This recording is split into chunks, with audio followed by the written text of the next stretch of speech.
basically is a huge Michigan State fan. Yeah. And he said, at least they're better than these, basically, is what he said. And the ones he showed were the black ones with the state in green neon and, block lettering and with these lime green neon pants that, I understand a lot of young kids like. A lot of the older Michigan State fans couldn't stand at all. So it was a kind of a polarizing uniform. Mm-hmm. And McAfee tweeted to his friend, his producer, looks like Nasser designed them. And the first time I looked at it, I thought it said NASCAR. Right, Because I wouldn't imagine why you would use Larry Nasser in reference to anything at Michigan State. Correct. Unless you're talking about the history of, Dirtbags. Horrible human beings. Yep. So he tweeted that, and he got a lot of backlash, and I understand why. And a lot of Spartan fans were pissed off. They said, "Oh, it's another ESPN taking a shot at Michigan State." I don't look at it as him as an ESPN person per se. I think he would have done the same thing if he still worked independently. That said, you and I are definitely not, for lack of a better word, snowflakes when it comes to what's offensive and what isn't. However, there are certain things that you just don't put out there. And in this environment of 2023, you have to be smarter. And mentioning Larry Nasser in that type of way is ridiculous. So yesterday, here is Pat McAfee's response.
Okay. I understand. It's just making it worse. I understand talking crap to your friend that we bleeped out. Yeah. You know what? If you're going to give Foxy, his friend, his producer went to Michigan State, if you're going to give him crap, you text him privately. Yeah. You don't put that out publicly. That's ridiculous. No, you got to know the forum. And I'm not one, as you know, who doesn't get offended. I just think it's stupid. You're in a position where the Disney Corporation basically gave you like $30 million allegedly or something. I don't even know what the contract is. He is going to be there. Him and Stephen A. Smith and Scott Van Pelt are probably the voices of the faces of ESPN going forward. And this is what you paid for? That's troublesome. And I like Pat McAfee a lot. I think he's funny, and I think he's passionate. Well, he's very talented. A little wordy at times, but hey, who isn't? But he lacks any awareness. He really does. And to even come out and say, hey, I simply linked one terrible thing with the most terrible thing, and trying to justify and then trying to turn the tables on. And it's not just those at Michigan State and saying, well, they're trying to turn this on. They're trying to silence the media by even talking about this. No, that's not the case. No. He completely has it all wrong, and there's just no self-awareness of what he tweeted out as being awful. Yeah, right now, I think the best move for Pat McAfee is don't even bring it up again. You can't apologize. You can't apologize again for an apology that you really didn't apologize for. Exactly. No, you end up turning the blame back on those that you were initially supposed to be apologizing to. Yeah. 248-539-9797. Would love to hear from some Spartan fans out there, or anybody who was either offended, or there are people out there who thought it was okay. I just don't. I think that's something that should be private, not public. 97 won the ticket.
Thank you very much, Chris. The telephone number is 248-539-9797.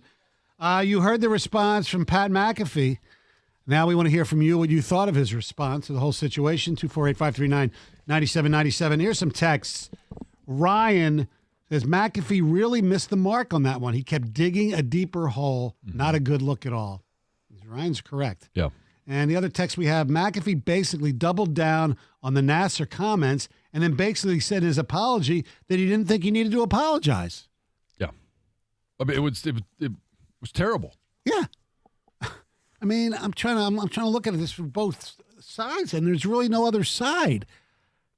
No, I mean, if you're going to text something like that, text it. Yes. Don't make it public and use a public forum, because he's a guy that uses Twitter, uses social media to his advantage. So he was very well aware that it wasn't just going to his buddy. He was making a public statement about the uniforms. Exactly. Yes. He's doing it for publicity. Really rally his base. Don't be a lemming. He wants it talked about. Not worth the breath. Gaining clicks and views of a predator is disgusting. Okay, I don't think you're getting clicks and I think you're trying to call McAfee a predator in a weird way, and he's not. McAfee's comments are hyperbole. If you guys can't get past a joke like this, then perhaps you should stick to the Martha Stewart podcast. Have a good one, guys. Love the show. No, there are certain things you joke about, other things you don't. Right, and if you joke about stuff, you joke about in private, right? Yeah. Am I missing something here? Odd that McAfee blames the alumni for propping up Nasser for 14 years. The alumni involved at all were the victims. A lot of them. Yeah. Yeah. And Max and John in Michigan.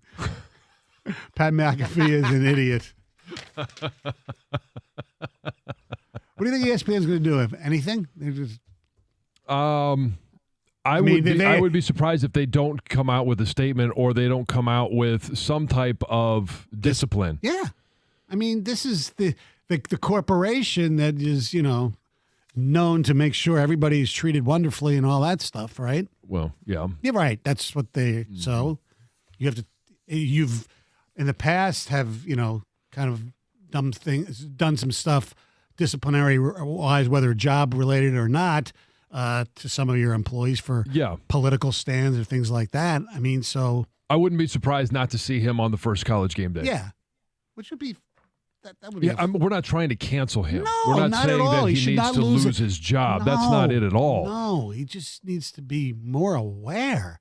As not addressing it, no apology would have been better than but that. Okay, so if they trot out on game day and Michigan State's wearing these uniforms and they show them, there's no way in heck he's making a comment like this, right? Of course no. not. Probably not. I mean, I think we can safely assume because the way that's why he tried to play it, the reply to his friend. Yeah. You said the text is exactly right. But his non-apology is totally on brand for him. He doesn't want to go if his brand is to be edgy. Right. Yeah. Different. I thought his monologue actually at the ESPYs was pretty good. It was great. I like Pat him a McAfee lot. I just think you got to know better. There's just some things it's better off not touching. I mean, I think it because he wants to stay on brand. He'll get burnt if he does this again. I'll put it that way. He's gotta play when you go to ESPN and you're under the Disney umbrella, right. You gotta play a different game. Exactly. Imagine if he did what I just said on game day. Yeah. People would go crazy. Yeah. Yep. Because you've got the tweet is him just making a comment. Mm-hmm. Right. Yeah, video of him actually saying something like that on that. Yeah, and especially after he already knows what the response has been to this. If he doubles down, triples down, yeah, it's kind of like the whole Barstool ESPN thing all over again.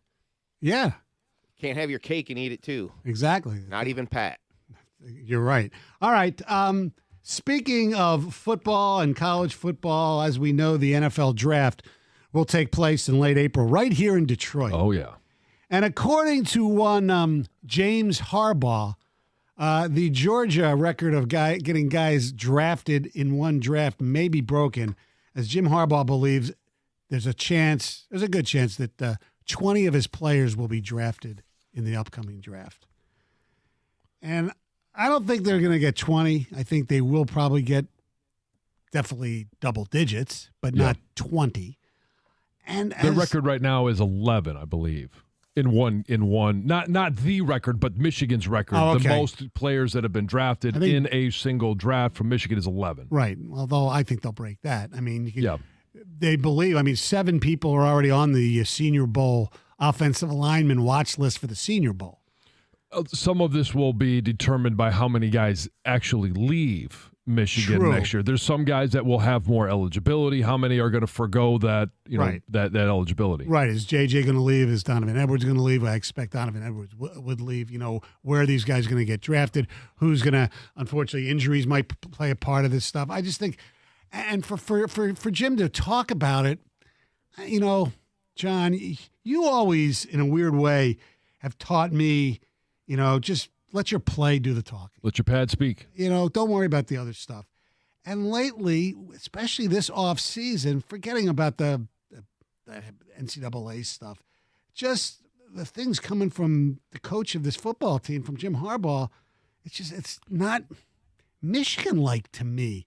Bragging about how many guys you think are going to be drafted. They have a Georgia drill. Talking national championship. Well, there's no bragging about the Georgia drill. The Georgia drill is because they haven't beaten Georgia or anybody like Georgia. Okay, well, they only played Georgia once. Games. Right, all right, but they've lost to Alabama in a bowl game. They've lost to Florida in a bowl game. They've lost to Georgia in a bowl game. They lost to TCU in a bowl game. Okay. Oh, they get to the SEC and they're not ready to play. Because that's the counter to that. That's what we're going to hear next. When, they weren't focused on playing Georgia. And who knows if they're going to play Georgia? Who knows if they make the college football playoffs this year? There's a lot of people that are predicting that they will. Right. But I don't want to hear Michigan people brag about them right now. You don't want to hear Michigan people brag about their team? Their coach and their players. Just play it cool. Just go out and kick ass. That's all. It's August 1st. Yeah, it's August 1st. Yes, so we're entering the September Heisman era, that time of year, which professed last year. Oh, please. Don't blow that out of proportion. But stick to the facts. Max sticks to the facts. Max sticks to the facts. Who is most likely to be the September Heisman? JJ, Corum, or Edwards? Michael Penix. Well, I mean, he's already in the conversation. We'll see how that trip to East Lansing goes. It's my makeup. I am Mr. Doom and Gloom. I always think the worst is going to happen, so I don't want to hear. But I don't want to hear. This is the guy that loves the sizzle.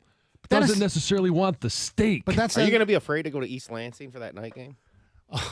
We're all shaking in our boots. I mean, my goodness. And just to think of the arrogance of wearing maize and blue, I mean, I'm worried that something severe might happen after the comments from last week, the warning, the PSA, the public service announcement that was handed out. I'm curious. I think some of that was taken a little out of context. I mean, there's some people who are sitting there. He's promoting. I'm talking about Mike. No. I'm not saying he was inciting it. No, I didn't say you were, but there are people who say, "Oh, he's promoting violence." No, he's not. He was telling people our fan base is as disgusting as the fan base in Columbus or actually in Philadelphia, and don't go to the game because you never know what's going to happen. I'm curious. Just stay away from the tunnels. Well, it sounds like stay away from East Lansing. Are Spartan fans okay with that narrative that they can't control themselves when they see maize and blue in their stadium, that they can't control themselves? They're not. I was around quite a few of them over the weekend, and they're kind of pissed. I said, he goes, I've gone to a lot of Michigan State games, and there's nothing goes on. I mean, you trash talk a little bit, but that's about it. You know, the burning couches and stuff, that happens. It's been happening for years. That's different. Yeah, and it's not at the stadium. That's, kind of in the neighborhood, the student housing, and that's what they do. I don't have any issue with that. That's their issue. But the question is, for Spartan fans that heard that, I am curious, are you upset that, that some believe that you can't control yourselves? That it's just going to be an all-out brawl in the stands as soon as they see a Wolverine walking down the street. I mean, the PSA was, you're not safe. That was yes. That was the PSA. Yes. You're not safe. Exactly. And I don't think it's like that at all, to be quite honest with you. I'm not a Spartan. You can have a bodyguard? Yeah, Doug Karsh. He'll have his helmet on. I'll stand behind him and his helmet. Did you hear J-Mo? No. Did J-Mo liked it? I missed it. Yeah, J-Mo liked it, yeah.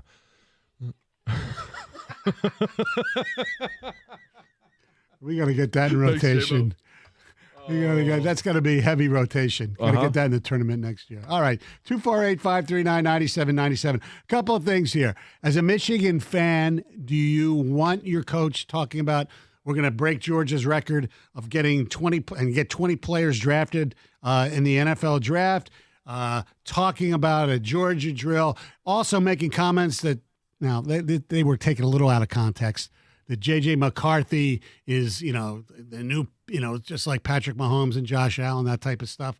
To me, I'm at a point now, things are going so well on the field. Just play the games.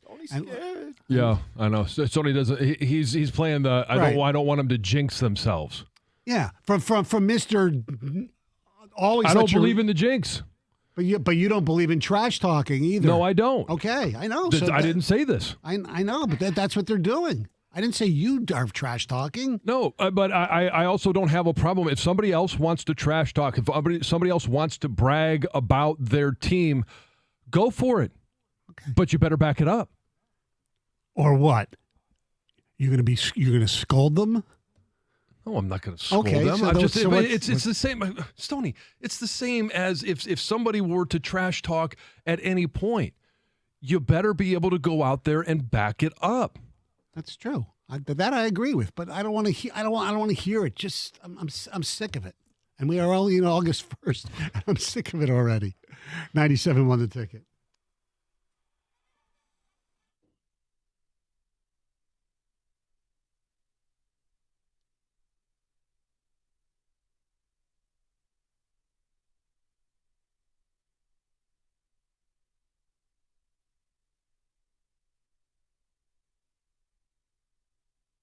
This morning, Kyle Meinke tweets out, rough start for Jamison Williams in his first padded practice of the summer. Dropped 2 balls against Air, then went 0 for 3 during red zone one-on-ones and took a swat at the head of undrafted free agent Starling Thomas.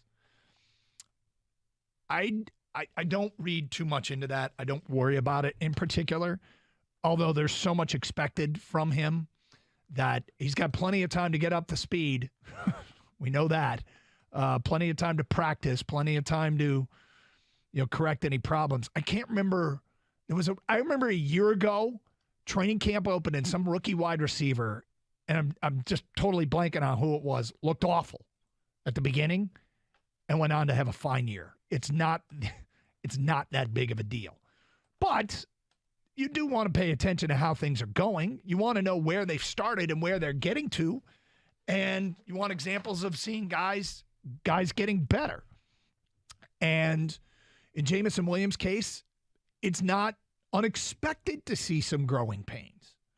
I mean, even when he played last year, do you think he felt 100%? Do you think he was up to 100%? Do you think he was, they say you can be back physically and have clearance from the doctors, but mentally, it takes some time before you're like, okay, I can trust this knee. I don't have to think about this knee. And so I don't think this is unusual at all to see a report that maybe J-Mo's struggling today. Joe Burrow will appear on season 2 of Netflix's Quarterback. Great choice. Great choice. You're making a face. No.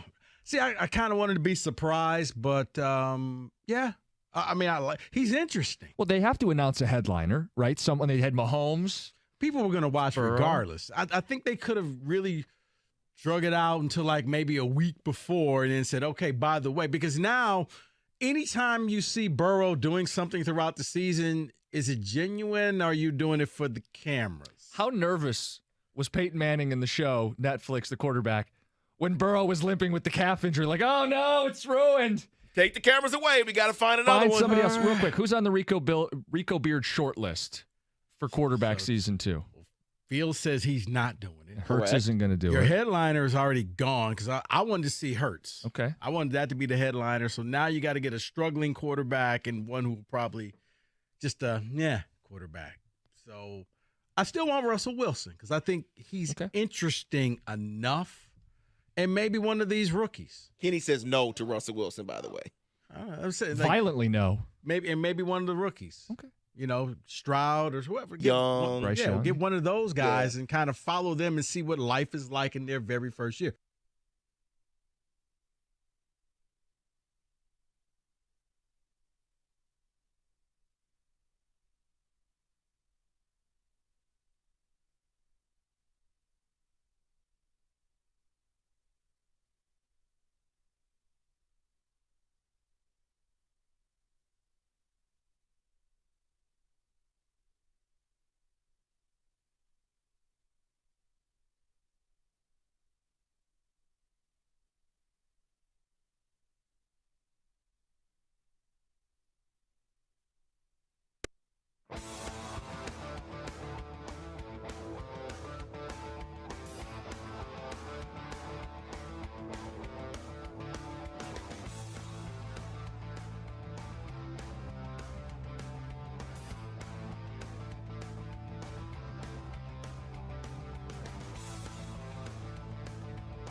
Tons of ticket texts here, 248-539-9797.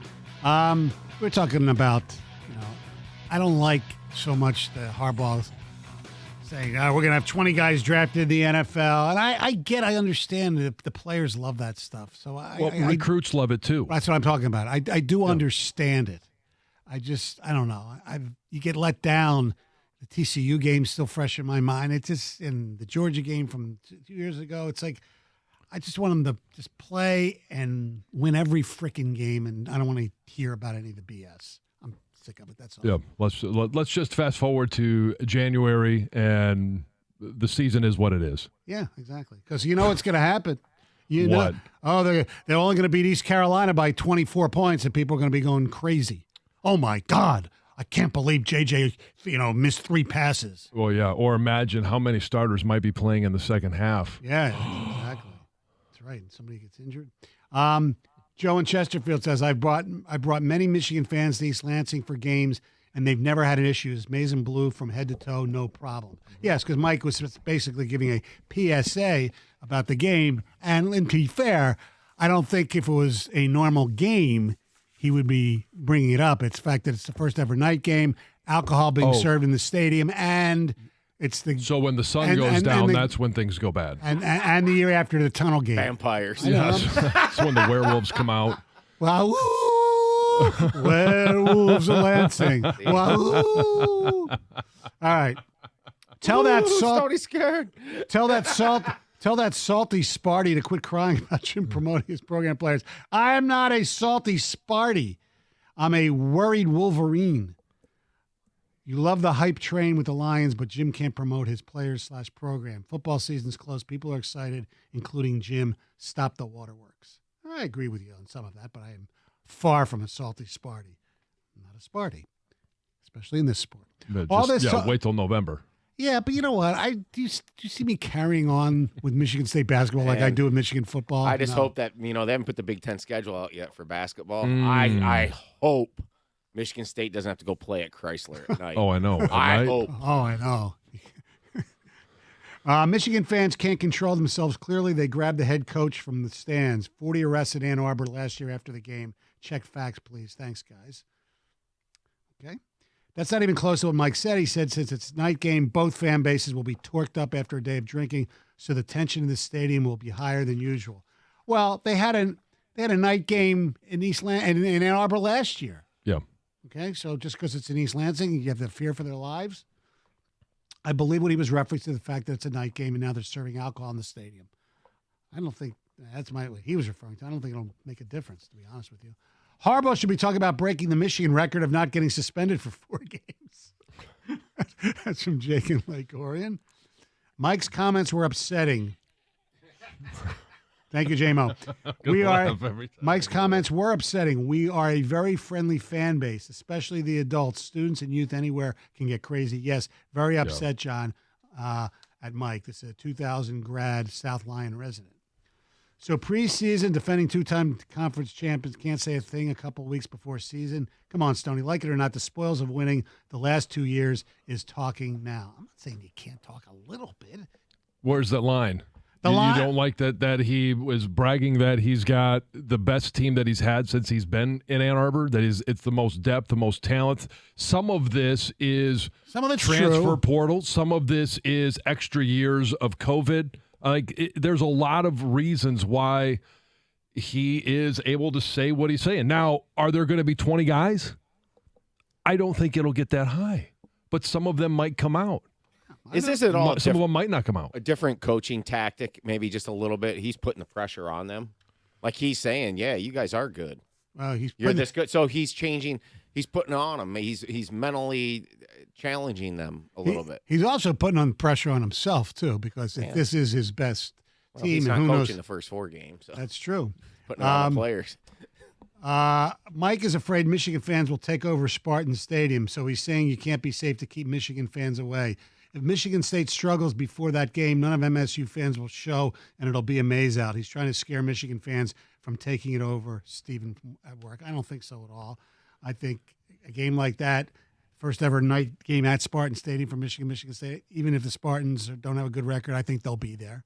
I mean, might sell some tickets, on StubHub or places like that. There'll be more Michigan fans as usual if they're having a bad season, but it'll be sold out. John will be fine at the game. He's a giant. It's us normal-sized mortals like me. We're going to be in trouble. Hey, I heard that Joe Milton was the next Patrick Mahomes from the Michigan Hype Machine. As a Spartan, I love this stuff. Keep telling JJ he's the chosen one. Fuel for the fire. No, it wasn't Mahomes. It was Cam Newton. For Joe Milton. Joe Milton was Yeah. Stoney, a coach promotes his team to build morale and provide exposure in recruiting both high school players and your own players in time of NIL and portal, especially with the social media time we're in. It's not college football in 1978 anymore. Yeah. I mean, we could go down the list as well. I think that they are going to be, pushing into the teens for sure for guys that'll be drafted next year. And they're not talking about he didn't say, we're going to have 20 in the first round. No. He just simply said we're going to have 20 in the draft. That would be incredible. Maybe by next week it's JJ over Caleb Williams. Could be.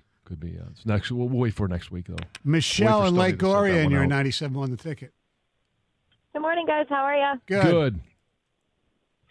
So I called in. You were talking about Michigan fans at Michigan State, and about maybe 13 years ago, I went to my first ever college football game. I was stoked, wide-eyed, bushy-tailed, so excited to go in. I was a neutral person, but I went as a Michigan fan because that's what my boyfriend was cheering for at the time.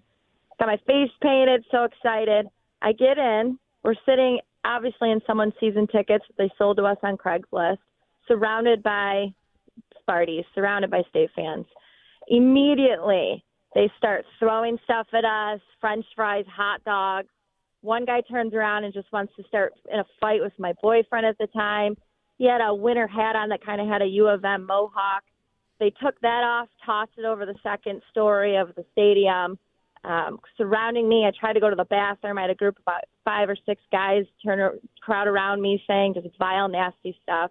Of course, young girl, start crying. For the rest of the duration of the game, I had to be escorted anytime I wanted to go to the bathroom by security because they just couldn't get a hold of the crowd. This is my first ever college experience. Now, fast forward 12, 13 years, I'm a diehard U of M season ticket holder, and I will never step foot in Lansing ever again. It was vile. I've treated Ohio State fans at the Big House much better. Welcomed into my tailgate. You talk shit. You enjoy the game. Yeah. Thanks for the call, Michelle. Look, people have bad experiences in a lot of places. Yeah. One single incident. I'm not saying she was alone, but from best of my knowledge of people who go to that game, no, you don't like the crap talking. You hate. A lot of people hate going on road trips because you don't like to drive back if you lose. Yeah. But I've never heard a lot of that, what she was describing. No, I haven't either. And there's a situation like that at virtually every single game, college or pro. Mm-hmm. There's an altercation, and if you're involved in it, I mean, I've never heard of that being more than an isolated incident. It happened at Michigan, too. Yeah, I'm sure. All right, 248-539-9797. Heather has news coming up next. And don't forget, can Gator get the 2 Grand Slam? That comes up at 9:50. 97 won the ticket.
This morning, Kyle Mikey tweets out, rough start for Jamison Williams in his first padded practice of the summer. Dropped 2 balls against Air, then went 0 for 3 during red zone one-on-ones and took a swat at the head of undrafted free agent Starling Thomas. It's I don't news read too much time. into Here's that. Heather. I don't worry about it in Oh, particular. well, the top thrill Although there's so much dragster at expected Cedar Point from him is being replaced. He's got plenty of with time to get up the to top speed. Thrill 2. It was just announced today, the new ride. The Top Thrill Dragster was closed last season, and now we're learning some more details about this Top Thrill 2. It's going to be the world's tallest and fastest triple launch strata roller coaster. So they say the ride's going to start on a straightaway. It's going to launch to speeds about 74 miles per hour, and then it's going to send you towards the sky up onto like this 420-foot tall track, and then it's going to go backwards at 101 miles per hour up to this other side of the track. It launches you forward again, hitting a top speed of 120 miles per hour. There's apparently a spiral in there as well. Yeah, so it's slated to open in 2024.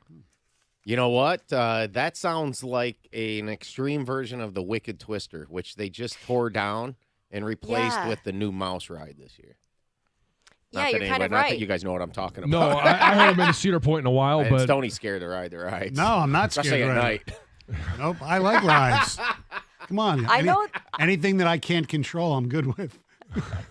I know the ride. I don't know the new Mousetrap ride. I haven't been there that recently, but I remember just this year. the other one. Okay, so that's why I don't know. But yeah, I mean, I'm all for it. I liked the Top Thrill Dragster, so this sounds Greatest ride ever.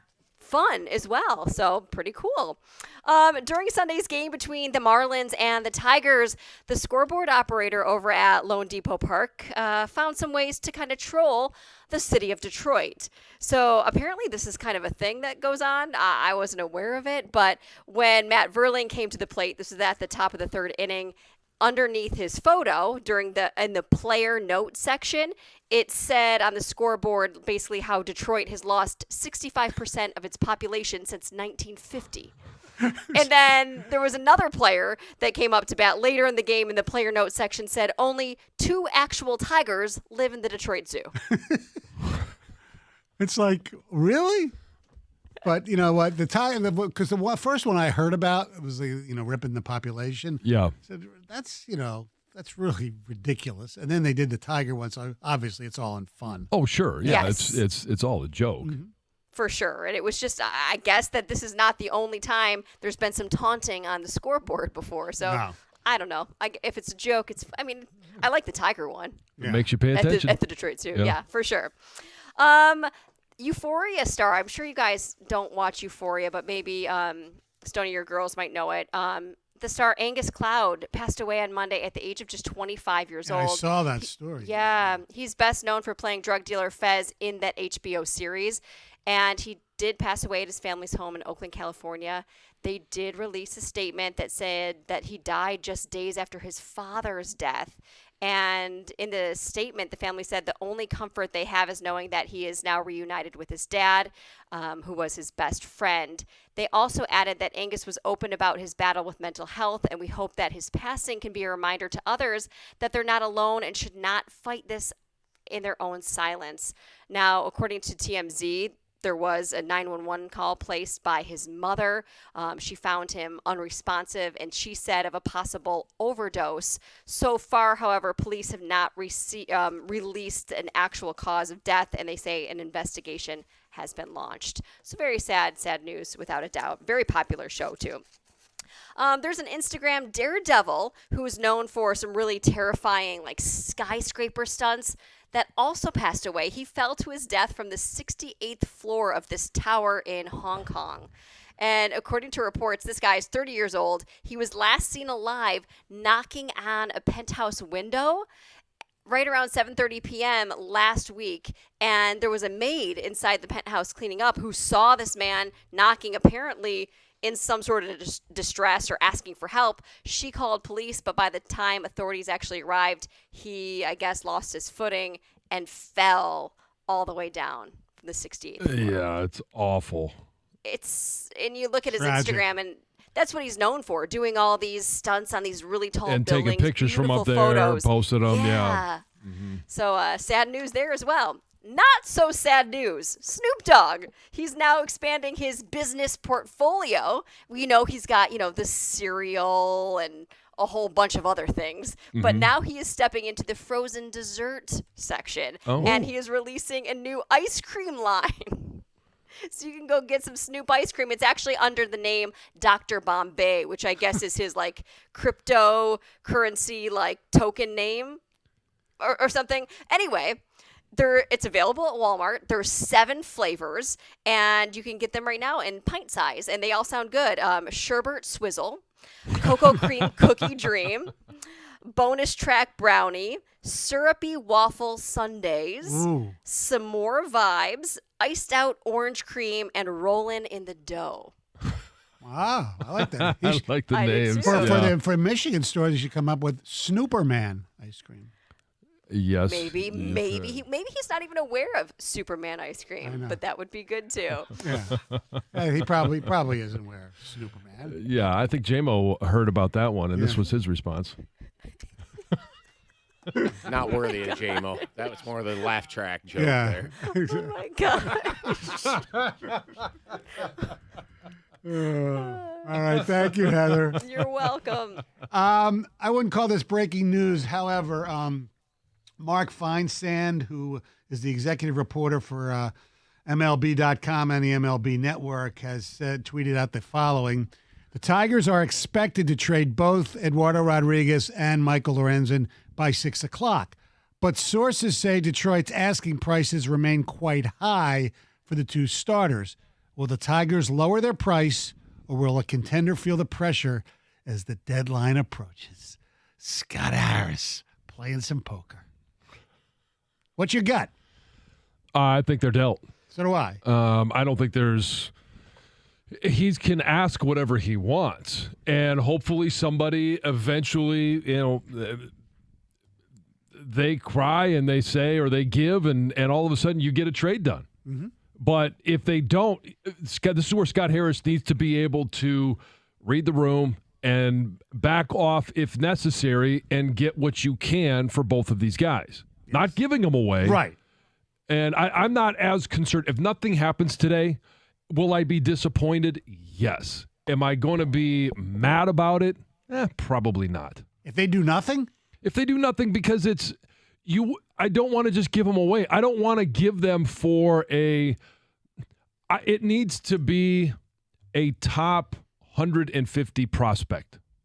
I would put that on it. If you're not going to be able to get that, or if you can't package something together and get into the top 50, top 75 prospects, then what good is it? I know you want to come away with something. Yeah. Look, obviously that's what you want to get the most. If it's a top 150, that'd be great. But I'm telling you, if they do nothing, and I think they will deal them, so this is all basically BS. But if for some strange reason tomorrow they have the exact same roster as they have right now, well, disappointed, but I'm going to be really, really pissed off. Really pissed off. But that's just me. He's going to be more mad than he is at Harbaugh for promoting his players. Yeah, we'll see. We'll see. We'll measure that tomorrow. Definitely more mad than I am at Harbaugh for promoting his players. Absolutely. We could have some interesting news about the Pac-12 either today, as their commissioner is going to present the TV rights deal or lack thereof that he negotiated with. The long-awaited, well over a year. Mm-hmm. Now, obviously, we know USC and UCLA are coming here next year for the Big Ten. Colorado says they're leaving to go to the Big 12. Where does that leave Oregon and Washington? People would say Arizona is the one that holds the cards because of their basketball acumen and actually their football recruiting. Jed Fish has done a really, really good job getting like a 5-star quarterback. But anyway, so the buzz obviously is Colorado and Prime. Pac-12 was probably all set for have a few years of Coach Prime around. Now he's going to the Big 12. They're going to get 1 year of him, and then he's going to be gone. Yes. So yesterday, Oregon head coach Dan Lanning at a press conference was asked about his reaction to Colorado leaving the Pac-12.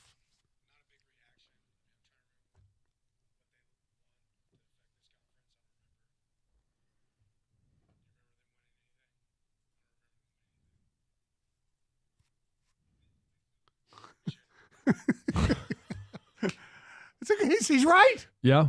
They haven't done anything football wise, right? No, they haven't done anything in 20 years football wise. No, I know. Or longer.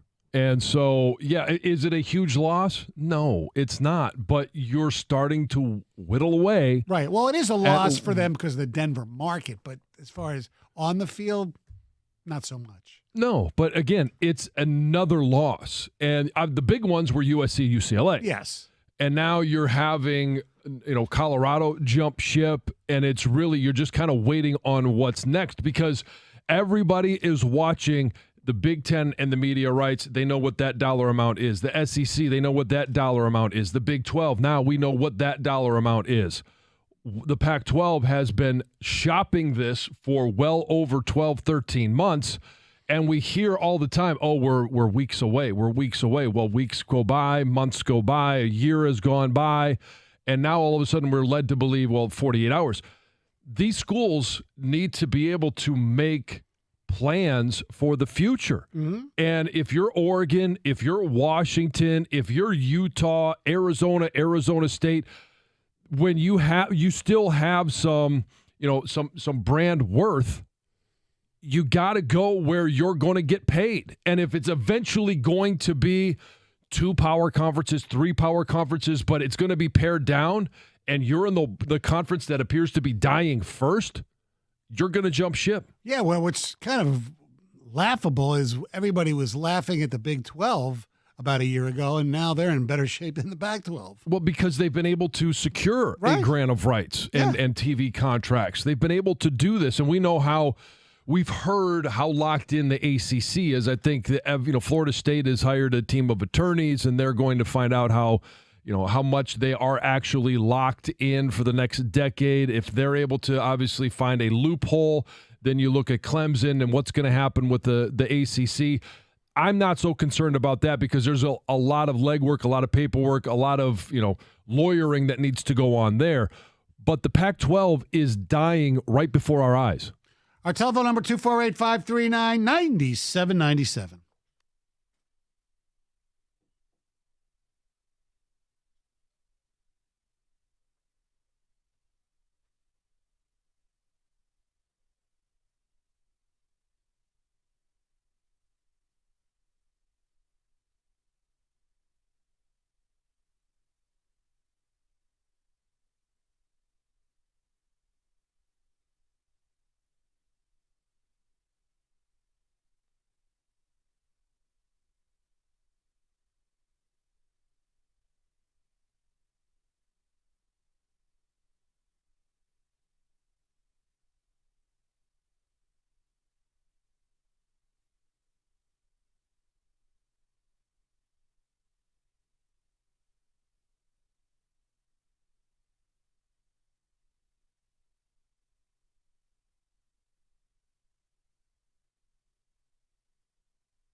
This morning, Kyle Meinke tweets out, rough start for Jamison Williams in his first padded practice of the summer. Dropped 2 balls against Air, then went 0 for 3 during red zone one-on-ones and took a swat at the head of undrafted free agent Starling Thomas. I don't read too much into that. I don't worry about it in particular. although there's so much expected from him that he's got plenty of time to get up to speed. We know that. Plenty of time to practice, plenty of time to, correct any problems. I can't remember. I remember a year ago, training camp opened and some rookie wide receiver, and I'm just totally blanking on who it was, looked awful at the beginning and went on to have a fine year. It's not that big of a deal. But you do want to pay attention to how things are going. You want to know where they've started and where they're getting to. And you want examples of seeing guys getting better. And in Jamison Williams' case, it's not unexpected to see some growing pains. I mean, even when he played last year, do you think he felt 100%? Do you think he was up to 100%? Do you think he was, they say you can be back physically and have clearance from the doctors, but mentally, it takes some time before you're like, okay, I can trust this knee. I don't have to think about this knee.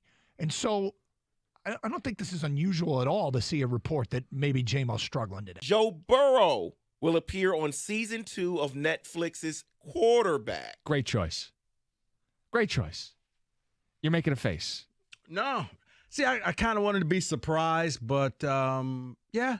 I mean, he's interesting. Well, they have to announce a headliner, right? Someone, they had Mahomes. People were going to watch Burrow. Regardless. I think they could have really drug it out until like maybe a week before and then said, okay, by the way, because now anytime you see Burrow doing something throughout the season, is it genuine? Or are you doing it for the cameras? How nervous was Peyton Manning in the show, Netflix, the quarterback, when Burrow was limping with the calf injury? Like, oh no, it's ruined. Take the cameras away. We got to find another one. Find somebody else real quick. Who's on the Rico Beard short list for quarterback season 2? Fields says he's not doing it. Hurts isn't going to do Your it. headliner is already gone because I wanted to see Hurts. Okay. I wanted that to be the headliner. So now you got to get a struggling quarterback and one who will probably just quarterback. So I still want Russell Wilson because I think he's interesting enough. And maybe one of these rookies. Kenny says no to Russell Wilson, by the way. I'm saying, violently no. Maybe one of the rookies. Okay. Stroud or whoever. Young. Bryce Young. Get one of those guys and kind of follow them and see what life is like in their very first year.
Two 248-539-9797. Lions are off today, so they'll resume training camp tomorrow. We will be there on Thursday, and we are scheduled to be joined by Brad Holmes. Mm-hmm. So find out what's the latest on some of the injury situations, the backup quarterback situations, and lots of situations concerning your Detroit Lions. It was fun being out there yesterday. It was. It was a great feeling. It was great to see all the fans there. I mean, they pretty much went max capacity. Mm-hmm. So it's nice to be able to see the interest and the fans be able to get out and see the team. Yeah. Now, when you played for the then called Redskins, the practices were all open to the public back then, or no? Yeah, from what I remember, they were all open. And this went back to when we were in Frostburg, Maryland, and then Dan Snyder moved it back to in Ashburn, Virginia, Redskin Park. And that's when he started charging fans to come. Right. I remember that. It was like they were the first team ever to do that. Yeah, and probably the last. I know that a lot of times you got to have tickets, but they're all free tickets to go to Correct. almost everybody's training camp and probably everybody's now. But yeah, we would do that, and then we went back up to Carlisle. Dickinson College. Yeah, and that was free to attend, and we always had a lot of people there. It was I mean, the Lions used celebration to, of the start of the season. I mean, since I moved here, it was they started at Oakland University. Yeah, and then they went to Saginaw, little Pontiac first at the Dome, and then they went to Sagnasty, which was a lot of fun actually. I mean, it wasn't the greatest drive in the world, but, it's no big deal. It's about a little over an hour. Yeah, just up 75. Yeah, it was fine. Go past up North Jesus. I was just going to say the exact same. That's how you know you're heading up north. Yes. By the way, I do want to mention today is the third anniversary of passing of our friend, our brother, Jamie Samuelson. So in his honor, go schedule a colonoscopy if you have not done so, if you're 40 to 45 or older, because it can save lives. And we've heard the stories of people because of Jamie and others, but that got colonoscopy, found out they had a problem and got that problem taken care of. Because if they didn't get the colonoscopy, you wouldn't know you had a problem. And that is obviously very, very important. I touched base with Christy today, and her and her family hanging in there. It's a tough day. It always will be. The first day of August. Yes, hard to believe it's 3 years. Anyway, Gator will be in here shortly. How do you think he's going to do in the 2 Grand Slam? Let's see here. I think there's going to be a couple of ones that are going to slip him up. I do think that he's not listening now. I don't think we're on back there, so we're not going to give anything away. I think like you had mentioned, the quarterback. The head coach in the NFC. I think that'll slip him up. And I'm guessing the Barbie movie. Gator does not seem like a Barbie movie guy. No, but I think he watches enough television maybe to see trailers. Yeah. Possibly. And I think he'll be frustrated with the last one. He may get the San Francisco 49ers all-time leading rusher, but the second to last one, he'll get those that. Under Bill Clinton. Yeah, but there are a lot of people under Bill Clinton. Put that one on a T for you. Oh yeah, absolutely. I know. Well, never mind. I'm not going to say. Yeah, he's walking in now. I know, but it wasn't about that. It was about the former president. Yes, and his choices. Lots of them. Well, no. My point former was presidents and choices. My point was going to be, if you were going to be the former president, if you're going to be the president of the United States, and you're going to go down that road, there are plenty of better choices I think you can make. That's put it that way. Okay, right? I put it as nicely as possible. I think everybody else can connect those dots. Yes, they can. Absolutely. Refrain from doing that. Yes. All right. How are you, Gator? Better choices of candidates. Is that coming up? Too? No. Please. No. When we're done with the 2 Grand Slam, it will become clear. Yes, exactly. All right, Gator, you ready to attack it? I think our caller got 4 correct? Correct. Mm-hmm. Oh, you'll do much better than that. I think you'll minimum 7. Minimum 7. All right, here we go. The Tigers play this team tonight. Pittsburgh. Who portrayed Jack Sparrow in the film series Pirates of the Caribbean? Johnny Depp. Beyonce was a member of this group before embarking on her solo career. Destiny's Child. Dan Campbell played college football at this current SEC school. Texas A&M. Who is the head football coach at Texas A&M? It's the guy who came over. Come on. Oh, come on. Pass. Damn it. What is the University of Colorado's nickname? Buffaloes. What NFC head coach was once a quarterback for the Detroit Lions? I'm sorry, say it again. What NFC head coach was once a quarterback for the Lions? Frank Reich. What former Saturday Night Live cast member played the CEO in the Barbie movie? Will Ferrell. Who was the vice president under Bill Clinton? Clinton and come on, Scott. Don't be this. Al Gore. Who is the San Francisco? Oh, we ran out of time. I love everyone as a question when he answers it. Who is the San Texas Francisco A&M? Yeah. Who is the San Francisco 49ers all-time leader in rushing yards? We never got to that. Roger Craig. No, it was Frank Gore. Frank Gore. You got 8 Frank though. Gore, no kidding. Frank Yes. Gore. When Frank Gore's an answer to a question, I think everybody always goes, Frank Gore. Yeah. Yeah. He's like, isn't he second all time in rushing yards or something like that? He's like a crazy total for rushing yards. Jimbo Fisher is the Frank guy's Gore. name Jimbo who Fisher. missed. I can picture him. I just can't say the name. And by the way, kudos for getting the Frank Reich question. I thought that was one of the more difficult ones we've had. I can't tell you where he's coaching right now, but it's the only Lions quarterback I can think of that was there. Yeah, New Orleans. I mean, no, that's Carolina. Carolina? Okay. Yes. Tony. Yes, New Orleans. Yeah. I mean Carolina. Yeah. I had the right I've only been doing this all morning. I had the right division. All right, so where are you guys on the game of poker Scott Harris is playing? We happy with? Interesting. Yeah. It's really interesting. I'm getting nervous. Yeah, it's a question. Who's really feeling the pressure at this point? And we've kind of got a trade deadline primer for you, coupled with reasonable expectation of what to expect back if and when a deal gets made. The market's been set by others, so where do the Tigers fit in? And I think we can draw some conclusions of what they're going to get back. So we will do that right out of the gate. I think the biggest hope for the Tigers is if Verlander doesn't get dealt.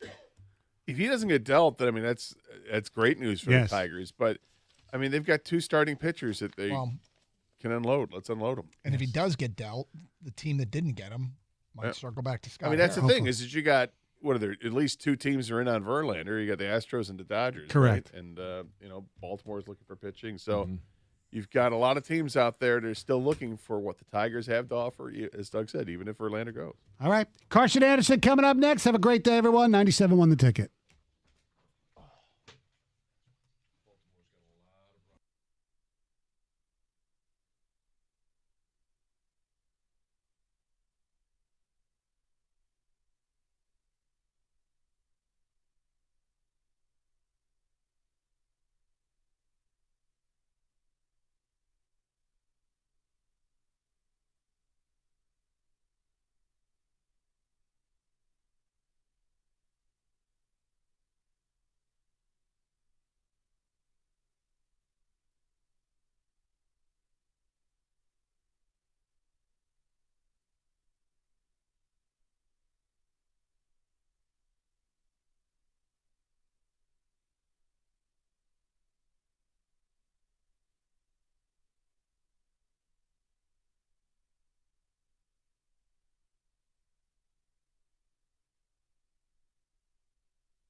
Some days we get in here and you wonder, what are we going to talk about? Other days we get in here and you're like, ooh, there could be a lot to talk about. And we just await what the news is. You hit refresh yet? I hit refresh all the time. And, the trading deadline today at 6 o'clock, the Tigers got pieces to move and they got valuable pieces to move.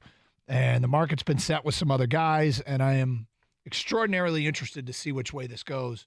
And it's really one of the first tests of our guy, Scott Harris. whether or not Scott Harris has done a good job selling the pieces that he has, better job than Al Avila did, because Avila did not do a good job of it. Avila struggled at creating the market, or at least selling that there was a market, and at the end of the day, he made a bunch of trades that were non-significant in the history of Detroit Tiger baseball. He did not set themselves up for the next wave of great Tigers. In fact, what do we talk about? The return is essentially Joey Wentz, Jake Rogers, and all the purging that he did. There's not a lot of return, is there? No, there isn't. No, and it's got to be more, right?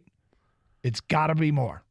Well, they desperately need more out of it, and then it stings a little bit, and it stings the ego. It'll sting my ego that this happened, and then it stings just a little bit anyway to see what happened with Candelario. Mm-hmm. You know, the Tigers let him go last year, as I thought was the right move, because Candelario wasn't doing anything, and it was like he's had this on-year, off-year situation when he was with the Tigers, and last year was a terrible off-year. Let him go, and he started off this year really hot for Washington, and they got him for cheap, and then they just traded him away for prospects, and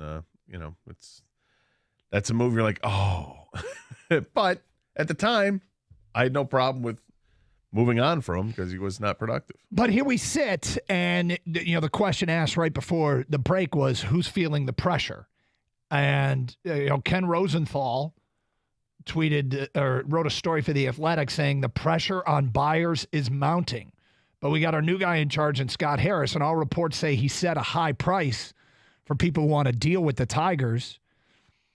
I mean, they can't go through today without trading, right? So he's got to, at some point, blink. And so who blinks first? Do the buyers concede to his asking price?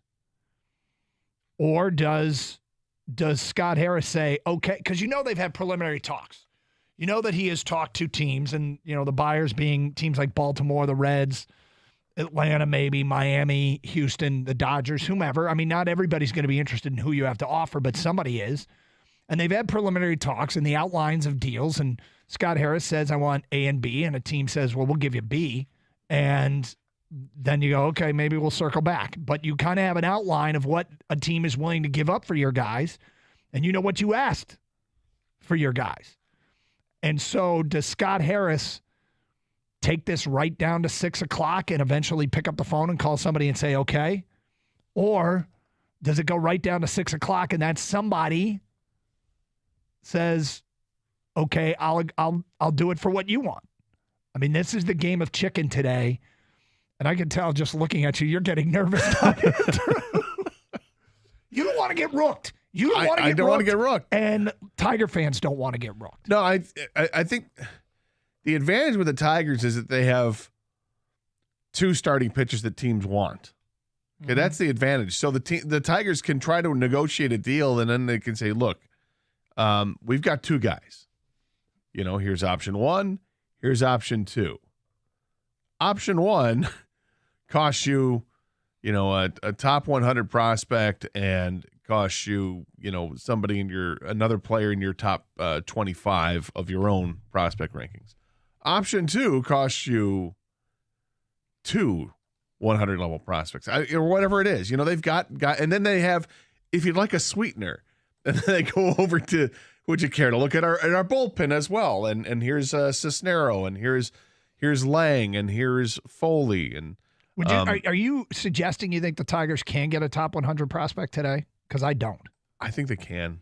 I don't think they can. I think they'd have to package, not for a single player. They'd have to package, I think, quite a bit together. Would you like to know why? I think. Yeah, I'd love to, because I did a lot of comps today, and I couldn't come up with a scenario. But let's go for it.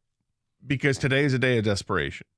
Today is a day. It's the last chance that teams have, that are contending teams that have a chance to improve their roster, and someone's going to get desperate and they're going to blink, and they're going to have to, because teams maybe you didn't expect are starting to compete, are competing. And a team like Baltimore, who stands, atop the East, they're looking at moves that are being made and like, wait a minute, okay, let's look at the landscape here in the American League. If Verlander goes to Houston, then Baltimore it's going to have to up what Baltimore does here. if Baltimore wants to get somebody, well, coming to the Tigers, and the Tigers are asking for, their number 7 prospect who's awfully good. Okay, so I sat down today and did a whole lot of background on all the trades that have been made and try and figure out what is a reasonable return for what the Tigers have to offer. I don't think it falls in the top 100 category unless they package a bunch of stuff together. And I mean, if they get somebody that is desperate, as you say, fan-effing-tastic, but I'm not expecting it. And, I mean, will you be disappointed if they don't get a top 100 guy? Will you be disappointed, Scott Harris? Because I think that's setting the bar very high. No, I'm not going to be disappointed because I know what the Tigers have. What they have is an expiring contract with Michael Lorenzen, who's pitching the best he's ever pitched as a starting pitcher. And they have a potentially expiring contract in Eduardo Rodriguez, and it's also a pitcher that's been oft injured, who's thrown 80-something innings this year, albeit very good innings. But you have to be wary of what you're giving. But looking at a team like Baltimore, for instance, okay, we talk a lot about Baltimore, and there's a reason. I think they have 8 guys in the top 100 list. They do. And their 8th guy is a catcher. He ranks at 92. Tigers could use a catcher, although this guy's at single A, so he's only 18. And the Tigers have their own catcher who's 18 at the rookie leagues right now, who they think very highly of, who's actually played pretty well this year. But if you go with their 7th prospect, number 7 for them is a guy named Kobe Mayo. Kobe's a third baseman. He's 21 years old, but he's already at AAA. And this year he's hitting between the 2 stops, he's hitting 295. He's only hitting 231 at AAA, but hit 307 at AA and has power. He's a big guy, 6'5". He gets on base. There's a reason to like what he's got. On-base percentage is a big thing for Scott Harris. This seems to fit. It's a guy who is in the top 100, isn't playing great at AAA since his promotion, but is that a guy that Baltimore can look at and say, okay, look, we got to give up something to get something. We still kept our top 6 prospects, given 2 of them are already at the major league level. So if you look at it that way, you can say we still kept our top 4 prospects. And we just improved our team to taking a run at a legitimate shot, because they're a really good team. Baltimore's a really good team. A legitimate shot at the World Series. I would love it. I don't expect it. I'm just saying I think that they can get it done. I think they can. It's a game of chicken. You got to play. You got till 6:00 tonight. And, the Tigers have cards too. Like they can go to Baltimore and say, look, take your pick one of these guys, but and let's say we want Kobe Mayo, or we want your 6th-rated prospect, whatever. But they can also say, I think you should make a move quickly because we have interest from other teams, as you know, and we have other pitchers to give up.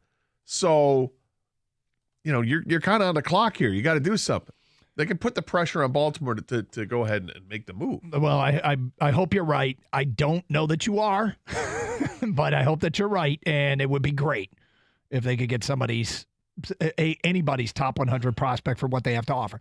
I think it's possible with a package. Sure. With a large package going the other direction, it's possible. But if you sweetened it with Jason Foley, would be a massive sweetener, right? Jason Foley is he's under team control. He's awfully good this year. His guy can touch 100 miles an hour, and the Tigers have used him a lot this year. He's a great setup guy. He's got closer potential. And he was on the list of guys Morosi said they're not trading because I can imagine that the Tigers don't want to, but if they would have to, if you could get a top 50 prospect because you packaged him with, Rodriguez, you got to think about that seriously. I mean, I like Jason Foley a lot, but can you find guys like this? They seem to find him. Can they find more guys like that in their own system or in other teams' systems?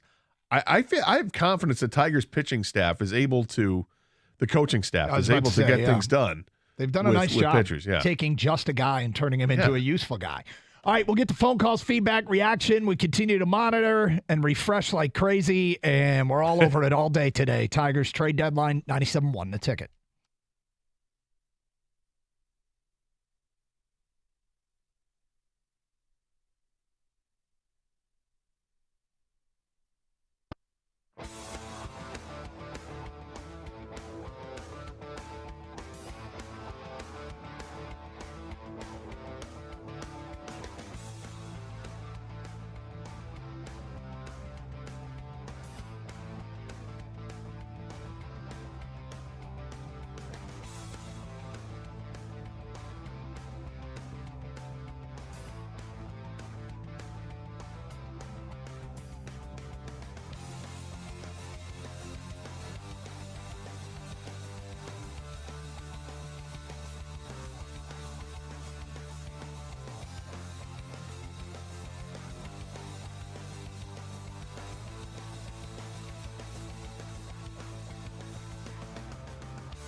This morning, Kyle Meinke tweets out, rough start for Jamison Williams in his first padded practice of the summer. Dropped 2 balls against Air, then went 0 for 3 during red zone one-on-ones and took a swat at the head of undrafted free agent Starling Thomas.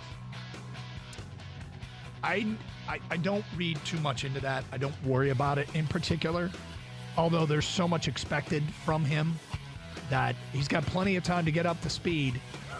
We know that. Plenty of time to practice, plenty of time to, correct any problems. I can't remember. I remember a year ago, training camp opened and some rookie wide receiver, and I'm just totally blanking on who it was, looked awful at the beginning and went on to have a fine year. It's not that big of a deal. But you do want to pay attention to how things are going. You want to know where they've started and where they're getting to. And you want examples of seeing guys getting better. And in Jamison Williams' case, it's not unexpected to see some growing pains. I mean, even when he played last year, do you think he felt 100%? Do you think he was up to 100%? Do you think he was, they say you can be back physically and have clearance from the doctors, but mentally, it takes some time before you're like, okay, I can trust this knee. I don't have to think about this knee. And so I don't think this is unusual at all to see a report that maybe J-Mo's struggling today. Joe Burrow will appear on season 2 of Netflix's Quarterback. Great choice. Great choice. You're making a face. No. See, I kind of wanted to be surprised, but I haven't. Yeah. I mean, said anything about the hat. Interesting. Well, they have to announce a headliner. Got a new hat. New hat alert. Yeah. New hat alert. Okay. Yeah. I'm guessing it has something to do with South Carolina because it looks like it's got some palmetto trees there. Yep. Your brim is slightly rounded. Could be more rounded, but it's okay. No, I don't mind a hat at all. Actually, and it's I don't mind a patch on it, although you get the mesh back is kind of weak. But outside of that, yeah, I'd prefer fitted. But was this in a bargain bin? Snapback. No, this was in a surf store in Hilton Head. How many hats you get in Hilton Head? Yeah. I only got one. So you walk through the store and you like kind of start looking at stuff that you like, and I have 6 hats and a T-shirt, and I ended up walking out with this one hat. And I feel like I caved, but I buy too many hats. I have too many hats. How much does one run you? So like $24.99, I think. That's not bad, especially on was it like a tourist place? I mean, the whole town. Yeah, Kalini Beach. Well, I didn't know you veered off. You know, you don't have to stay in the town. No, that's true. See, but King, the problem is he'll get it. He's gotten new hats, and he still hasn't gotten the one that he wants. He's left the one that he wants badly, and he hasn't gotten it. And that's that San Diego Padre hat. Well, the problem with the Padre hat, and it's one that we have found online that is kind of an old school look, is that it's I want to see it and try it on because I feel you got to kind of see it, and I have to order it online, and it isn't cheap. I mean, that's a $50 lid. Well, 2 lids get you that one. No, you that's bought true. more than 2 hats since then. Yeah, but there's something to be said about buying a hat in person, right, Doug? Yep. I totally agree with you. I prefer to buy my hats in person. Hats are, especially fitted ones, like those, they're not all 7 1/4. You know what I mean? They say that, but they're not. Yep. No, I hear you. I don't like buying stuff online typically. I mean, me, Christmas shopping, I like to go to the mall. I like to go and see stuff. And you make a whole day out of it. I do. I need take a couple days to do it. To describe to the audience, it does have a patch that looks like the South Carolina flag a little bit with the palmetto trees and the moon, and it's done by Rip Curl, and it's a maroon color or a deep red with a black mesh back. And for people who want to see it themselves, go to twitch.tv and search up 971 a ticket and judge me all you want. Or YouTube. And YouTube, go to youtube.com and it's like you're all game-cocked out. Not the intent, but I guess it is. I mean, it is their colors. Your sweatshirt, you got. Sweatshirt matches the hat, yeah. Anyway, check it out for yourself if you so care. All right, we get it. You went to South Carolina. Yeah. Man. Jesus, got it. Relax. Trade deadline day today for the trade deadline today. I went on vacation. All I got was this lousy hat. That's Doug. He's turned into vacation guy. No longer travel guy. He's vacation guy. You got board shorts on too? Yeah, you got that? I mean, yeah. Oh, he does. He does. Oh my God. I didn't know. Look, the thing is, I get up in the morning and it's 60 degrees, and I get to work and we get out of work and it's 85. And so I always come in the studio. It's an ice box. It's nice today. It's not bad today, yeah. So, all right, let's get to your phone calls. People don't want to hear about the hat. What? MLB Pipeline sent this out 56 seconds ago. The Orioles, quote, actively pursuing Justin Verlander, per John Morosi, and reportedly remain engaged with the Tigers, who are shopping Rodriguez and Lorenzen. Interesting, because Verlander has a no trade clause, complete no trade clause. He gets to decide where he's going to go. Yep. Do you think he's going to want to go to Baltimore in that short park, that small park, or do you think he wants to go with the opportunity to go to L.A. or to the Astros? I mean, I don't know what's in his mind. It's just throwing it out there. I would think he'd want to go to Houston if he has a choice, but he might not have a choice. He has said he didn't want to be in with the Mets. He wanted to stick with the Mets as long as they were going for it. They're not going for it. So he wants out of New York. And if his choices are Baltimore or staying in New York, he'll choose Baltimore. If his choices are Baltimore or Houston, I suspect he'll choose Houston, given the success and familiarity. Or he could wait to the offseason and choose to go, too. He's not happy that the Mets moved Scherzer and that they don't seem committed to move to trying to win in short term. Yeah. At least that's what he said in his locker stall yesterday. So the Mets could remake the commitment and say, no, we're going to do stuff in the offseason and bring some more talent and make another run at it next year. Or they could simply say, yeah, you know what, why don't we move you in the offseason to a team that you want to go to rather than the pressure of getting it done at the trade deadline. 248-539-9797. Let's get to the people. We go to Chris. You're on 97.1 The Ticket. What's up, Chris? Hey, Baltimore's bluffing, man. They're not going to pay $60 million over the next rest of this season and next year for Verlander. I think we can get a top 100 prospect for each Lorenzen and Rodriguez, and I can tell you how and why on both. You got to factor in the money, okay, what these guys are getting paid. Lorenzen only owed about $2 or $3 million for the rest of the year. Somebody like Scherzer or Verlander, $60 million for the rest of this season and next year.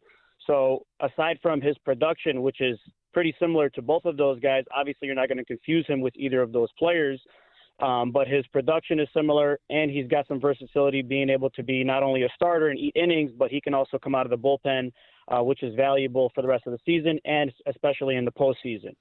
Now, when it comes to Eduardo Rodriguez, the biggest hurdle with trading him, I think the biggest risk from acquiring teams is the potential that he opts in or out of his contract, obviously more so if he opts in. And the reason why he would opt in is if he ends up like sucking the rest of the year or gets like a serious injury. And in that event, now it becomes a risky acquisition because now the acquiring team will be on the hook for $45 million over the next 3 years.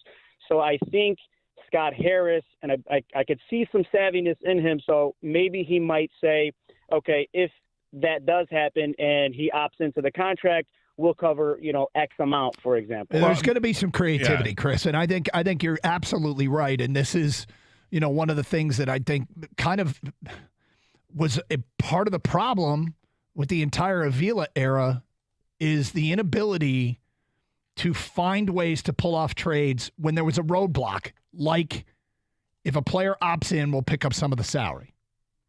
Like that is, I don't think that Avila was good at overcoming those roadblocks. You have to be creative. You have to know how to sweeten a deal. You have to decide, no, we don't want to give up Skubal, but will you take Javi Baez? Right. You have to decide, yes, we'll eat a good portion of the contract. Things that, I swear to God, Avila was just like, I have an apple, you have an orange. Want to trade? I think it was the most simplistic I'm a approach. big fan of egg salad, and you've got peanut butter and jelly, and so I don't really want to part with it. But if you're going to give me those grapes, okay. Yeah, he didn't get super creative, and I think that is something I want to see from Scott Harris. So I think he's onto something. But part of his previous caller's logic also was that Baltimore doesn't want to take on that kind of salary. And you're right, they don't. But the Mets just showed with Scherzer that they'll eat a ton. How much more can they eat, though? Well, it's the same pitcher. You got to do the same deal. I know, but do they want to? Of course they don't want to, but it's a New York market, and it's funny money out there. It doesn't matter. 248-539-9797. More of your phone calls and feedback. We'll set maybe, Gator set a high return that he hopes they get, and I hope he's right.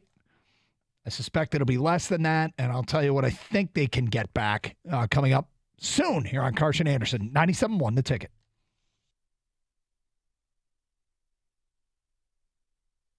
Joe Burrow will appear on season 2 of Netflix's Quarterback. Great choice. Great choice. You're making a face. No. See, I kind of wanted to be surprised, but yeah.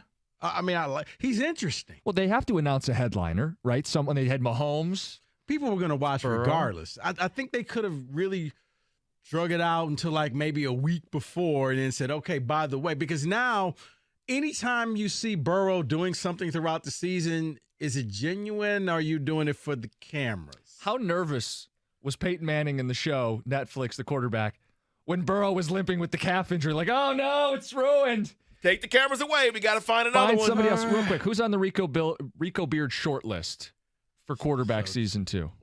Fields says he's not doing it. Hurts isn't going to do it. Your headliner is already gone because I wanted to see Hurts. Okay. I wanted that to be the headliner. So now you got to get a struggling quarterback and one who probably just quarterback. So I still want Russell Wilson because I think he's interesting enough.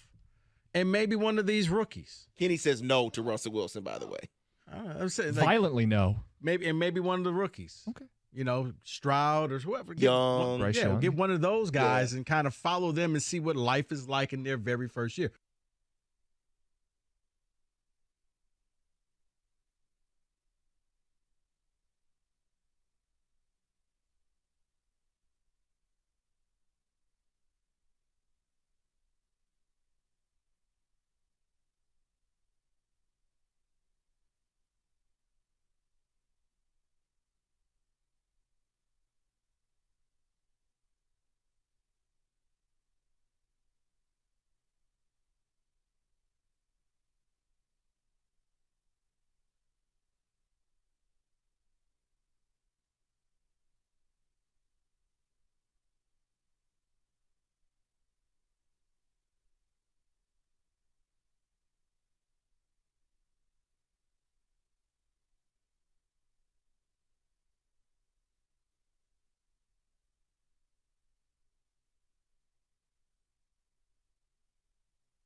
Doug Harsh, Scott Anderson, 97.1 The Ticket. 248-539-9797. Let's get to your phone calls. Dale's in Plymouth. Did you refresh? Right? I haven't refreshed. I did pop up Dale, and he's next here on 97.1. What's up, Dale? Hi, Dale. Hi, how are you? First of all, let me tell you, you guys have the greatest program. I wish you guys were on all day. And I love listening to you. Thank you. I'm an old What's going to cost you, Dale? Nothing. I'm an old retiree, and I've been following all four sports in Detroit forever. And the one thing that bothers me about the Red Wings and the Tigers versus the Pistons and the Lions is the Pistons and the Lions get, hopefully, instant gratification when they draft somebody or when they get somebody.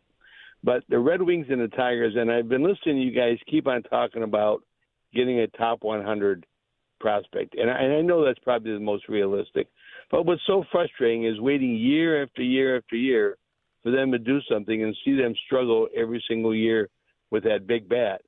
Why aren't you guys advocating them taking their valuable assets and getting somebody that maybe won't get them there this year, but at least next year? Okay, so there's a couple things here, Dale. You brought up two separate issues. One is you talked about the Lions and Pistons get immediate gratification. Your best rookies in those sports go straight to the big club. The best rookies in those sports are immediately on your roster. Yeah, they're immediately impactful. The best rookies in the NHL and Major League Baseball typically take some seasoning in the minors. So that's one. Right. It's not the Red Wings and the Tigers' fault. It's the nature of the sport. Secondly is what you have to remember about trade deadline deals when you're a seller and you're talking to a buyer is that the buyer is trying to win this year. So the buyer doesn't want to take your impact player now but weaken their team elsewhere. They're giving you they want future assets. So when somebody, like Baltimore or Houston or the Dodgers who are trying to win the World Series this year and the Tigers say, well, actually, we'd like your current guy, that they're going to say no to that. They're willing, not all the time. Well, but I was going to say there are for instance, look at St. Louis. All right. That's what I was going to ask. They got Nolan Arenado, and that's a move where right. I mean, I think there's a move that could be made there that the Tigers could land him if St. Louis is open to trading him. The one I would love to hear is open, but is not at this point, and that's Pete Alonso with the Mets. Mets are having a fire sale right now, and you've got this record-setting pace that Pete Alonso is on to start his career with home runs. He's going to command a monster salary soon. Would the Mets be willing to unload Pete Alonso? Now, that would cost you giving up a bunch of stuff in your farm system, but as you said, you want the big bat? There aren't many bats bigger than Pete Alonso. So I hear what you're saying, and I'd like them to be proactive to a point, but I don't know how realistic that is in this case this year. Well, that's not your typical trade deadline deal. That's not your typical buyers and sellers deal. No, it's not. No, either Arenado or Pete Alonso. Arenado. So you're talking about the Tigers dipping into their minor league system to get Arenado, right? Yes, because if St. Louis is right sending guys out right now, they're selling. Then go ahead and look at that. We talked about that a few weeks ago, but we talked about that when the Tigers are like 4.5 games out. Yeah, and felt like they had a chance. I don't know that I want a 30-year-old at this point when they've kind of checked out of this season. I said then, and I'll repeat it today. I don't care about this year. It's about because he signed for 4 more years, and guess what? He's still really productive, and turned in another diamond gem yesterday with a play at third base was ridiculous. Because that's what Nolan Arenado does. He's amazing, and of course it would cost you something. And he's got 4 more years under a contract that he can absolutely compete with. It could still make sense because of what we have speculated and what Ja Rule Morosi told the morning show yesterday, and that the Tigers are thinking they still can try and compete in this division next year. And so you don't trade for a veteran unless that veteran's useful years left, his timeline matches up with your timeline of when you're going to be ready to go for it. And I suppose if the Tigers are actually going to go for it next year, which I think makes sense, you think makes sense, and Ja Rule Morosi thinks it's what they're going to do, which is why they don't want to trade relievers that they have control over, then I do think that you could put something together there. Feedback coming in. The Reds started the rebuild a year or two before the Tigers. Look what they got and where they are on the cheap. Yeah, they did a better job. A lot of people did a better job than Avila. A lot of people did. I mean, we literally have, are we right? It's Joey Wentz and Jake Rogers. All the purging that they have done, we've got Joey Wentz and Jake Rogers to show for it. Verlander, J.D. Rodriguez, or J.D. Martinez. You had Upton. You had Price. You had Castellanos. You had the relief pitchers that they've traded. Reese Olson too. Reese Olson. Ian Kinsler as well. Was that part of it? Yeah, they just sent Kinsler away and got nothing really in return for him. And who's the I always forget the relief pitcher that they traded. Joe Jimenez for Justin Henry Malloy? Because that was Scott Harris. Good point. So going back to the Avila one. Guy we interviewed in Lakeland, he was a really nice guy. Did the podcast with Castellanos, I think. He was like a closer for a minute. Yeah. I forget what his name is. But he was but they actually got a return for him. Farnsworth? No. Not Farnsworth. No. He was cool. God, what the hell? I can't believe I'm blanking on his name. Somebody's going to send it in, and we're going to feel dumb. Yes. It happens day in, day out. Who was the highest rated prospect that Avila got? Green. Was it Shane Green? Yeah, you're right. Thank you, Don. Thank you. Yeah. Who was the highest rated prospect that Avila got back?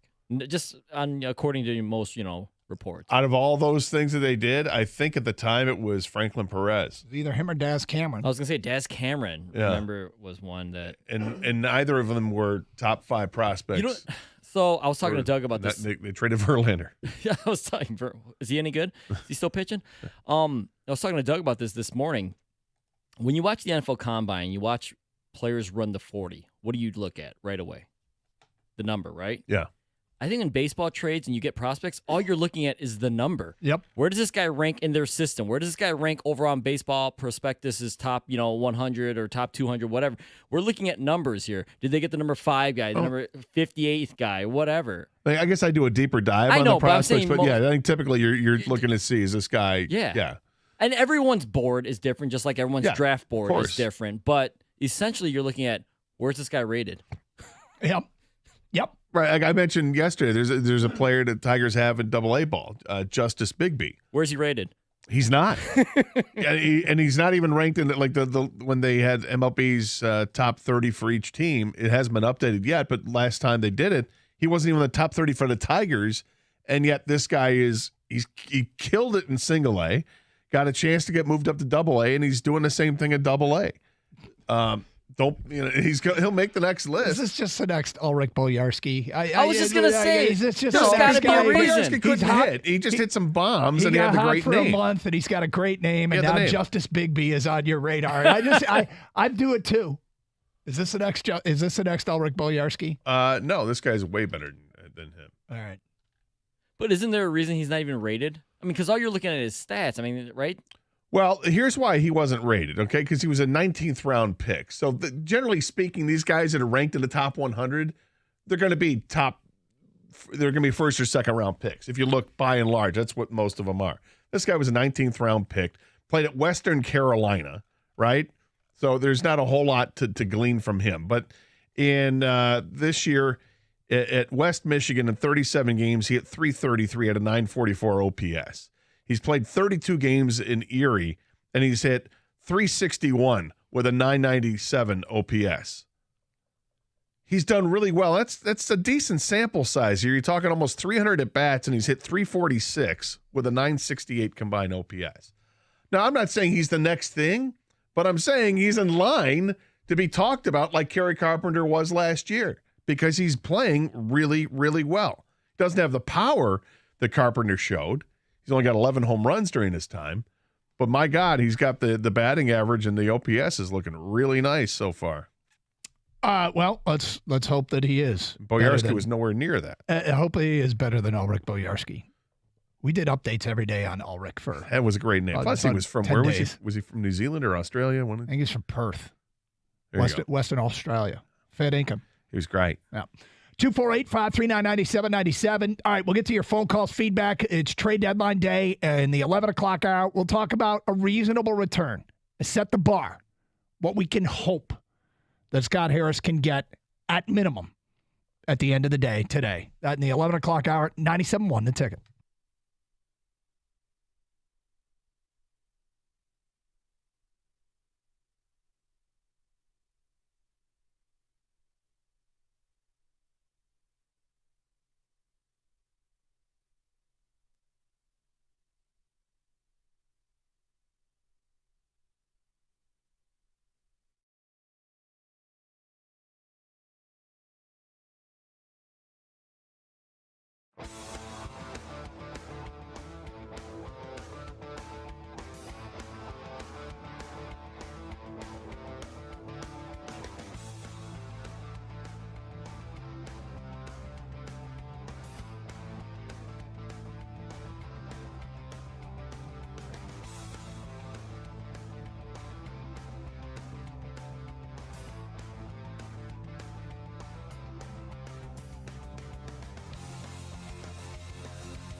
This morning, Kyle Meinke tweets out, rough start for Jamison Williams in his first padded practice of the summer. Dropped 2 balls. Car, Scott Anderson, 97 on the ticket. During red zone one-on-one. 248-539-9797. Undrafted free agent.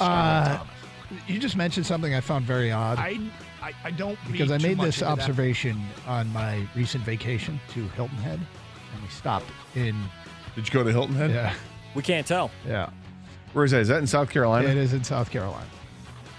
So you mentioned that. Who is it from Western Carolina? Justice Bigby. Yeah, Justice Bigby. So I was walking around. There's a lot of people that wear college gear. Don't forget that name. Justice Bigby? I will not. Oh, my bad. And I saw Western Carolina gear. Somebody was wearing Western Carolina gear. Okay. And then a few minutes later, I saw somebody, and I'm like, oh, yeah, they're the same school. And I'm like, wait a sec. No, it's not. It was Eastern Carolina gear. And why did I get confused? I have no idea. Do you know that Eastern Carolina and Western Carolina have the same color scheme? Do they? Yes. They're both purple and gold. The Pirates for Eastern Carolina? Yeah. I don't know what Western Carolina. Catamounts. Okay. Something I made note of last week. And they're both purple and gold. There's a couple of catamounts out there, isn't there? What's the other? Vermont? Okay. Vermont? It's odd, right? Yeah, I think so. I don't know. Catamounts. Yeah. Anyway, I found it odd that they both, Eastern Carolina and Western Carolina, Wouldn't the it same be color. litter? What's that? A litter of cats is a bunch of cats is a litter? An amount of cats? It's a litter? Yes, Gator, they are the litter. They should be called the litter. Catamount? You proud of that one? No. right. No, they ain't all gems, man. So anyway, completely useless information. But the same color scheme. Weird, huh? It is kind of weird. Yep. Yeah. Okay, so look, today's the day. MLB trade deadline. I know people are in and out wanting to know what's going on. Nothing yet. Nothing yet. Buster Olney this morning on Get Up predicted a flurry at the end of the day. And he cited, first name he said was Eduardo Rodriguez of the Detroit Tigers, and talked about why teams would want him as a starting pitcher. And then the second name he brought up was Michael Lorenzen of the Detroit Tigers. And those were the first two names he mentioned. Then he said the Reds, Orioles, and Atlanta have interest in adding starting arms. Baltimore, as we've talked about a lot, is the number 1 system in baseball. The Reds have the number 5 system. Atlanta's at number 30. Who else has interest in the Tigers starting pitching? Miami, according to John Heyman of the New York Post. Miami checking in at the number 18 system. Look, you want to get a decent return. I'm not as optimistic as you are that they can get a top 100 prospect back, and you're not expecting it. You just think it's possible. I think it's totally possible, yeah. I would say if you put together a attractive package, which it includes a degree of sting, like somebody you don't want to give up that you think could be part of this future, and you mentioned Jason Foley. Foley's a sting. Yep. I think that's the only way it happens. If you really want to do the unlikely candidates, but you just never know, we can start talking about people that we think are part of this future that Scott Harris, who didn't draft any of them, might not think they're part of the future. Does somebody take a flyer on Casey Mize? Do people show interest in Tarek Skubal?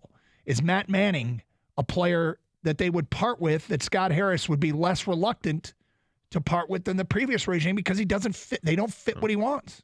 Yeah, and those are different discussions. It would, I mean, if you're going to give up on Skubal, Manning, or Mize, you better get top 100 prospects in return. Because I don't think fans are ready to give up on any of those guys, and I think Matt Manning continues to show a little bit more. Skubal, he's got the talent. It's just, can you put it back together and figure it out for the whole game rather than just the first 2 innings of the game? Casey Mize is probably the biggest question mark because he's not back yet. He's throwing, he's rehabbing, and they say they like what they see in the rehab, but don't know what you got until you actually see him in games, which likely isn't going to happen until next year. What about revisiting Kerry Carpenter? Because the bats are at a premium. Nobody's trading him. Well, that's another one. You better give me multiple players back, okay? Because what I'd be giving you is a ready-made MLB bat, when the left-handed. Tigers have When so the Tigers few have of them. nothing, and this would be one of those ready-made guys. Steps in, he's left-handed, under team control for years.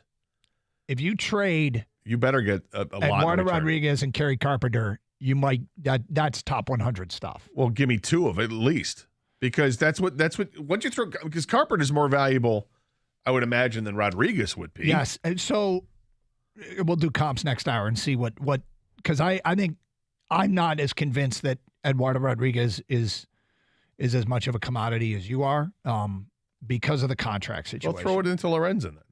If you went Lorenzen, same thing because of the contract situations. They're rentals. The rentals, yeah. But and so if you look at the players that got the most, like Scherzer or Savali, they both are not rentals, and they got top 100 prospects in return. Yeah, and you could argue they're better pitchers. Well, Savali's a great season here, but you got 8 hours left here, right? Yep. Well, no, less than that. 7 hours left now because we're getting close to 11 o'clock. So each minute that ticks away gets close to that deadline and people haven't been traded. It's a game of chicken. It's a blinking contest. Who's feeling the pressure is the great. And I think who feels the pressure is, I think it's more on the contending team than it is on the Tigers. Because if the Tigers don't get a deal done, he can come back and say, look, the offer wasn't there for players that we thought were going to be part of this core for years to come. You know, what they offered us were, minor league players that, frankly, weren't better than what we have. So we didn't make the deal. The offer wasn't there is peak Avila.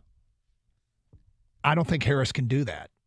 Now, maybe he shouldn't pay attention to what I'm the not previous saying I'd guy. be happy about it. I wouldn't be happy hearing it. The offer wasn't there is what we heard over and over again. What I'm saying is I think the game of chicken is worth playing if you're Scott Harris.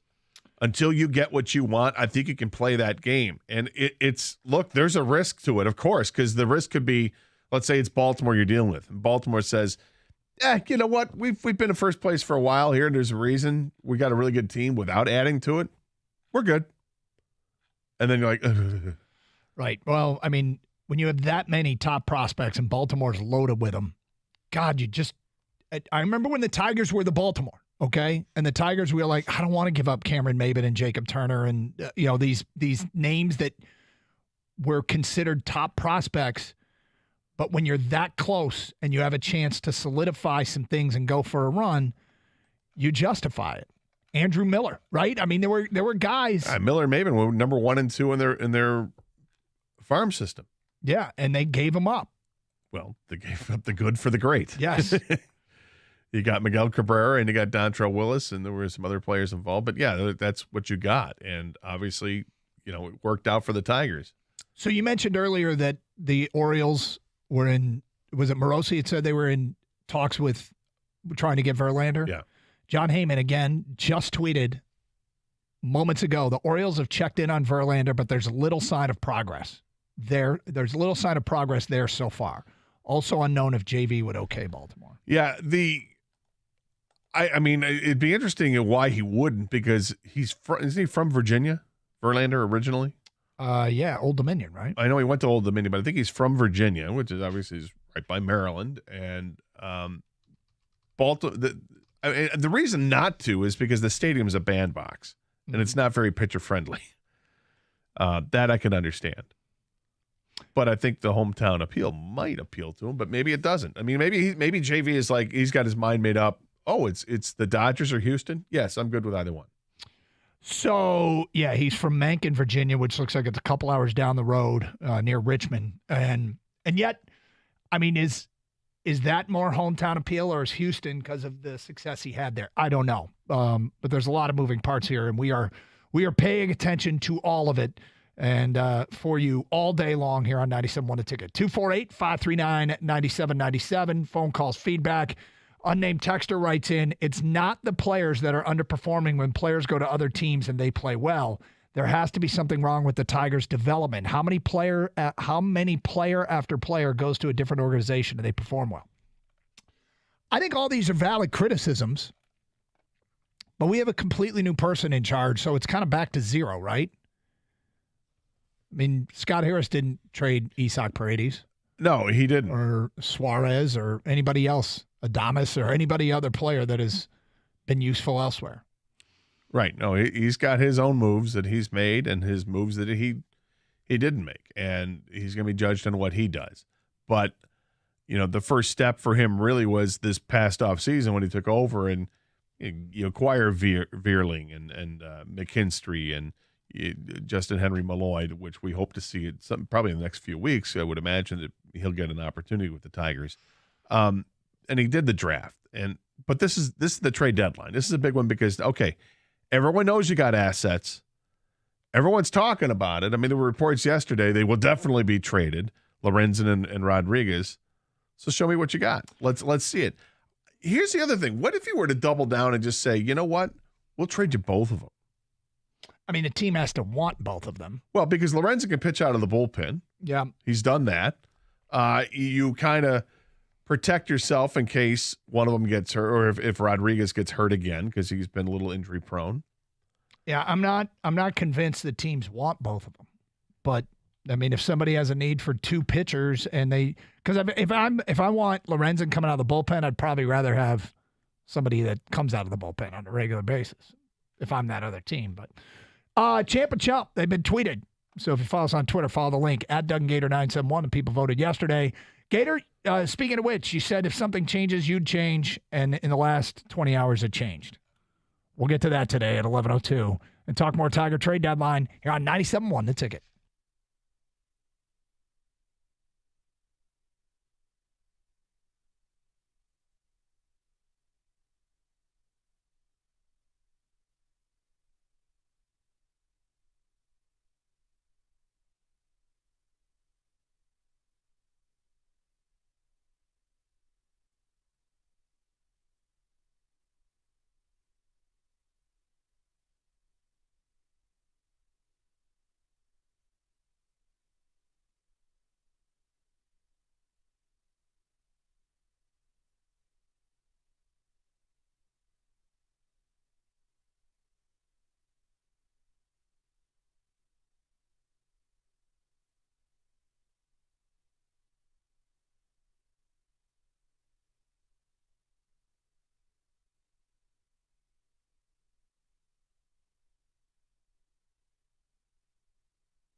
This morning, Kyle Meinke tweets out, rough start for Jamison Williams in his first padded practice of the summer. Dropped 2 balls against Air, then went 0 for 3 during red zone one-on-ones and took a swat at the head of undrafted free agent Starling Thomas.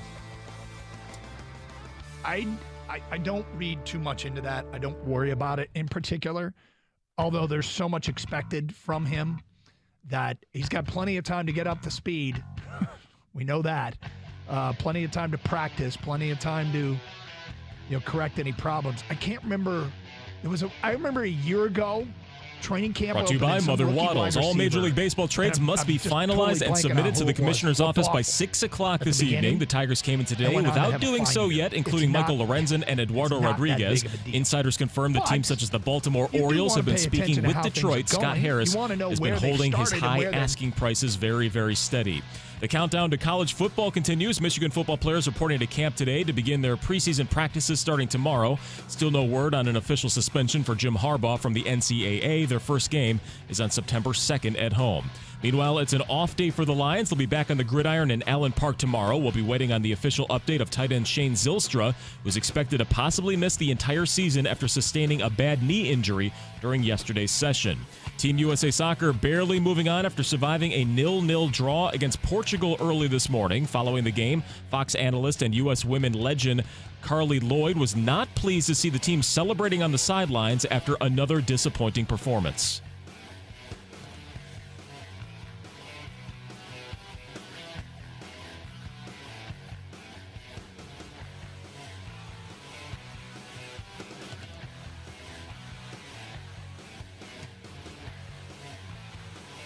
Yeah, not happy. Portugal almost sent them home, but hit the post she was talking about in extra time. The Americans are expected to face Sweden in the round of 16 with the next match scheduled for Sunday morning from Melbourne. At the Ticket Update Desk, I'm Chris Villar. For more, go to 97.1 The Ticket and Odyssey.com.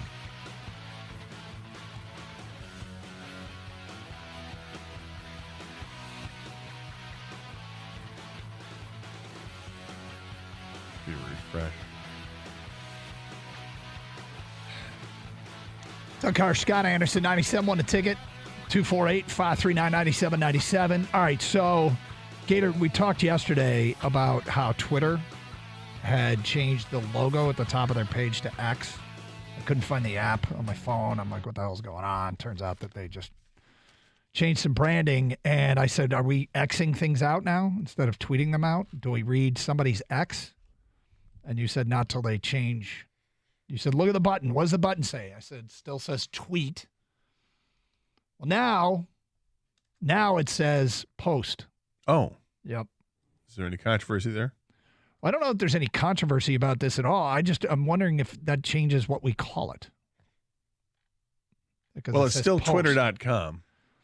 Yes, it does say twitter.com. But is this the slow changeover? One day they go X, now they say post. Why would they change? Well, they didn't go one day X, the next day say post. Yeah, that's fair. I don't know when they changed to X. I got back from vacation. I'm like, X? What the hell's X? But I mean, it's a marketing thing. The letter X is actually quite appealing in marketing circles. So is it? It is. Would I have changed it from Twitter to X? No. But there are many things that have been changed from one thing to the other that I didn't understand at the time. But later on, it really just doesn't matter. I think a lot of the hubbub here is just people don't like Elon Musk, and fair enough. But we're posting now. It's the same thing. We are posting on X. Well, the thing is, I don't care about Musk or Twitter or whatever. I just want it to function. You know, that's does it? No, well, there's been a lot of glitches since he took over. Like I said, I don't care about him or whatever. I don't care who's running it. I just want it to function. So for whatever we're calling it, I just want it to work correctly. Fair enough. I mean, it hasn't. Well, you hated it when you thought the anniversary of Tayshaun's Prince was all. Why is it doing this now? No, you were the one who going nuts on that. That was my own fault. Well, things change. But yeah, but that's my malfunction. That wasn't the Twitter. I don't think is Twitter malfunction to the point where it's affected us. If I were to change one thing about the internet and social media, it would be identification. To be on social media of any kind, your name, your age, and your occupation. Well, that's a little much. I agree. It's a little much. But I think it's the anonymity has led to it being such a cesspool. How about you just have to be accountable for what you say? With your name attached to it, that's fine. I mean, name, age, perhaps level of education. I don't know. Home address. whenever a company or anybody changes names or things, it's a transition, right? Yep. This is slowly going to happen at some point where, whether it's the team changing their names or whatever, it's going to be as long as the usage is for the same reason. It could call it Threads. Oh wait, is that already taken? That is already taken, so yes. It doesn't matter. It's the same thing. That thing name, exploded. Right? I saw that they had they got to 1 million users quicker than any other social media thing, and now 10 million. Is it like still? I haven't even seen it referenced since that day. So. Okay. But yeah, so now we're posting instead of tweeting. We are posting. Posting okay? I mean, it's the same thing you do on the message board. Are we or posting whatever. on Twitter or are we posting on X? Well, now we're Evan still just posting. showed me if you go to x.com, type in x.com. Are we sure we can do this? I didn't say XXX.com. It just transfers you right to Twitter. Okay. This is happening. So it will happen it's going eventually. To be called, it's a transition. Yeah. Sorry. Isn't Comcast trying to be called Xfinity? Well, they've been doing that for years. Yeah. But you can still do some things with the name Comcast in it. Like, I think you can still dial 800 Comcast. It just redirects you. You know, they keep the same. It would just redirect you, whatever the company's old one was. All right, so we'll continue to monitor X throughout the day. Like, for instance, we used to be Entercom, right? And now we're Odyssey. Up until recently, you could still type in an email to us at the entercom.com, and we would still get them. Is that right? Yeah. Okay. But now it's obviously we're Odyssey now. Yeah. Well, just transition. It is transition, and I'm not mad about it. I'm just wanting to make sure we get it right. Okay, so feedback still coming in. Here's an interesting text we got, an interesting X we got from David Milwaukee. Post? Regarding the trade deadline. I would rather Harris do nothing than walk away looking like Avila, who is likely a joke to the other GMs. I think Avila also did a lot of nothing. I think Avila was not great at the art of the deal.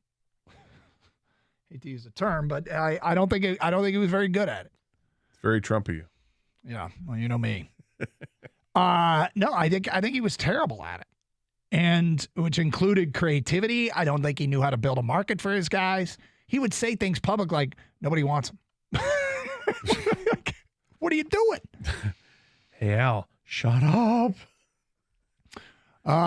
From an unnamed texter, what Gator is not understanding is there a difference between desperate and interested. The Orioles, for example, may be interested but not desperate, and Baltimore will be just fine making no moves. They may be desperate at the end, depending on what else happens. If you start to see other teams are mounting up and they've added and fortified their teams, and you haven't done anything, I think there's pressure to do something. And maybe at some point, you might get desperate. Like you're in talks to the Tigers, and like you're adamantly opposed to giving up one of your top 8 prospects, right? These all hitting prospects. I'm not doing them, not doing them, not doing it. It's like got an hour to go here. You sure you don't want to do that? I got other teams that are calling me. And at some point, Scott Harris might have to pull that card and say, look, it's do or die. You want it or not? Because I got another team that's calling right now. We're going to accept a deal with them. We'd prefer your team, but you got to give me this guy. I guess the only team I think of is desperate. I think desperate is not. I think interest is a better word to describe how I would feel if I were the Baltimore Orioles or I were the Houston Astros. What would the situation that I would consider desperate would be the Los Angeles Angels.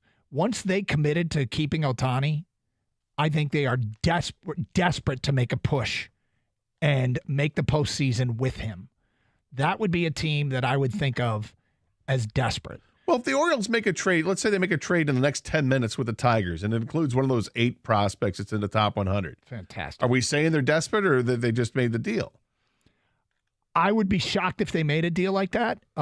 But again, it depends what the Tigers give up. Like I said, they can sweeten the pot. It takes a... They definitely have pot sweetener. I do not think that just for the starting pitchers, they could make a deal with Baltimore and get one of their top 100 guys. Now, could they accept, hey, if an example of the creativity, and I think Milliken mentioned this morning, are the Tigers in a position to do what the Mets did and say, okay, if Eduardo Rodriguez opts in and you don't want him, we'll pay 50% of the salary.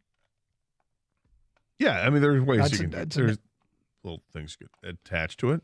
Okay, I'm going to get to what I think is the bottom line expectation, what I hope that Scott Harris can accomplish today, and what people can expect in a return at minimum. We will get to that today at 11:20 here on Carson Anderson, 97.1. I've been talking about Flying Ace Bourbon for a long time now. It's a tribute to the American airmen of World War I and Michigan's rich history of producing some of the finest aviators and airplanes in the world.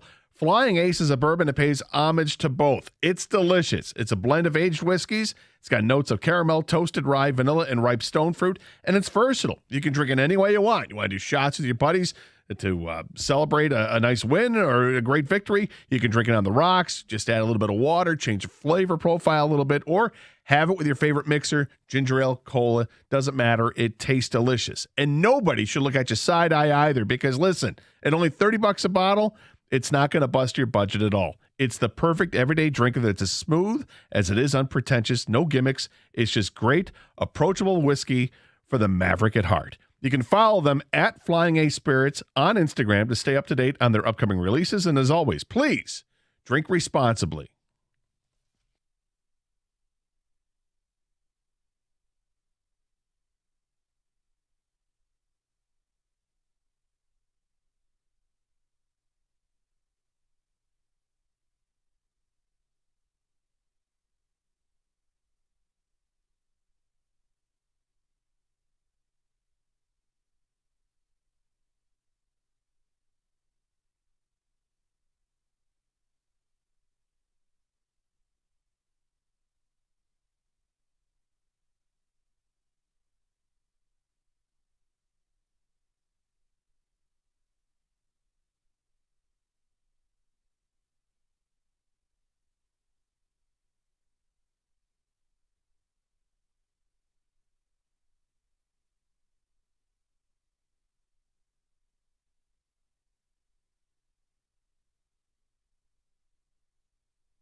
This morning, Kyle Meinke tweets out, rough start for Jamison Williams in his first padded practice of the summer. Dropped 2 balls against Air, then went 0 for 3 during red zone one-on-ones and took a swat at the head of undrafted free agent Starling Thomas. I don't read too much into that. I don't worry about it in particular, although there's so much expected from him that he's got plenty of time to get up to speed. We know that. Plenty of time to practice, plenty of time to, correct any problems. I can't remember. I remember a year ago, training camp opened and some rookie wide receiver, and I'm just totally blanking on who it was, looked awful at the beginning and went on to have a fine year. It's not that big of a deal. But you do want to pay attention to how things are going. You want to know where they've started and where they're getting to. And you want examples of seeing guys getting better. And in Jamison Williams' case, it's not unexpected to see some growing pains. I mean, even when he played last year, do you think he felt 100%? Really? Do you think he was up to 100%? Do you think he was, they say you can be back physically and have clearance from the doctors. So what time is mentally, it takes some time before 5 hours. Okay, I can trust this knee. Somebody's I don't have to think about this right. knee. Somebody's up at 6 in the morning. I don't think this is unusual at all to see a report that maybe Watching J-Mo's struggling today. Joe Burrow. Hawaii. Yeah, will just appear checked on our YouTube channel just to see what was going on, and in the chat in the message area, Tony writes, "Aloha. I hope a trade goes down soon. I want Lang to be part of any package This dude is too wild. Tony from Hawaii. Wow. Aloha. See, love it. Love it. Watching the show, taking it in from Hawaii. That's cool. It's great that he's able to get past that language barrier. Right? Yeah. He probably thinks Doug's Hawaiian the way he's dressed today. Does he? Board shorts and that surfer's hat. No, you know what he said? I think he just got back from South Carolina.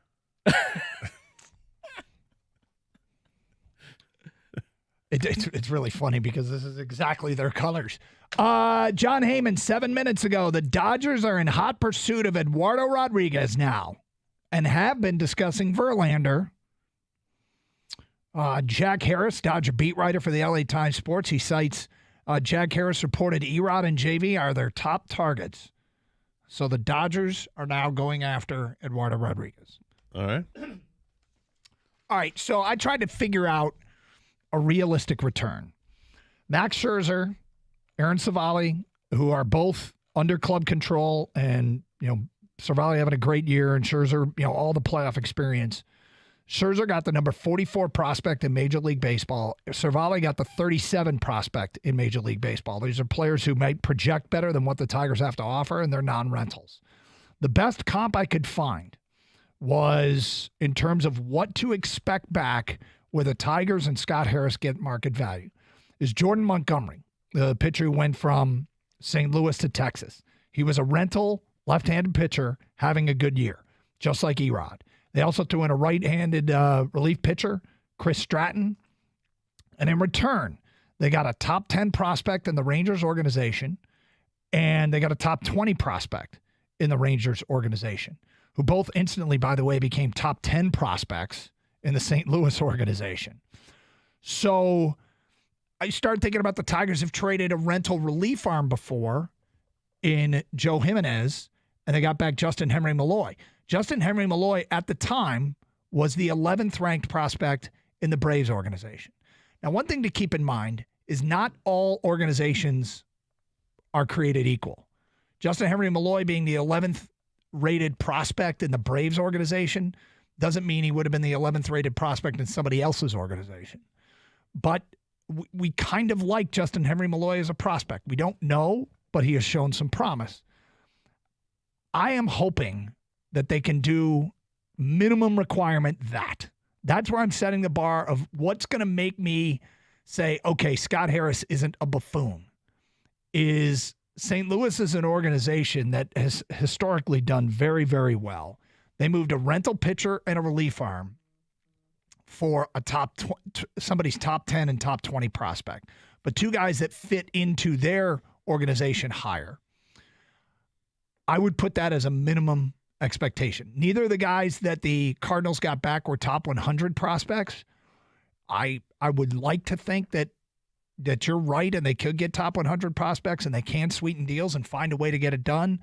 But at the end of the day, that's where I'm setting my baseline personal expectation is to get back at least what St. Louis did in the two players that they traded away. And the Tigers have obviously starters, two of them, both rentals, just like Montgomery, and they've got plenty of bullpen arms, just like St. Louis also gave up. So that's what I'm hoping to get, minimum. Well, I'd like to, of course, getting somebody who's ranked in the top 100 would be great. I think it's possible they can get that. Mm-hmm. I think the closer we get to the deadline, the more possible that becomes, because I think teams want to pull the trigger on a deal and get something done, particularly a team. We talk about Baltimore. They've got so many top prospects. They've got 8 in the top 100. 2 have already made it to the major leagues. They've got a young team. Their team is stocked, and their minor leagues are stocked. They can afford to perhaps overpay to get a piece that they need to win now. That's another reason why I think it's possible. They've got their 7th or 8th rated prospect are both very good players. You mentioned the Dodgers showing interest. They're such a deep organization. But when I look at the Dodgers organization, a lot of their talent, they're either pitchers or they're guys that are in the single A level. And what I personally want in return, if I'm Scott Harris, I want a bat in the lineup that's ready to play next year, if not this year. I want somebody who's Double-A or Triple-A and tearing it up. And you can tear it up and not be on their list of the top 20 prospects because every team's got those guys. I mentioned Justice Bigby with the Tigers is one of those guys. Can they identify who that player is on another team? Maybe it doesn't show up on the list right now, but when they re-update their list or update their list, that it would show up there. I just want a bat, and I think I'd be disappointed if they ended up doing the trade deadline comes and goes, they move their guys out, and what they end up with is, a single-A outfielder and a relief pitcher or some other pitcher. What I'm hoping to get is something more than just Justin Henry Malloy. That feels to me like a reasonable look. I'd love to get a top 100 guy, but when we're talking in real world terms in rental pitchers, I'm hoping to get something slightly better than Justin Henry Malloy, who wasn't even a top 10 prospect from the Braves. But the Braves were a deep order. They're not anymore. But you're right. But you're hoping to get. I think it's fair and reasonable to hope for something that's better than that, but probably short of top 100 prospect. Ja Rule Morosi tweets out 3 minutes ago on X. Update on Justin Verlander. Sources say the Astros, Dodgers, Braves, and Orioles are all involved. The same 4 clubs are engaged on other rotation options. There likely will come a point today where when Verlander suitors pivot and find their pitching elsewhere. So the Braves are another team. When you talk about having a guy that's not in a top 100 list or even in the top 30 list, and that's their player, Vaughn Grissom, who was Riley Green's high school buddy, and has actually performed quite well at the major league level in limited number. I think he's got like 200 at-bats, but he's hit 286 during that time. Yep. Doesn't have a ton of power in the bat, but it's a bat that puts it on the ball and in play and actually gets on base. So that's another example of a guy. Do you think that would and he's a shortstop. Is that someone who could contribute to this team as early as next year, if not this year? Yeah, that's a guy who falls in line there. And I wouldn't be terribly upset if they landed him, even though he's not a top 100 prospect. Yep. I mean, and the thing that we always have to remind ourselves and remind others, I don't know that the Tigers sit down and rank other teams' prospects. Well, I bet they do. Do you think they do, like 1 to 30? I think maybe not 1 to. I think they know guys that they like. I'm not sure. They know what they like. Yeah. I think they look. Don't get me wrong. I'm just not sure that they rank them. I think they have in the last week. I bet you they have. I think they have a list of players that they put in buckets.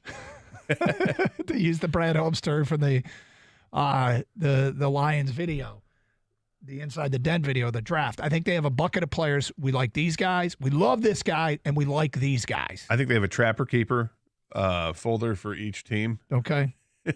And then they have color-coded pens. Yep. The one pen that has the 4 colors on it. Mm-hmm. I think that they have in-depth scouting reports, obviously, on every player in the minors, but I do think that when it comes down to, okay, who are we talking with today? We've identified we're looking at with the Dodgers, the Orioles, the Reds, and the Braves, and the Astros. All right, let's go, people, get it together. And then the scouting department goes out there, they look it up, and they come up with their own list. And here's what we see, and they talk it over, and there is a list. I can't sit here and say I have intimate knowledge. I just don't. The point of the topic was really to remind us that our lists are very different. Oh, yes. From what the Tigers list are, from what Baseball America's list is, from MLB.com. And so when we do see a return and go, oh, they got a top 10 guy or the top 100 guy, I bet the seller and the buyer even see them dramatically differently. Like, if somebody calls up and says, hey, we really, really love Parker Meadows. And the Tigers organization goes, we do too. Whether they really, really love him or they just like him a lot. You sell your own guys when you're making that trade, and somebody doesn't want it. They're not trying to trade away the next Hall of Famer. They're just trying to trade away the guy that you will accept to get them to win now. Yeah, you don't have to like the same player. I mean, just go to Isak Paredes and Meadows, right? Maybe Tampa didn't like Meadows anymore. They really like Isak. Tigers didn't like Isak. Didn't show him anything. They made the switch. And, how things worked out how they worked out. But, yeah, I'm just sorry. Well, I'm saying because you like a certain prospect of theirs doesn't mean they like that prospect as well. No, I know. It's just that I literally, like 20 minutes ago, I pulled up Isak Paredes just to see what's happened there. He played 170. He had 172 at-bats with the Tigers and hit 2 home runs. He's had 637 at-bats. That's in 2 years. In the 2 years he's been at Tampa, 637 at-bats, and he's got 41 home runs. Yeah, so you think when Tampa called up and said, or when the Tigers called up and Tampa mentioned Isak, you think the Tigers turn around and go, oh my God, they want Isak, dude. Yeah, send him, right? I think they probably did. I think they were for Austin Meadows? Sounds good to me. Okay. Yes, we really like Isak, though. But on paper, it seemed like an easy trade because you didn't know that there were anxiety issues with Austin Meadows that was going to compromise his career. Maybe Tampa didn't know that either, but I don't know if Tampa did or didn't. Not implying either way, but it's I mean, they had a surplus of players. They wanted to improve another part of their team, and they made the trade. That's what Tampa does. Guys are getting it towards the end of their run before they become free agents. They move them on. Now, Austin Meadows still had some time though. For those just joining us, nothing has happened yet with the Tigers, but I mean, there's so much buzz right now, and it seems to be that the linchpin, the first thing that may drop today is a Justin Verlander trade, and then everything falls in line. But as teams fall out of their pursuit of Justin Verlander, it might have them circling back to the Tigers' Scott Harris. 248-539-9797. More your phone calls and feedback and updates on what's going on this trade deadline day as we continue. Hey, Mega Millions is up to $1.05 billion. Gator, I got another cluster of would you buy questions. Oh, okay. Yes. Would you buy? I'm going to look forward to this. Yes, we'll get to that today at 11:35 and updating anything going on trade deadline here on 97.1 The Ticket.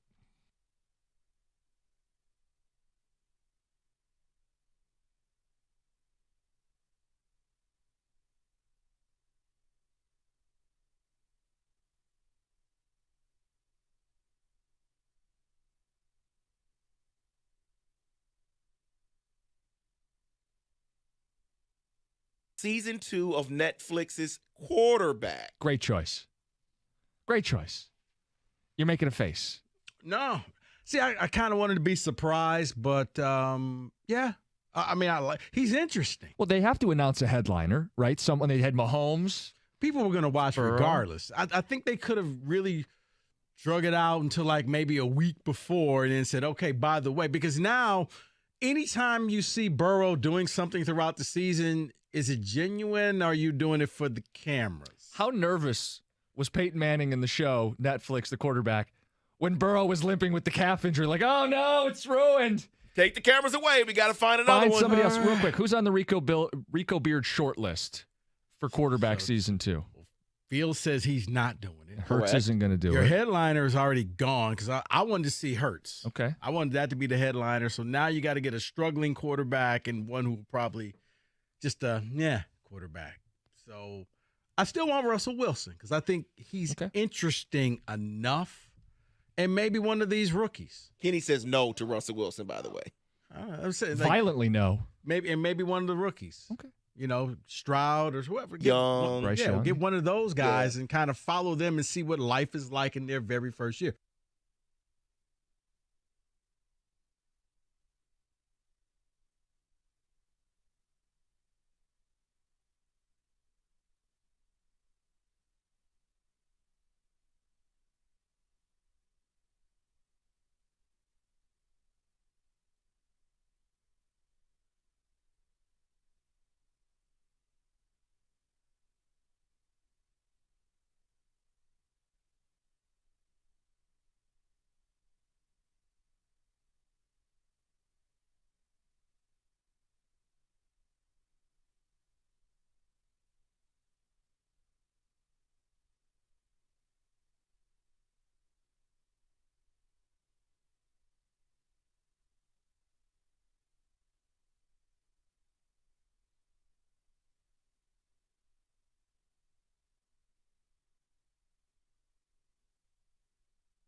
Doug Carr, Scott Anderson, 97 won a ticket.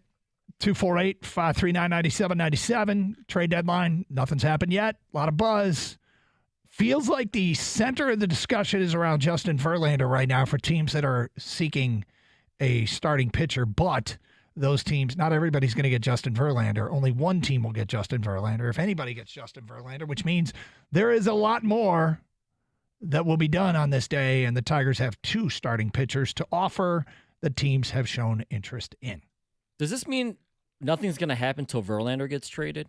It might. I mean, I would have to imagine throughout the day there are going to be teams that take themselves out of the JV running. That they're just going to say, all right, the price is too high, we're moving on. Or Justin Verlander will say, I will not be traded to Baltimore because he's got a full no trade. And that will cause a team to move on. But it sounds like he's the big focus right now, right? Yeah, John Heyman just tweeted out, one mystery team on JV has been uncovered. The San Diego Padres. There you go. Did it move, Doug? No. Why? I you don't want JV? I would like to see what the asking price is. I would imagine it's pretty substantial. And, I mean, I guess I'd be happy if the Padres are going for it. But what are they, 6 games out of the wild card right now? They're 6 games out, and they got a shot. The Tigers are, 6.5 games out, and it feels like they have no shot. It sounds like just more and more teams are getting into JV sweepstakes. Yeah. And it's holding up things for the Tigers. Yep. Well, the fact that there are more teams means that there's more of a market for the Tigers guys. That's good. The Tigers are the other team, and we're waiting. 248-539-9797. Jim is next here on 97.1. Hi, Jim. Good morning, guys. Hey. Appreciate you taking my call. Sure. You guys said something in the last segment, and it really hit home with me, and it's something that I've been saying for years. Just before you took your break, you were talking about Isaac Paredes, and you referenced that 100 and some at-bats with the Tigers. He had 2 home runs, and then with the Rays now, almost 600 at-bats, he's hit 40-some home runs. That has been the issue with the Tigers for years. They can't develop anybody. Is it a coincidence that all of a sudden he leaves the Tigers and he goes somewhere else and the guy finds a swing? I mean, how many times do we see this? Players leave Detroit and they're awful here, and they go somewhere else. It's not often. It's not. I think there's a couple of names. I mean, Suarez is one, but the Tigers just gave up on Suarez to get somebody else. It's not like he had much of an opportunity with the Tigers, but it's not because they didn't develop him, I guess. But it certainly has happened with Paredes. And yeah, there's no doubt that the Tigers have not developed enough everyday lineup players, without question. But it's also an advantage to go play in Tampa in that ballpark. That's a hitter-friendly ballpark. But to his credit, we didn't see this coming in Detroit by a long shot. No, and obviously over 2 years, he's got considerably more at-bats. And maybe he wasn't getting the opportunity here with only 100-some at-bats. But, it's just, when you guys said it, it just hit home with me. And the Tigers organization, and granted, as Doug mentioned earlier, we have a clean slate now with Scott Harris and his regime. But typically in the past years, it's something the Tigers have never been able to do is develop players. That's all I want to say. I will say I'm very encouraged with the development of Riley Green. I am very encouraged with the development of their pitchers. And I hope that we'll see more evidence that they are, as a coaching staff and an organization, that they're doing a better job developing guys when Max Clark works his way through the system, and what they've done with Justin Henry Malloy and Cole Keith. I mean, Cole Keith, what was he, a 4th-round pick?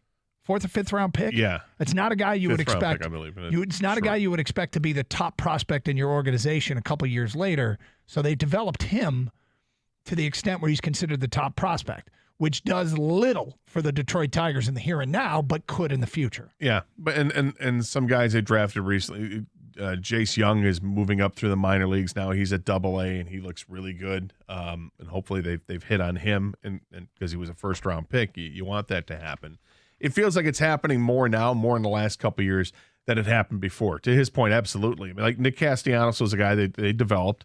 Nick was very good in the minor leagues. Came to the Tigers and was good. with the Tigers and has moved on, and he's continued to be a good player. But there's a big period between Castellanos and Riley Green, and there is a massive period between Travis Fryman, and Nick Castellanos, or maybe you put Bobby Higginson in that crew too. It's the same type of era as with Fryman. It's just it was a long time between prospects and Nick Castellanos. They had guys they thought would hit, and they didn't hit. Yep.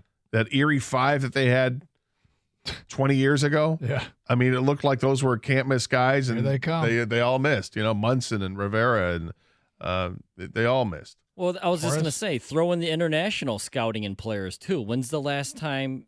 Yeah. It doesn't just have to be, we're still college waiting. or high school kids. I mean it's funny because they started to put money into it about 5 years ago, and the name that stands out is Roberto Campos. Mm-hmm. He's only 21, and he's at high A ball at West Michigan, and he's doing okay.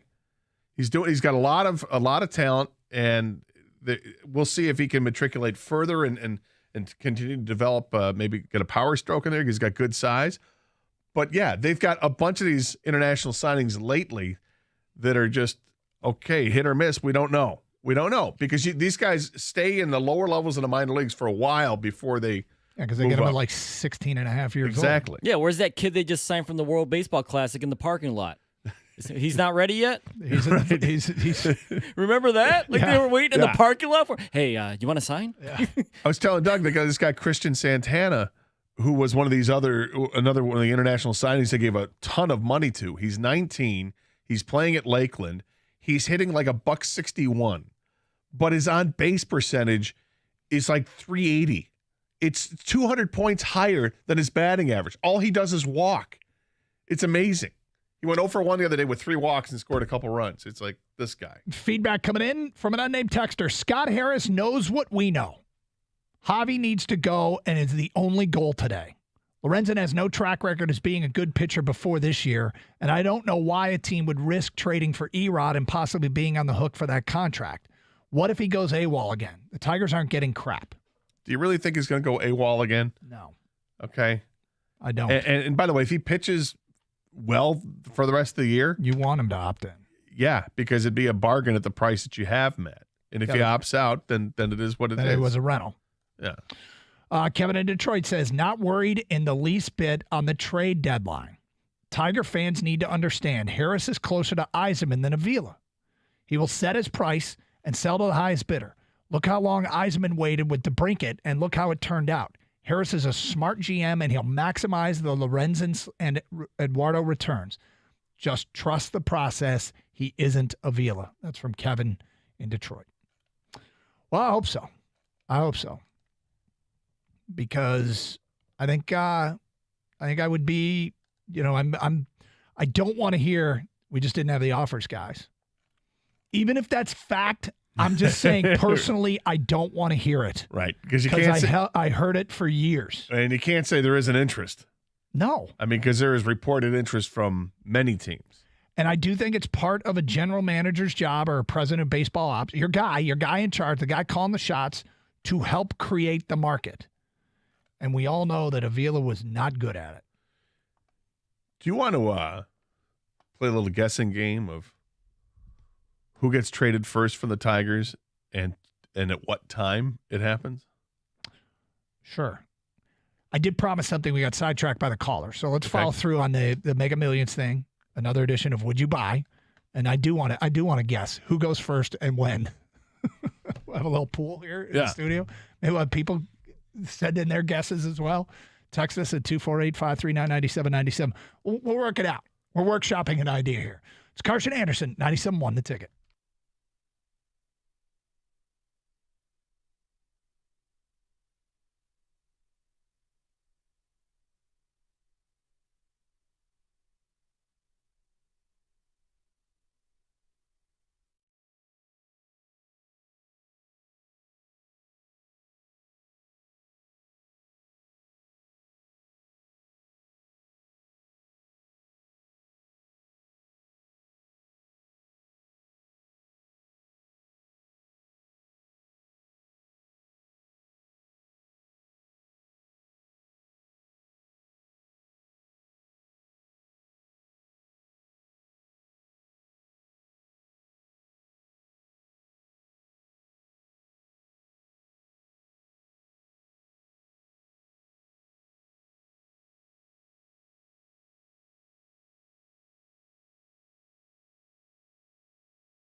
Nothing to report yet. Seems like Justin Verlander's the linchpin. Once he gets dealt, other things happen. Or as teams fall out of the Verlander pursuit, Detroit might be who they call next. MLB Pipeline 8 seconds ago. The Padres are high on Eduardo Rodriguez and could make a push to acquire him from the Tigers. They're citing Mark Feinsand from MLB.com. And then we got they linked the Padres prospects. Oh, so, yeah. I was going to say, I'm looking at the Padres prospects right now. Yep. Who you rooting wins in that trade there, Doug? I think it's going to be a win-win. I would root for the Tigers to win, to be honest with you. The Padres have frustrated me so much. And if the Tigers play Padres in the World Series, I'm rooting for the Tigers. If only we had an example of that happening. Actually, I was just becoming a Padre fan because of Tony Gwynn right around that era. And, yep, Alan Wiggins, Rupert Jones. Eventually he made his way to the Tigers. But okay, Mega Millions. Mega Millions is up to $1.05 billion. It feels like we just went through this because we did with the Powerball. So I ask you, are you buying tickets, Gator? Yes, I will buy tickets for tonight's drawing. Have you bought tickets recently or in the last couple of drawings? I missed the one on Saturday, but I did buy them for the previous one. What about you, Kang? Yeah, I've bought throughout. Okay. Even I was buying actually when the Powerball was up, and everyone was like kind of neglecting the Mega. You kind of went over there, slid over there, thinking I can maybe pull a fast one on the world. Yeah, that's exactly how it works. Okay, yeah, sure. Nobody's paying attention to me over here buying my Mega Millions tickets. I'll just go win this $700 million. Yeah. While everyone's pursuing the billion plus. Yeah, quiet $700 million. Okay, so we do this when these drawings get out of hand, and we talk about responsible spending and anonymity and all that in case one of our listeners wins. And Gator, here's a couple of more would you buys. Okay. All right. Mega Millions drawing, you win the $1.05 billion jackpot. Would you buy a huge RV and travel the country? No, I would not. I don't want to drive the huge RV, so that's not going to happen. If I want to go to the country, I've got the money, I'll fly. Okay. What about a professional driver? Would that help? If I got a professional driver, I mean, it's something to think about, but I'm not an RV guy. Never been the RV guy. So, no, they're loud as hell. I mean, I'd rather hire a driver to take me in like a really nice car, like hey, let's get a Maybach, and ride in the back of that if I had a driver, but not the RV. Kang, if you win, are you buying a huge RV to travel the country? No. Time is of the essence, and I want to get there quicker than an RV would take me. And I'm not a huge, like you, Gator, I'm not a huge road trip guy. I don't mind them occasionally because you can have some fun, but overall, not going to be worth it for me to buy one. Yeah, and plus, if I'm going to go on a road trip, I'll take my own car, drive, have a top down on a convertible, and enjoy the ride. Like a 12-hour drive? Well, I'm not doing that. Well, that's not necessary. Well, I mean, I could go hours at a time. I go 5 hours at a time. Look, I love Detroit's location because we're 5 hours from some great places. And go to Chicago. You can go to there's Cleveland, Cincinnati, Indianapolis, there's Buffalo, there's Toronto. I mean, all these cities are just within 5 hours, and then you hang out there for a day or two, and then your next 5 hours, go wherever you want. It's I don't mind doing that. The long. So a pair of no's. Yeah. Okay. Win the Mega Millions drawing tonight, $1.05 billion. Would you buy a mega yacht and sail the world? No. The world, no. Now, would I get a big-ass yacht, and would I want to take it from, say, Detroit and take it all the way around up the top to Mackinac and come back down around the other side to Lake Michigan and over to Chicago and do it again coming back the other way and tour the Great Lakes? Yeah, I could do that because I want to control it as best I can. There's something about open water in, like, the sea that I'm not down with necessarily. You want to see land at all times? I'd like to be able to keep an eye on it. Okay. Yeah. It's right over there. Yeah, but the idea of a big ass yacht, That has definitely crossed my mind. Kang, what about you? Would you buy a mega yacht and sail the world? No, I don't have any interest in that. I love boats and yachts, but I do not want to sail the world. I don't even know if I'd buy a yacht. I might just end up renting, if I need to. Renting's always good. Yeah, unless I don't know what the investment, I know boats are bad, but for yacht, as far as return on investment, As a boat owner. But is it the same with yachts? Like, I would think no, because when we're talking this through, and I have thought about this, like, hey, if I had a home up north, and let's just say for the sake of it was Bay Harbor or Harbor Springs, somewhere up there in Little Traverse Bay, would I want a big ass boat to be there? Yeah, but I know how infrequently it would be used, so it's better. You're better off renting. Yeah, somebody for hire out there. I want to just tour the bay or something like that. It'd be great. Or hey, can I pay you to give me a captain and charter the whole you so I can go for the next week up and down Lake Michigan. And it's like the private jet question you asked. I think we'd rather just not buy one. But it's amazing because Bay Harbor, Harbor Springs, two of the marinas up north where you can see Charlevoix, Petoskey. You can see these unbelievable mega yachts. Huge. And I was just down in Harbortown, South Carolina, where they hold the RBC Heritage. Oh, where were you at? Did you go to South Carolina, Doug? And is that Hilton Head? And Gator, their little harbor. I'm like, I think they have more mega yachts here than I've seen up north. Yeah, because it's the ocean. So of course you're going to. It's crazy. Yeah. And it all looks like, God, that's just another like I can't even relate to the people that buy these things. No, I mean, you live over there. You're talking about, got to worry about hurricane season and all that. Yep. Not worrying about much when you're on the Great Lakes. Just enjoying the Great Lakes. Yep. Great Lakes are great. It's like, was it Star Island in Miami or something? It's like at any moment, there's Usher's yacht, or there's, Conor McGregor's yacht. These ridiculously just expensive, oversized boats. Yeah. All right, let's do one more. And I'm not sure how this would work, but you win the Mega Millions, $1.05 billion. Are you putting a fast food franchise in your house? Again, I don't know how this would work, but would you put a fast food franchise so you would always have access to this product? I tell you, this is a good one. Because there's so many things going through my mind. Do you want the Chick-fil-A? So you have the chicken sandwiches at the ready with the fries. That's always great. But, me, I love Mexican food. Would Chipotle be the call? Because I love to have, whether it's a burrito or a burrito bowl. The quesadilla, it's also simple. I might need a ruling on mine because mine's not fast food; it's a restaurant.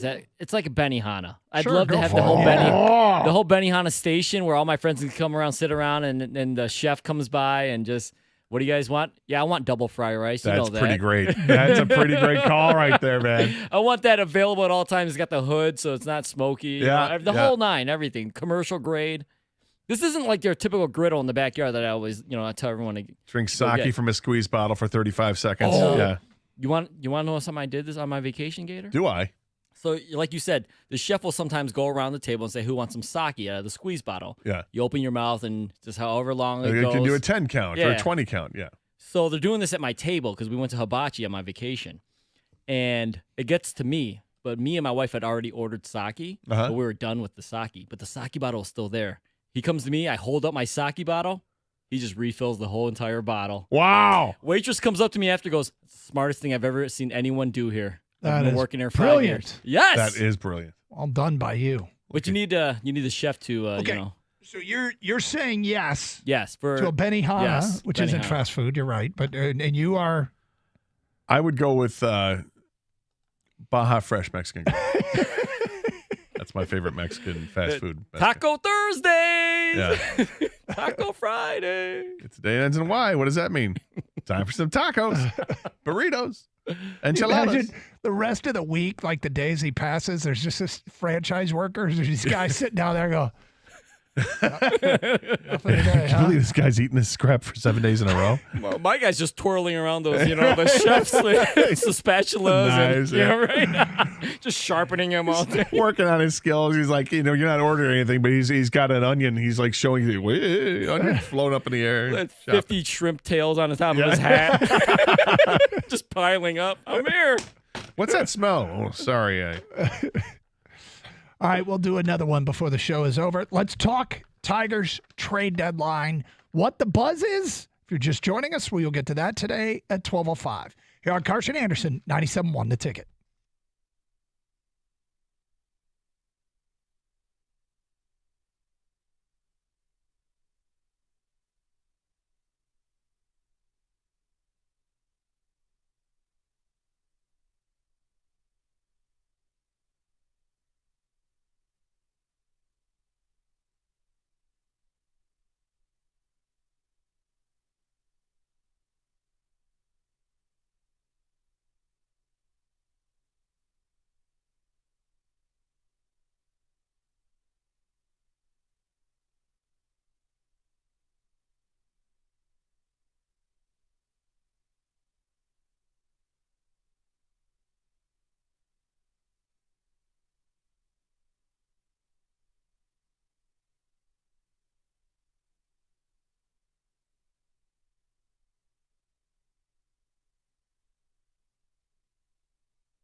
Okay. So nothing to report as of yet in terms of any movement today. There are 6 hours to the trade deadline. All of the talk and the reporting is centered around Justin Verlander at this time.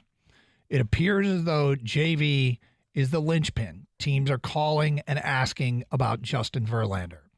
John Heyman says that the Dodgers are in hot pursuit of Eduardo Rodriguez. Orioles have checked in on Verlander. Nothing to report as of this time. The Astros might be a team that JV could end up at. And the reason we're bringing it up is because it feels like that's where he is perhaps the most coveted starting pitcher available today. Maybe not, but it appears that way, or at least it's creating that there's more reporting on JV than anything else. Now, that might have something to do with JV being a New York Met and the New York media. Well, he's the biggest name on that. It is the biggest name. What can we expect that the Tigers get back when they do decide to trade Eduardo Rodriguez and Michael Lorenzen? Well, let's start with what's probably going on. And we talked about conflicting reports of pressure. Who's really feeling the pressure?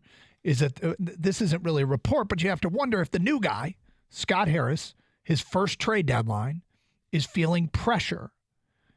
Because those preliminary talks with teams have taken place where those teams have said, we're interested in Eduardo, and here's what we have to offer. And he said, okay, thank you. Here's what I want. And they said, okay, thank you. But they haven't made a deal. But those preliminary talks means that Harris has an idea of what he can do to trade Eduardo Rodriguez and Michael Lorenzen and the bullpen arms and more. Is he feeling pressure to cave and go at the asking price that the offers that those teams have made and have them not meet his asking price? Or, as Ken Rosenthal, the Athletic, reported this morning, pressure on buyers is mounting. Mark Feinsand of MLB.com, will the Tigers lower their price, or will a contender feel the pressure as the deadline approaches? Gator, whenever I talk about this as the deadline approaches throughout the show, you've gotten squirmish because squeamish. You've gotten uncomfortable. Yes, I've been squirming. You started to shift around uncomfortably because you don't want this to go down the way it happened with Avila so many times. And just because Harris doesn't pull off some great trade that we immediately praise doesn't mean he's Al Avila. But I really have to admit, I do not want to hear the phrase, the offers weren't there, guys. Yeah, I don't want to hear that either, even though it's quite possible. You know what I want? I want to hear that the Tigers are doing the same thing the Lions did. They got a film crew. They got everybody mic'd up on trade deadline day, and a week or two down the line, they'll release the video of trade deadline 2023, and you'll see Scott Harris wheeling and dealing, talking with his guys that are in his office right now, and getting excited, like saying, "Oh, we got the two guys in our bucket are, right? This third base prospect from the Orioles and the shortstop for the Braves. These are the guys that they've targeted, and hey, it came through." But I'm with you. I don't want to hear, "Hey guys, the offers weren't there." It's entirely possible that that's a situation that their asking price may have been too high. And for every reporter that comes out and says the Tigers are asking for a high price, well, what's the high price? What are they asking for? Nobody's revealed it, right? Nobody's said that they're asking for, got to have a top 100 prospect or got to have a major league ready arm, or nobody's saying anything like that. So I don't know what the high price is. I don't either, but it's been pretty consistent. Like, it doesn't matter who the reporter is. They say high price. Yeah, because it seems like one guy High says it and price. everybody else has to repeat it. I'm not sure if that's true. If that's what's going on here, it's possible. Does nobody ask a follow-up question? What's the high price? Like, Well, if your source tells you, they're asking a high price, I'm just going to report that. Well, Why wouldn't you? I just saw that one reporter, and I'm going to see if I can find it, tweeted out, I'm hearing the exact same thing, that it's a high price. Now, I guess teams don't want to tell you who they're considering trading in case the deals don't go down, and they don't want to make things uncomfortable moving forward with players that they just tried to trade. But at the end of the day, and I'm talking about prospects. Veterans know that they are being shopped around. there is very little pushback. The idea that the Tigers are shopping around probably 2 starters and multiple bullpen arms because they faded from the chase for this division. With that said, Gator, what can we reasonably expect in return? Look, I think if you look at what Scherzer got and what Cervale got, 2 good starters that are under club control, they got top 100 MLB prospects. The Tigers' 2 pitchers, the starters they have to deal are rentals and might not be considered as good. And I think the best comp is Jordan Montgomery, who was a rental left-handed pitcher who's having a good year for St. Louis. They paired him with a relief pitcher, Chris Stratton, and they got a top 10 prospect from the Rangers organization in return, a right-handed pitcher, Tekoa Roby, and a top 20 prospect, an infielder, Thomas Sagasi. Now they are both top 10 prospects with the Cardinals because they got them from a deeper organization that had more talent.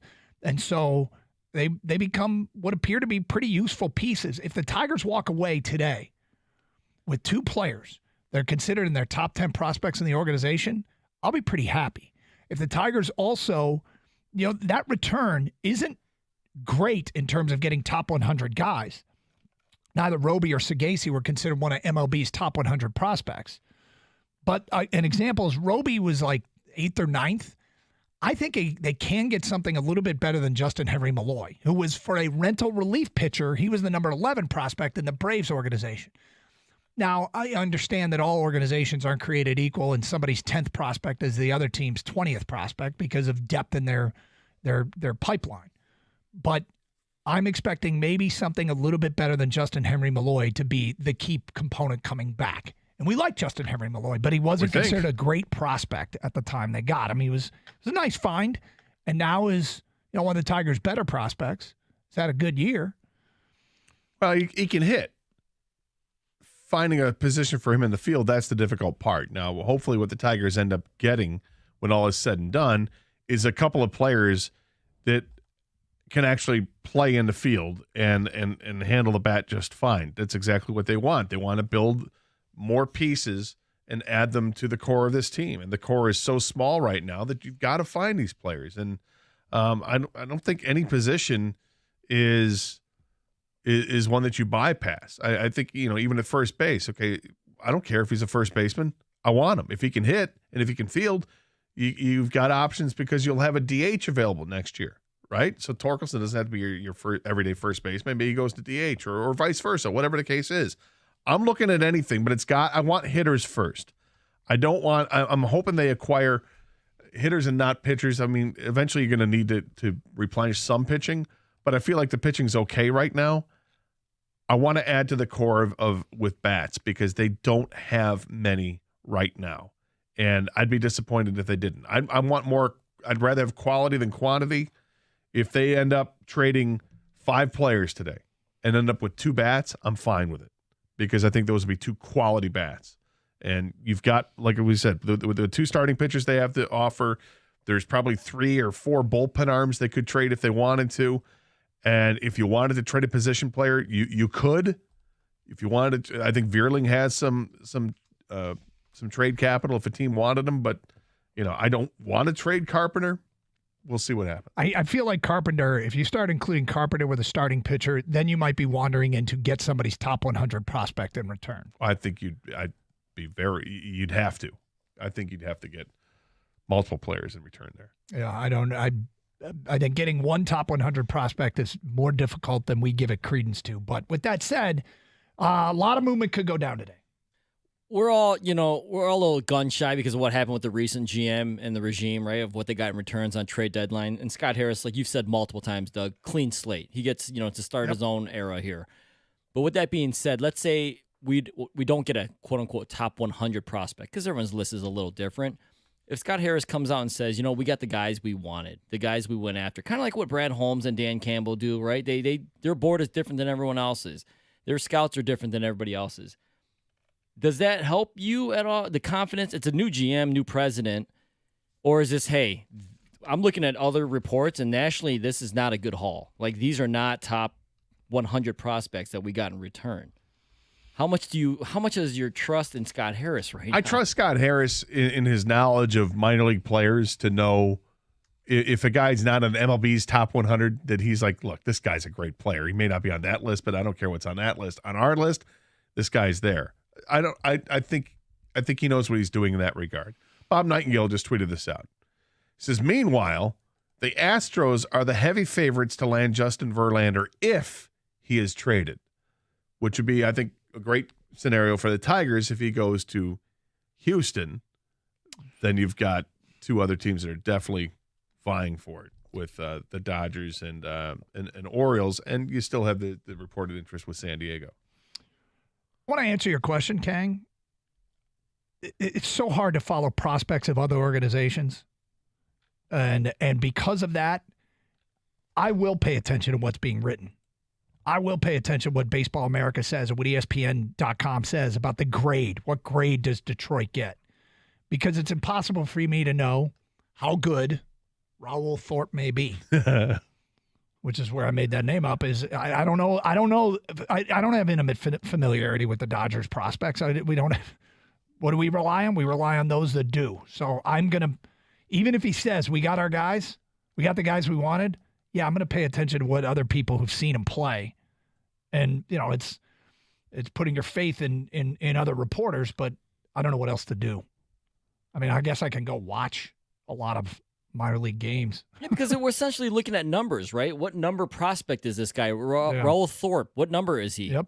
I mean, that guy you mentioned from the He came up from the Camarena Academy and just lit it up there, and that's why he got noticed in the international scene. Finally, some international scouting. Yeah. That's right. The guy, the player that the Tigers have that's like 19th round pick that you brought up earlier. What was his name? Justice Bigby. Yeah. Great name, right? By the way, what if that's the guy the Padres want as well or something, but he's not highly rated, but they think, hey, this guy, he's showing something every level and he's moving up. I think it doesn't have to be these numbers, but we have nothing. You're right, though. We have nothing else to go on because we're not there. That's what I'm saying. I trust Scott Harris that they know who those types of players are from the other organizations. That maybe you don't see this person highlighted, but I expect Scott Harris to know more than me. But to really delve into what they got back, I also expect Scott Harris to put a positive spin on whatever trade he makes. And so I'm going to do a little bit more digging. 248-539-9797. We got a little exercise we want you to participate in. We'll get to that today at 12:24. Give you all the latest to what's going down on trade deadline day. Mega Millions. Gator, we got another edition of Would You Buy? Coming up today at 12:18. Here on Carson Anderson, 97.1. Well, play, practice, and party the way that you want at 5 Iron Golf. It's the nation's leading indoor golf and entertainment experience, and now it's open in downtown Detroit. With 13 TrackMan simulators, certified instructors, a full bar and restaurant, the whole family can tee up great times. You can play Pebble Beach. Heck, you can play up to 200 courses that they have on the TrackMan simulators. And plus, you can take a lesson. You can compete in a league. You can join as a founding member, or how about spicing up that next date night? Oh, yeah. Visit 5irongolf.com and get 50% off your first booking when you mention me, Gator, at checkout. That's 5irongolf.com.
I hadn't refreshed since the break, and there were 21 new posts on X. Yeah.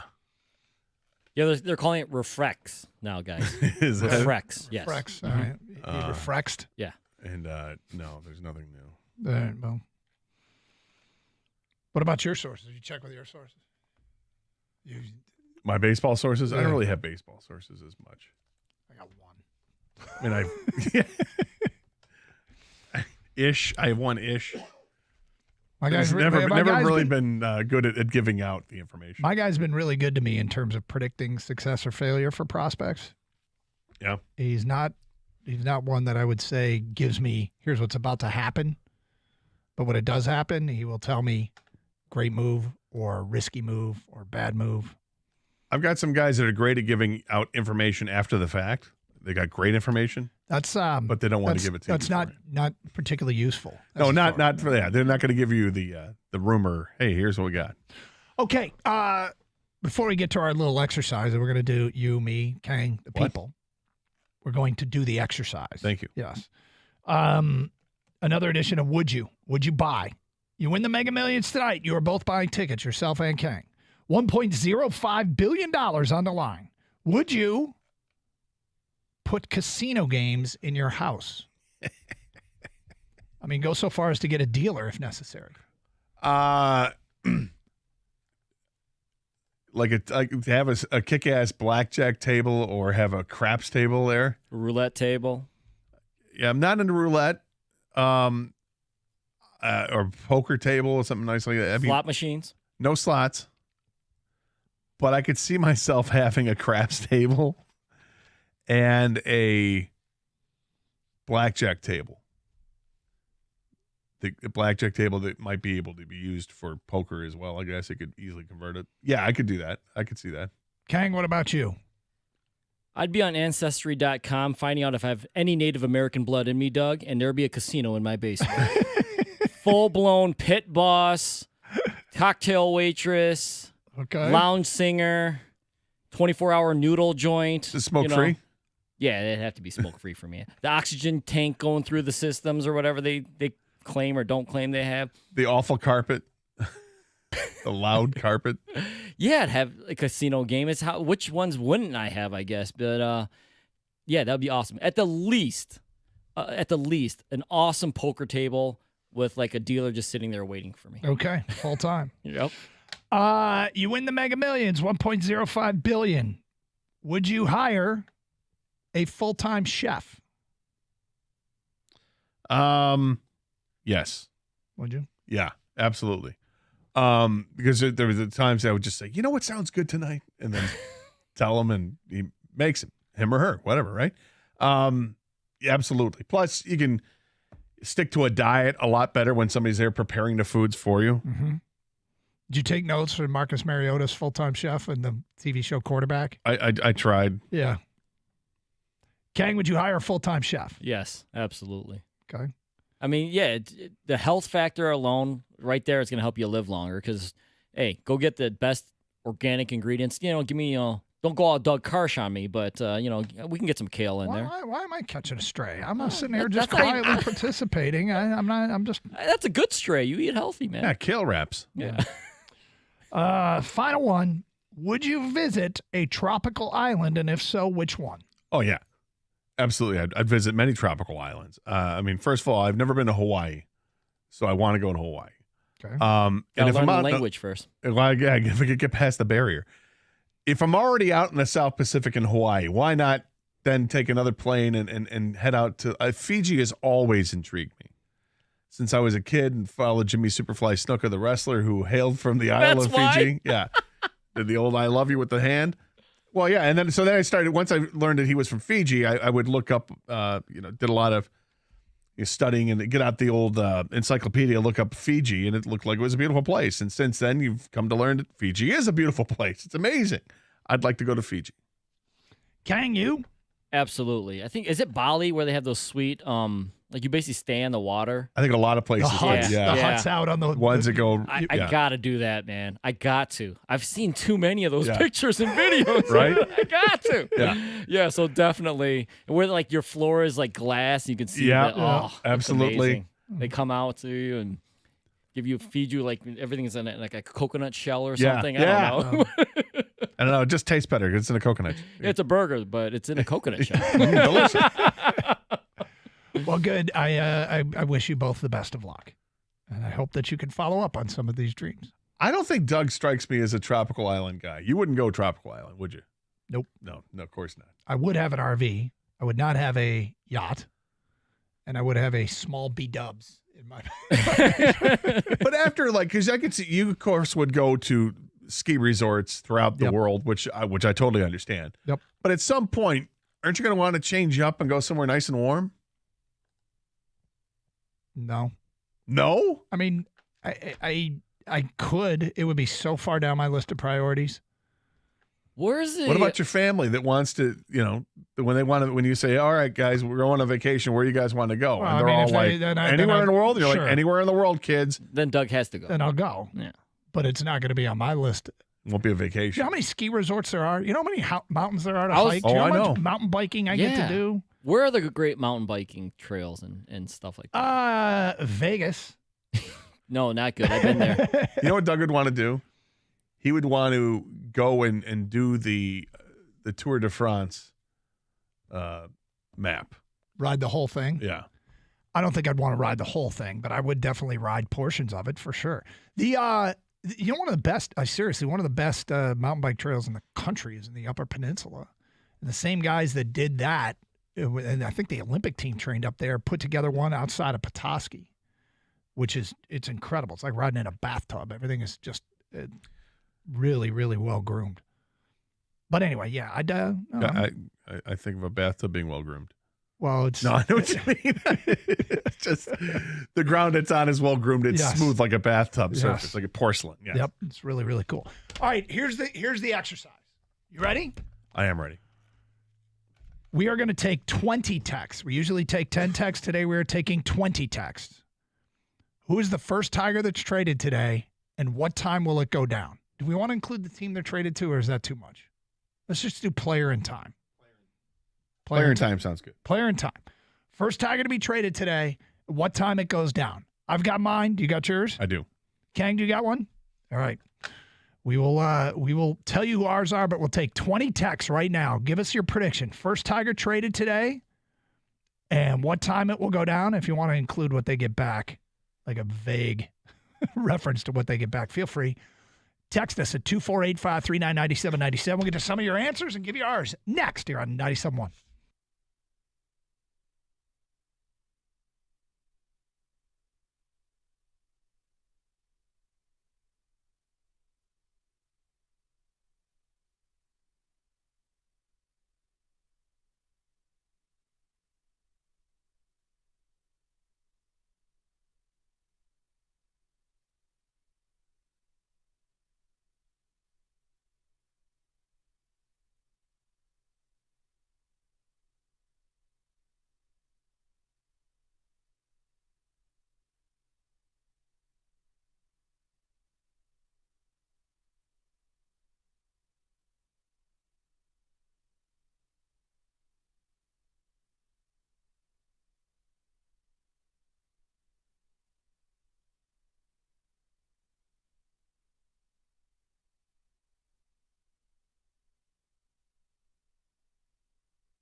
Doug Harsh, Scott Anderson.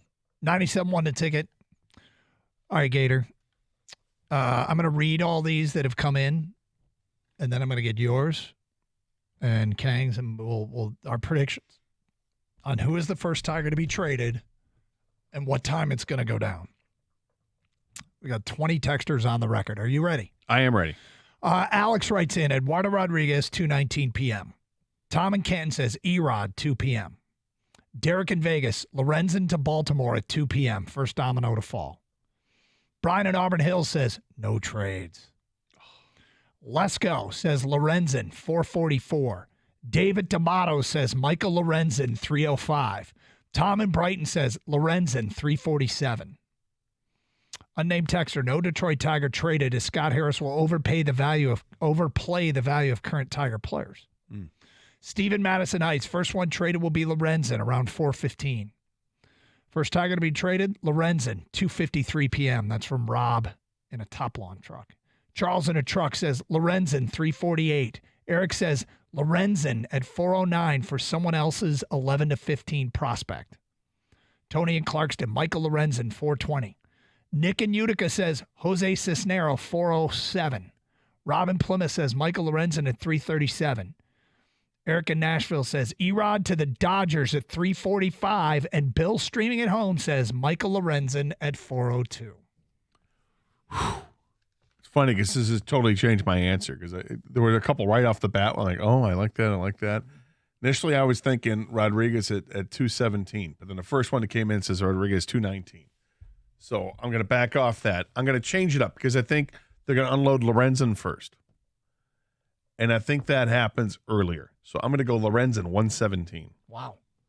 Well, we're still on the air. I like it.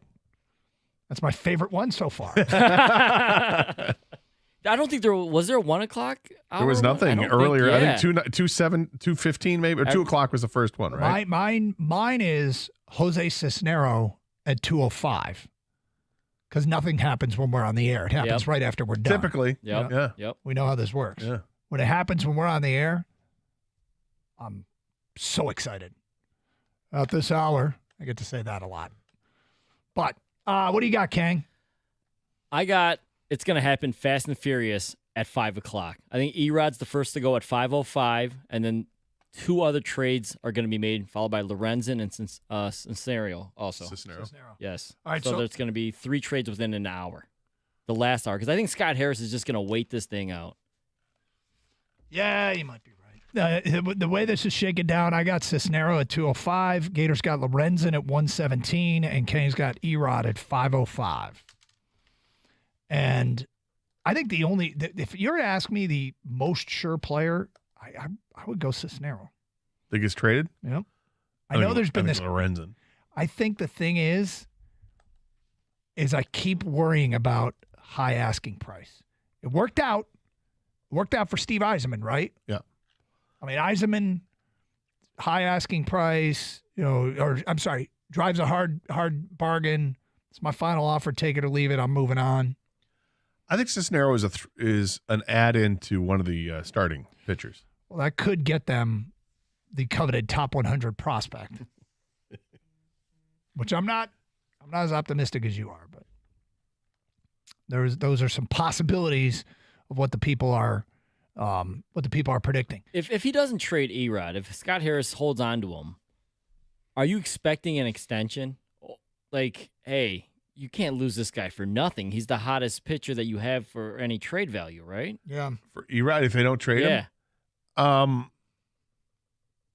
mean, if they didn't get an offer they liked and they don't trade him, then I think you have the luxury of waiting things out to the end of the season before. Well, no, I'm not saying extension right away, but I'm saying eventually at the end of the year, they rework their contract because before he opts out.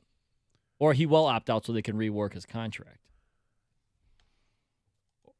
I mean, it all depends how he pitches, right? If he looks like you want to extend him, then you want to extend him, then go ahead. If he looks like, oh, please God, opt out, then, do you buy? I don't know. I have this sneaking suspicion. This is why I want to trade him, because I don't want to deal with the headache later on. Yeah, I've talked about this quite a bit. I do not trust him. Love what he's doing for the Detroit Tigers. Loved how he helped this team be way more interesting than we thought they'd be. I'd also like to thank the Twins and Indians for helping this team be way more interesting than we thought they'd be. But I don't trust that this isn't simply by far the best year of his career, his best walks and hits per innings pitched of his career, his best ERA of his career, and what he's doing right now isn't likely to be sustainable. So that's why I so desperately want to move him, and I will be ecstatic if they get market value for him. Are you surprised the Indians or the Guardians did what they did? Yep. I mean, to give up your best pitcher when you're a game and a half out? Mm-hmm. What is that? Unless they're maybe going to buy something today. Well, it sounds like the guy they got back they think is going to immediately play for them or start for them or be their starting. Is he first baseman? The first baseman, but I guess it means that they may have to trade somebody. One of the players that's currently on the roster. I don't know. It seems odd. It does seem odd. If I were a Guardians fan, I would be scratching my head. You know? Yes. But you and I both had the same observation. A flurry of insider tweets from about 10 a.m. to just before noon. Everybody's gone dark. Hasn't been a lot of speculation in the last half hour, 45 minutes. I mean, John Hammond just tweeted out, but it's nothing involves the Tiger. And former Tigers says Andrew Chafin could be dealt. The Cubs, Brewers, and maybe Twins are potential fits. But no, we're just not seeing a whole lot. It's the calm before the storm. Yeah, it could be. Oh, 7 new tweets. Hang on. Well, Buster Olney predicted earlier today that there would be a flurry late in the day, near the end of the day. It would be starting pitchers, and the first two names he mentioned were Erod and Lorenzen. So it sounds like Olney's got Erod around 5 o'clock. I mean, there was a report last night that said the Tigers were definitely going to trade somebody last night. Oh, really? I didn't see that. And it didn't happen, obviously. Yep. Well, no, I don't, I predict things happen just after we're off the air, kind of as it's usually how it works. Kind of as a joke, but I think. What's been the biggest thing sports wise that has happened during our show? Like we've seen Allen Iverson traded during our show. Is that the biggest one? When the Red Wings signed Matt Niskanen. Stop it. That was huge. That was huge. I hate you, X. Now everyone's verified. That's a good question. Biggest story that happened during our show. Sports story, yeah. I don't know. I'm just so used to news breaking other times. Midday doesn't seem... Well, right, because it seems like trade deadlines happen, usually 3 o'clock or something after the show. Oh, how about when Badgley got cut? Whoa. Wow. You know what? I was thinking about this, and I guess this doesn't really answer your question. Remember, was it Austin Jackson that got pulled out of center field? Yeah, in the middle of the game. At 3:59 p.m.? It was like a 4 o'clock. They had an afternoon game that day. Yeah, I was there. Remember how bizarre that was? It was quite bizarre. Was that the David Price trade? I think it might have been. But yeah, I remember being in the press box, walking on the concourse, and he comes, or not the concourse, walking in the press box, and seeing him come back. Like, what's going on? Oh, yeah. Yeah, it was a flurry of moves that day. All right. Well, we'll keep you updated if anything is being reported or there is any breaking news, including from our sources. 248-539-9797. Wonder how many people did what I did today already. We'll get to that today at 1246 on Carson Anderson, 97.1. Summers will never be the same when you transform your outdoor space with Trex composite decking from Builders First Source. Fade, stain, scratch, and mold resistant, Trex composite decking from Builders First Source gives you a maintenance-free, ageless look. So whether you're looking to build it yourself or maybe you need a referral for a Trex certified installer, Builders First Source has you covered with decking for every budget. Make the most out of outdoor living with Builders First Source. 2 locations in Clinton and Shelby Townships. Builders First Source, Macomb County's largest and first source for decking.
This morning, Kyle Meinke tweets out, rough start for Jamison Williams in his first padded practice of the summer. Dropped 2 balls against Air, then went 0 for 3 during red zone one-on-ones and took a swat at the head of undrafted free agent Starling Thomas. I don't read too much into that. I don't worry about it in particular, although there's so much expected from him that he's got plenty of time to get up to speed. We know that. Plenty of time to practice, plenty of time to correct any problems. I can't remember. I remember a year ago, training camp opened and some rookie wide receiver, and I'm just totally blanking on who it was, looked awful at the beginning and went on to have a fine year. It's not that big of a deal. But you do want to pay attention to how things are going. You want to know where they've started and where they're getting to.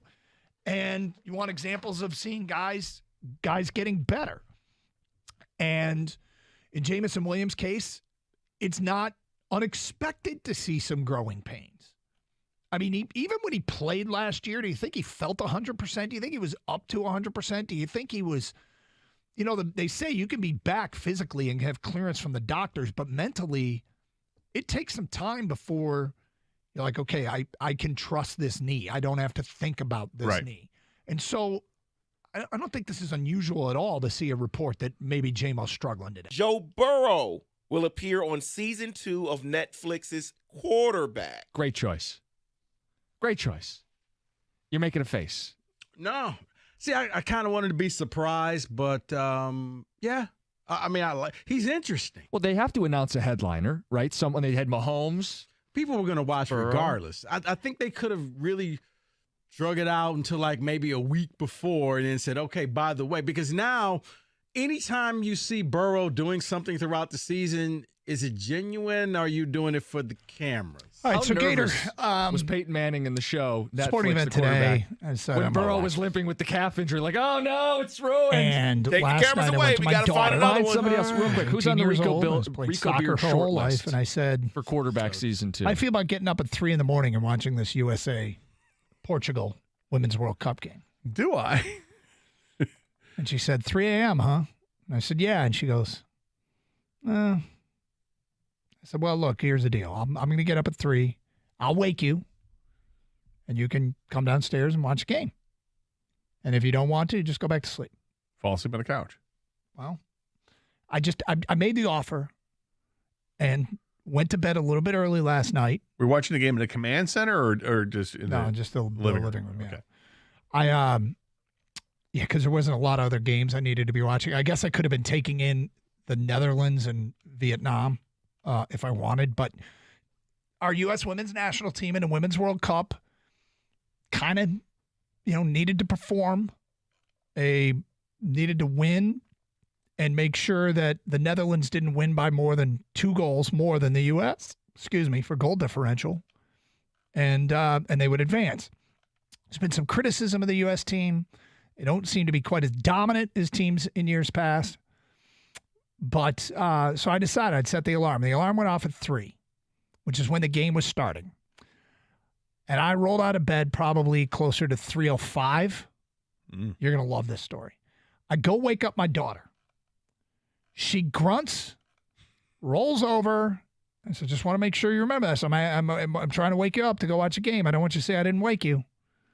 And she just shook me off and went back to sleep. Yeah, which is fine. Totally get it. So I go downstairs and I flip on the TV. And you know what I see? And it's about 3:05. I see a message on the screen about the update in progress. You know how your cable system will have update and they'll do it overnight? Mm-hmm. They'll warn you update. The update was coming at 3 a.m. They're going to update the TV while you're watching this. This is not the time to update. It had already started. Oh, no. So I sat there, and I'm like, this game is underway, and I don't feel like I'm missing the Super Bowl or something here, but I got up at 3 a.m. and right in the middle of my Comcast update, and then the welcome screen comes on. Welcome. Bienvenido or whatever. You know how it does that in all the different languages? Bienvenue. And I'm just like, not now, man. Are you kidding me? Right, the screen goes black and it's restarting. And it's flashing. And I mean, I missed the first 15 minutes of the game. It's a long time. Yeah, and it's not the end of the world. It was scoreless. And I was going to say, spoiler alert, it stayed that way. But of all the nights, it feels like that happens like once or twice a year. It was last night at 3 a.m. Not the night to do it while the USA game is going on. I don't think they're going to have great ratings for that one. You don't think? They might have. I mean, for a show, it's on at 3 a.m. They probably do. Mm-hmm. But in the grand scheme of things, last night was not the night to get ratings for the World Cup when you're talking about it at 3 o'clock in the morning for the start. But with the game ending in a draw at 0-0, 0-0, do you feel kind of cheated that you stayed up? Like when you're, I could have just slept in and wouldn't have missed anything. Was I mad? Yeah. Yes. Yeah. There's no payoff, man. It's a draw. There was no scoring. Kang, I mentioned this to you yesterday. I was thinking about doing this, and you said you were actually thinking about it. Yeah, you were. So that same scenario almost happened to me the other night, Doug. The whole updating thing. Yep. It was 3 a.m., but I think it was either Friday or Saturday night. That's why I was even up still. And I was watching the Philippines take on, I want to say the Netherlands too or something. I don't know. Wow. One of the teams.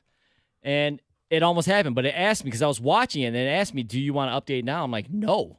So I just hit the skip until a later time. I think 3 a.m. is the time when this stuff happens, Doug. Yeah. And so you just got caught up in it. I don't know if it's everybody from Comcast or it just happened to me. Now, again, I wasn't missing the Super Bowl. I wasn't upset.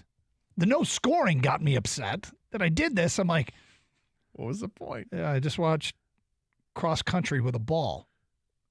You watch exercise. Yeah, the most exciting play was a missed shot. So here's the truth too. So I'm laying on the couch downstairs, and late in the first half, at some point, I fell asleep. Look at you. You fell asleep with all that action? And then, but what I was seeing, I wasn't liking. I'm like, we do not look good. Like the Team USA, the women's national team did not look good. When I woke up, we were probably 30 minutes into the second half, and we still didn't look good. And I'm like, well, I got to see it through now. I got to watch the end of this. And it was 0-0 and 0-0 and 0-0, and they go to extra time, and the Portuguese get a breakaway and hit the post, which would have eliminated Team USA. Wow. Yep. So the post was named player of the match. But so that almost happened. It almost happened. But it didn't. There was almost a goal, and it didn't. And we've advanced. But now the Netherlands won like 7-0 or something like that. And so they won the group. Team USA advances, but we will advance as a lower seed, meaning we have to play somebody good next. And look, I parachute in on World Cup soccer. I like World Cup soccer. Occasionally I get into some college soccer, like when they get into the NCAA tournament and all that. I played growing up. I was a keeper, so I feel like I don't even really understand what happens out in the field as much as I should. But the bottom line is I get into this stuff, and we did not look good. And right now, it doesn't look like we're winning this thing. No, when it comes to Women's World Cup soccer, I refer to my niece because she follows it. Now, did she get up?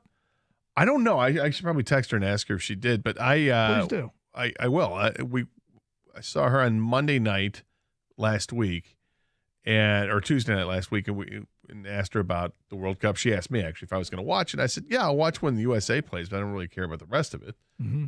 And she expressed her deep concerns about this year's USA team. Did she really? She did. She said, I don't think they're going to win. Okay. So, they don't look great.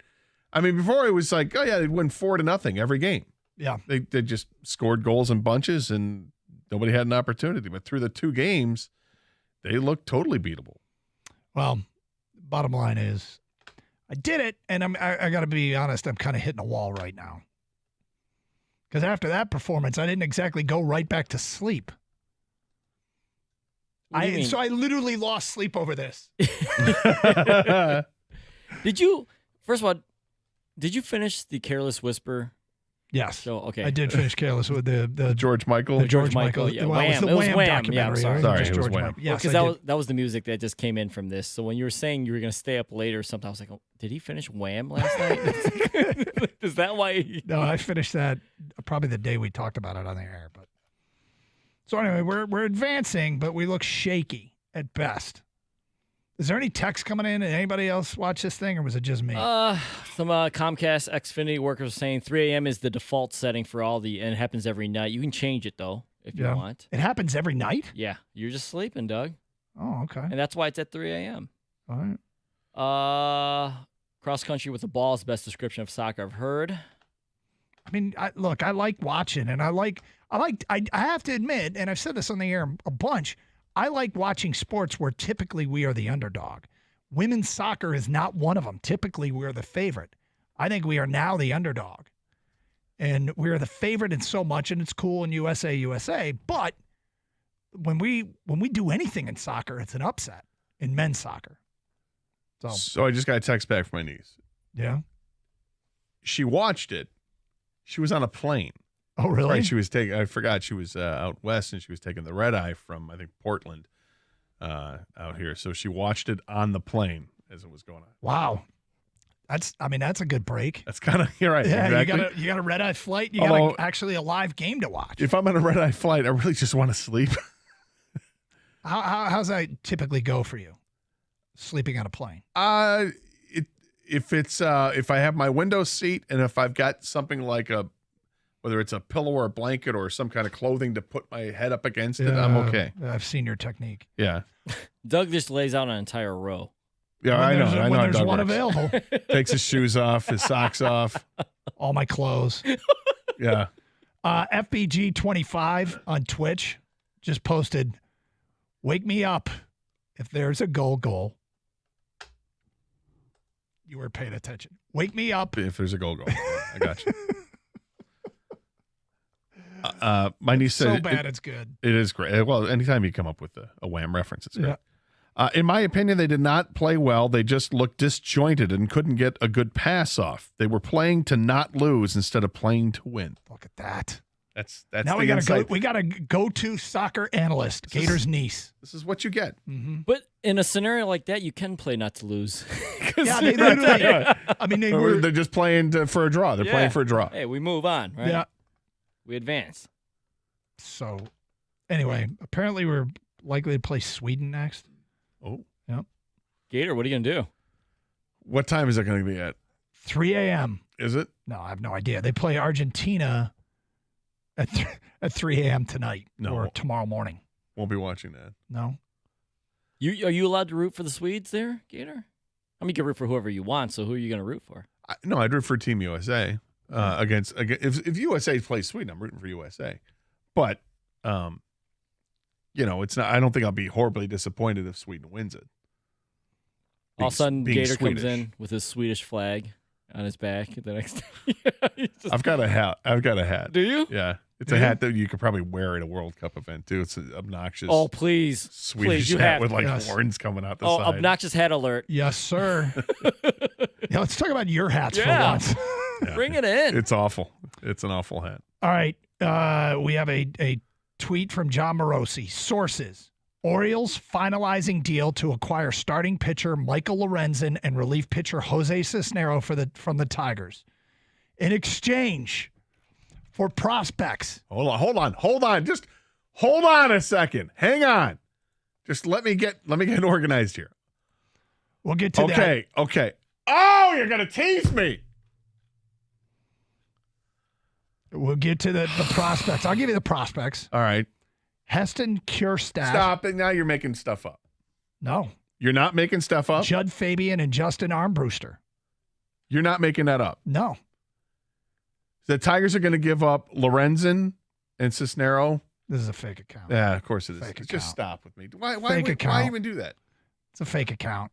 Why even do that? I got fooled. Now you got to say, I hate you, X. I hate you, X. Yeah, let's not. I thought you were messing with him on purpose. I'm like I knew it was fake.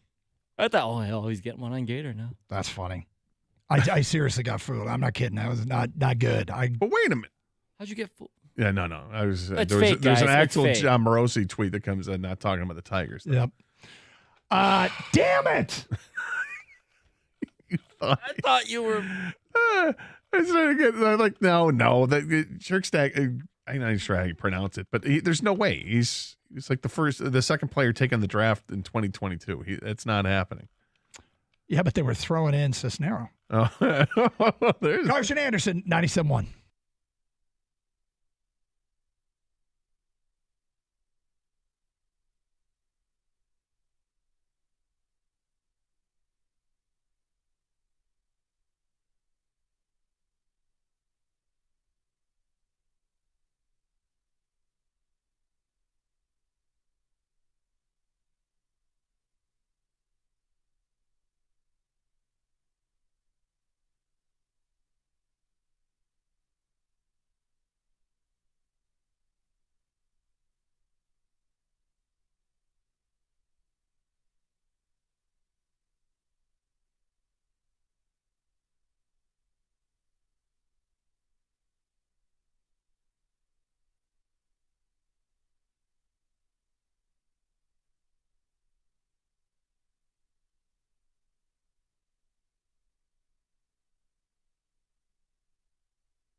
Trade deadline day, and a deal did just go down.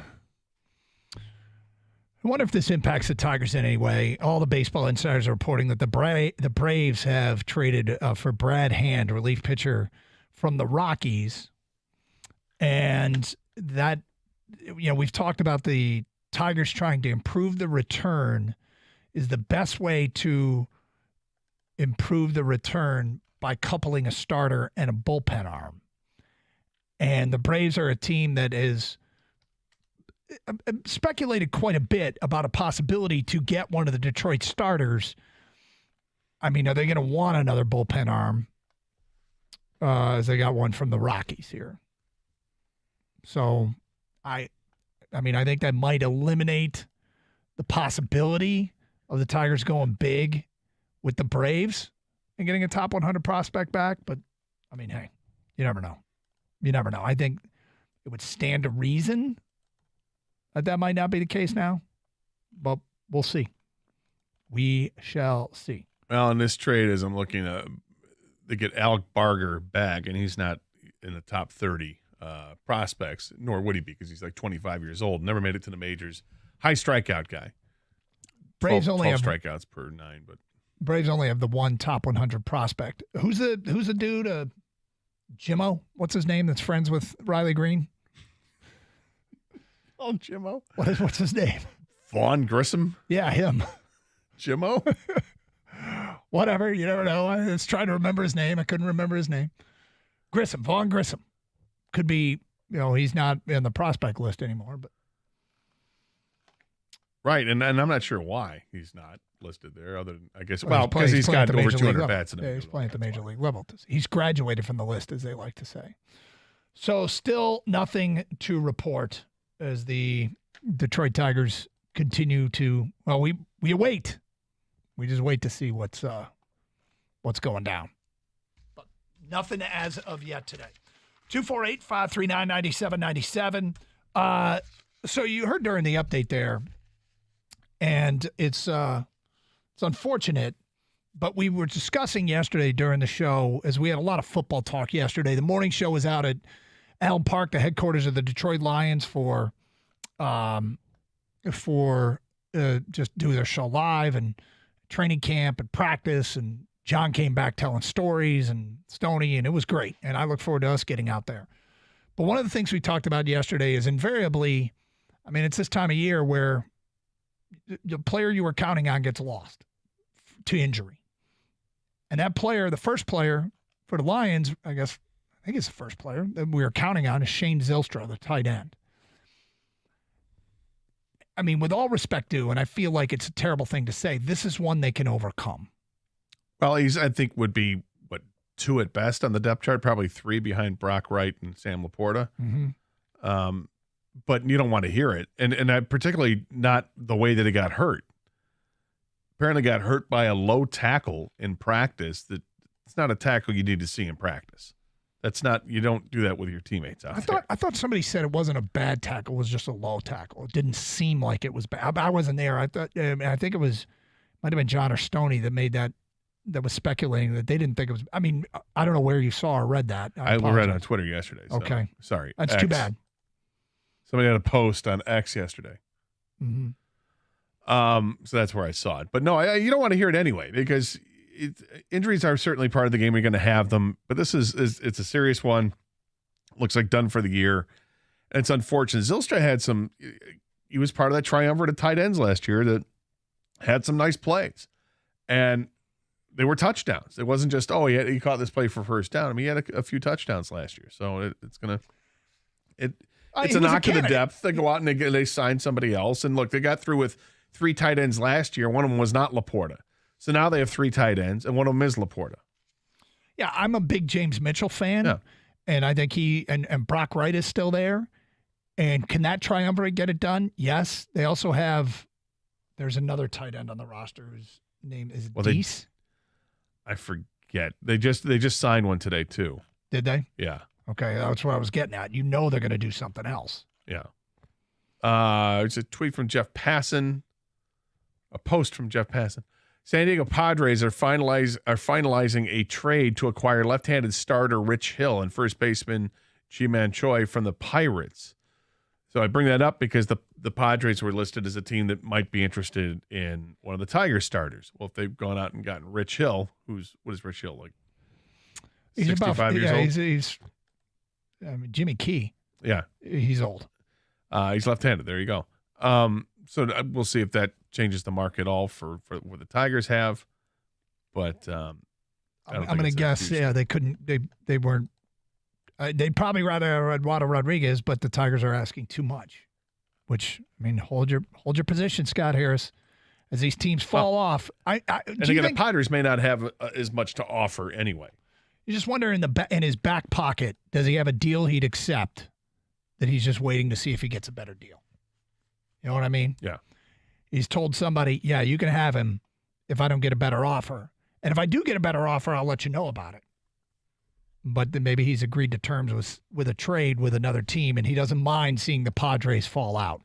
If the Braves were interested in a reliever, seeing the Braves fall out because he's got his eyes on other deals that he would rather have. What you don't want is everyone to balk at your asking price and nobody bites and you are left without making any deals. That is suboptimal. All right, so with Zylstra out, as we were talking about, I mean, more expected of Laporta. It just felt like Laporta's opportunities were going to go up and up and up, right? He's going to keep getting chances and a chance to prove himself and take this position over. He might not be ready for it in week 1. He might not be ready for it in week 6. He might not be ready for it as a rookie. But, I mean, the expectation is eventually that guy takes over the position, right? Correct. So in the meantime, without Zylstra, it could be the Brock Wright and James Mitchell show. I mean, unless Laporta can fast track, which is always possible. But I do, this is an injury, and injuries suck, but this is also one that at a position where with a player that we weren't sure where he fit in anyway. And I feel terrible because you don't want to diminish a season-ending injury. He's got to be tough on the guy. Because it was a position that they used the group of guys, right? It was done by committee last year after they traded T.J. Hockenson, and they got production out of that position. The 3 tight ends went out and got a bunch of touchdowns. That was great. And they weren't leaned on heavily in the passing game, but they came up with some really big plays. I remember Brock Wright running seemingly for like a 60-yard gain on one of them. But when they drafted Laporta, you got the feeling, because of where he was drafted and because of how he was used, that this is a guy that was going to step in and compete for the starting job from day one, is being a pass-catching tight end. But he can apparently do it all. Now, I don't know. I wouldn't expect him to be an outstanding blocker to start off. That rarely is the case. But can he run routes, and can he catch the football and make plays after it? I think he can. And in this offense, particularly in the first 6 games, they're going to have to look for options. And I think that the 2 rookies that they have between Laporta and Jahmyr Gibbs, these 2 rookies are going to come up big in the passing game to start off because they have to find the other options beyond St. Brown. All right, we're going to take 10 texts right now. You asked a question on your show sheet. What is the position battle you are most interested in watching, that you're most intrigued by? Which position battle? I've got mine. Gator's got his. Kang will have his. And we want your 10 texts right now. Remember to sign your text. Which Detroit Lions position battle intrigues you the most? And we'll continue to update any moves that are made on this MLB trade deadline with inside of 5 hours to go before the deadline hits. And the Tigers still no moves yet today. Hey, with football season right around the corner, it's that time of year again. Fantasy football. If you're a league commissioner, do the right thing by your players and book your draft party at Twin Peaks today. Assemble a crew and mount up at your favorite location for the best draft party experience possible. Your favorite Twin Peaks girls are waiting to serve up the coldest 29-degree drafts and the best wings in the state while you draft your winning team. Book the party and receive a $50 bounce back to enjoy once the season starts, as well as $5 bounce back for all league members. Draft boards and stickers available, as well as power setups and free Wi-Fi for your draft computers. Call your favorite lodge and make your reservation today. Spots are filling up quickly, so do not miss out. Hey, if you're a fan of Twin Peaks, you probably already know about this stuff because you signed up for the E-Club. Sign up for the E-Club and stay up to date on all things Twin Peaks and score free stuff. Signing up is easy. Just visit twinpeaksrestaurant.com/peaks-club to get started today.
It's my time to shine here in about 45 seconds.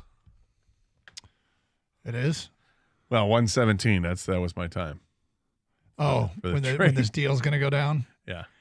We did predictions earlier in the show. Who will be the first Tiger to be traded? And what time will it happen? And Gator went 117, Michael Lorenzen. Which would be kind of hilarious if you nailed it. It'd be awesome for us because news typically doesn't break during our show. Never. Not ever, but rarely. Yeah, usually it's I get in the car and I'm driving and Mike's talking about it, right? and something typically has happened in the past. Is that right? Yeah, that's how it works. Yeah, we'll see. We'll see if Mike Enrico gets some news coming out of the 2 o'clock break or not. Cookies is in today for Mike, but I just saw those guys and ran out. And Cookies is getting impatient. Yeah, I mean, I just made the comment that, hey, you guys are getting all the trade deadline stuff. And David yells out, or not.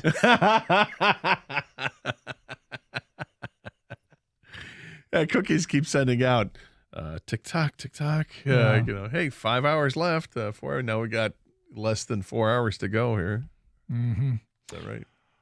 All right, so we asked the question. No, it's less. What is the position 5 battle? Math. So bad.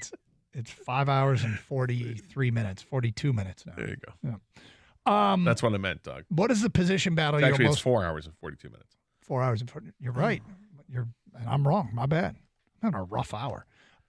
What is the position battle you're most looking forward to? Edge writes in linebacker. Greg says Montgomery and Gibbs for the running back competition.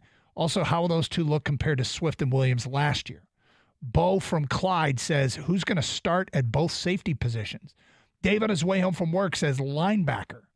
Dan says, position battle I want to see, where does Rodrigo fit? Jeff says, Jack Campbell versus Rodrigo. This is when you wish the Lions didn't play a 5-2. Jody in the D says linebacker. Josh in Tecumseh says backup quarterback since we still don't have one. Tom in Flat Rock says most interesting position battle, DT. Unnamed texter says, I'm looking forward to seeing who wins the wide receiver 2 and wide receiver 3 job while J-Mo's out. And an unnamed texter says kicker. Whoa. Gator, what is the position battle you are most looking forward to? For me, it's kind of off the board here, but it's right guard. It's Vitae versus Glasgow. Vitae was signed a couple years ago with all the fanfare that they're bringing in the big fella, come over here. He was a great offensive lineman. He was just lost in the shuffle of what they had in Philadelphia. Can't wait to see him. And didn't play long before he got hurt. And by all accounts, he's healthy. He's ready to go. But they signed Glasgow in the offseason and brought him back. It was a guy who's got some versatility, can play a little center, can play some guard, and I think is a solid offensive lineman. Is he better than Vitae? If he is, I'm very intrigued. I think the position battle I'm most interested in is the edge rusher opposite of Aiden Hutchinson. There are candidates that I could see any of 4 or 5 guys winning it. John Kaminsky could win it. Josh Pascal could win it. Charles Harris could win it. Romeo Okwara could win it. James Houston could win it. Julian Okwara could win it. I mean, I don't know how it's going to shake down and where those guys will fit in on the depth chart. There could be 2 of those guys on the field at once. But I don't know who is going to emerge opposite of Aiden Hutchinson as the edge rusher. Kang, what about you? Mine's the linebackers. And it's probably going to be between Malcolm Rodriguez and Jack Campbell. But if Jack Campbell's as smart, football smart as they say, and he's so instinctive, what if he can beat out Alex Anzalone? Now, I don't see that happening this fast because they love Anzalone, gave him an extension or re-signed him, and he wears the green dot helmet, right? Mm-hmm. But if Jack Campbell's eventually going to wear that helmet where he makes all the calls. So if he does, and Malcolm Rodriguez, and they want to go with 2 younger linebackers, not that Anzalone's that old. I'm just curious who's going to shake out. I mean, you expect Campbell, but Rodriguez, I don't think he's going to give up that position. No. So 2 out of the 3, since they play like a 5-2, 2 out of the 3, someone's going to be left on the bench playing special teams. It's going to be the kind of thing, too, where that depth helps in terms of snaps and keeping snaps down for people. Here's a tweet from John Morosi. The real John Morosi? This is the one we follow. So, yes. Let me just double check here and go, yes. Trade deadline update. The Diamondbacks are among the teams that have discussed Michael Lorenzen with the Tigers. All right. Well, can the Diamondbacks – I'm going to see what the Diamondbacks have to offer. Now, you have set the bar pretty high. You want a top 100 prospect. Can the Diamondbacks take a couple of interested in a couple of players? Can the Tigers sweeten the pot and move into the top 100? They got 3 players in the top 100. I mean, I've said I expect to get something a little bit north of the next Justin Henry Malloy as sort of the key component coming back. Mm-hmm. So, what do you think? What can they get from the Diamondbacks? I'd have to look. I'm just starting to do a little dive in there to see what they have, and my first thought is looking at their number 7 prospect is a corner infielder, Ivan Melendez. He's 23 years old. He's playing at Double-A. Good size, 6'3", 225. He's hit 277 this year. He's hitting 313 at AA, so that's where he's at right now. They got some names in this organization. How about the 8th prospect? Blaze Alexander. How about the 9th prospect? Slade Ciccone. How about their 4th prospect? Division de los Santos. Love that. Hey, he's only 20 years old. He's a right-hander. Yeah. Corner infielder. At AA, he's hitting a robust 235 with a 291. No, on base percentage. It doesn't really interest me. Doesn't do it for you. I mean, he had 22 home runs in their system last year with 100 runs driven in. That should be appealing, but he's struggling at AA right now. But he's only 20. Yeah. So Diamondbacks, hot pursuit of Michael Lorenzen. So you got the Diamondbacks. It seems like Diamondbacks and Orioles. What for Lorenzen? That has shown interest in Lorenzen? I'd have to go back and see all the tweets that have come in today, but wasn't there somebody emerging for Eduardo? I know they said the Padres just showed interest, but then they went with the lefty from Pittsburgh. Right. So Rich it's Dodgers and Orioles for Eduardo. Is Rich Hill actually going to get to the point where he's played for everyone? I hope so. I remember being a kid, like I was 8 years old, and I thought, wouldn't it be great to be traded so much so you could play for every team? That way you get to have a uniform from every team. You have that jersey hanging up. What a total kid thought. That's a kid thought, right? You'd have all these jerseys up on your wall from every team you played for. I'm just going to recap the teams Rich Hill has played for now that he's been traded to the Padres. Cubs, Baltimore, Boston, Cleveland, Angels, Yankees, Boston, Oakland, Dodgers, Twins, Tampa, Mets, Boston, Pittsburgh, Padres. No Milwaukee? Nope. No Detroit. It's got some time. Yep. Well, God. I mean, what do you think of that? If you've been moved that much, do you think hey, I'm coveted or nobody wants me? No, I think you're coveted because here's the thing. Because you're 43 years old and still in the bigs. Jim Price has said this for years. He goes, if you're left-handed and breathing, you've got a chance to make a major league roster. Because everybody's looking for left-handed pitching. Because they're supposed to get lefties out. Yep. Even if they lefties are usually the crafty lefty. You don't see the lefties throwing high heat all that often. When you do, you covet them. But, I mean, you stay in the league because you're a junk ball pitcher and you attack that left side, make it uncomfortable for a left-handed hitter. You have a chance to stay in the league. Reminder, you can stream the show with the Odyssey app from anywhere in the United States, AUDACY. Download it for your mobile device today. Also stream through our website, 971theticket.com, where Champ and Chump are posted. We've tweeted out the link to that. If you didn't see it, you go click on the tweet, the link in the tweet. So that is available, but stream through our website as well, 971theticket.com. Streaming video at twitch.tv, where people continue to comment on my hat, which Gator thinks is okay. But you can see the show and comment in the streaming chat, and on YouTube, where somebody was watching the show from Hawaii today. Was it Anthony? Anthony from Hawaii, Kang? Does that sound right? Thanks for watching, Anthony. Tiger fan out there trying to get caught up. Go to youtube.com and search up 971 The Ticket.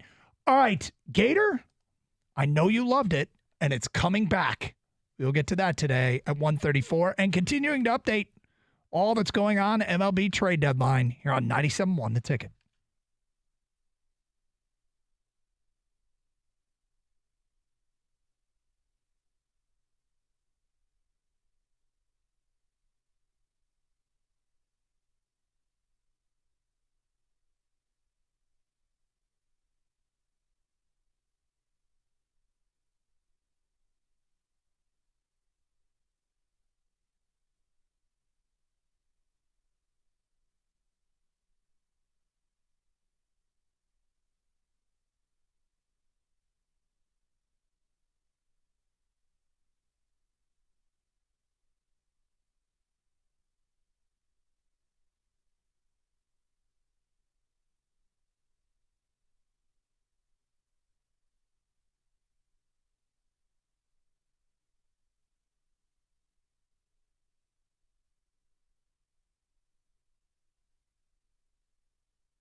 Oh, I forgot to refresh. Don't ever forget to refresh. Right. Ooh, Ken Rosenthal. It's refrex, by the way. Yeah. Erod possible for Dodgers. Source tells The Athletic. First mentioned by Jack Harris and John Heyman. So, Erod possible for the Dodgers. We kind of heard that earlier. So Diamondbacks want Lorenzen and the Dodgers want Erod.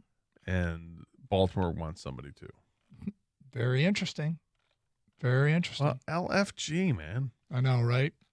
It's kind of too late in our show now. May as well save it for the next guys. Look at that. We couldn't milk it now. Come on. Yeah. Gator, I mentioned this was coming back.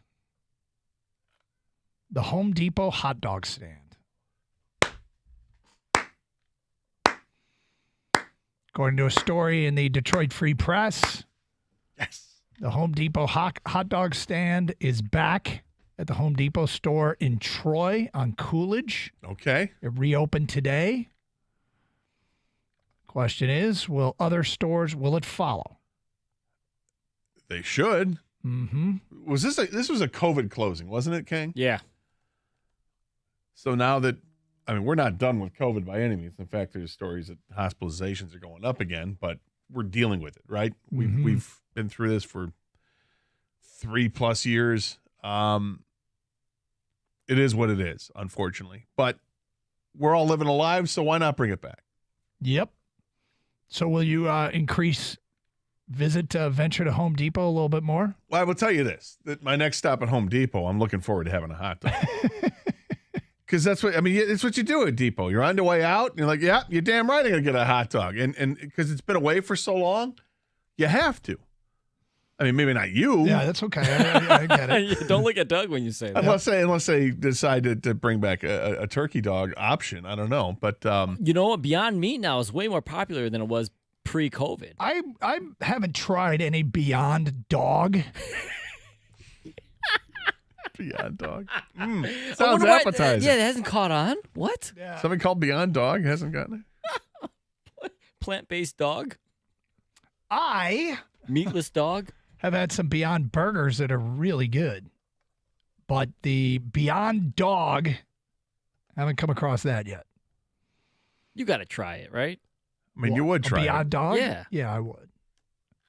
There was a sausage, a breakfast sausage that wasn't bad. I have to get the right brand. I struggle, because when they miss, I got to be honest, they really miss. Like the Impossible Whopper at Burger King. Yeah. They nailed it. That's really good. For those of us that don't eat red meat. The rest of you can scoff all you want. That's fine. Now, is it just simply because all the rest of the stuff that go on a Whopper are delicious? Like there's the combination of the mayo with the lettuce and the tomato and the ketchup and they mustard. still do the flame broil with the Beyond. They've captured some essence that I was like, this is really reminiscent of what I remember Whopper being. But people would get naked Whoppers before the Impossible Whopper came out, which was just a Whopper without the burger because they liked the other stuff so much. Yeah, that wasn't me, but I know other people that would do that, yes. Would you get a naked Impossible Whopper? No. A Whopper with the Impossible Burger? Yeah. It's the same thing as a naked Whopper. No, you use lettuce as it's basically like a lettuce wrap, It's just no bun. Without a bun. Yeah. No. Interesting. No.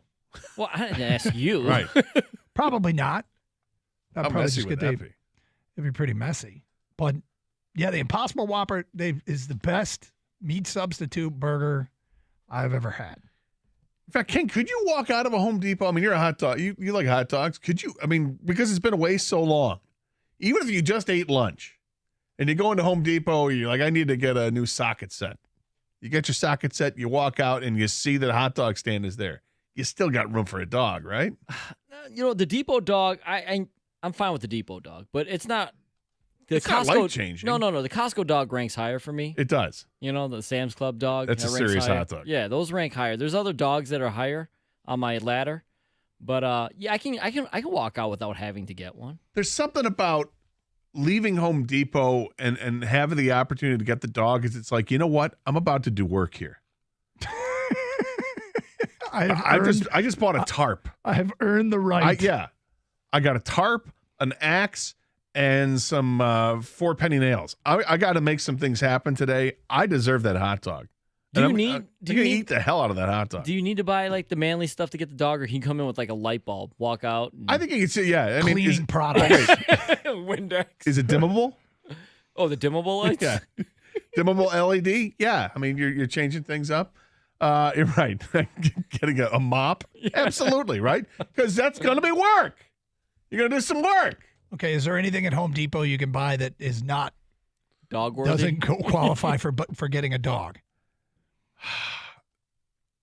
A fern. Yeah.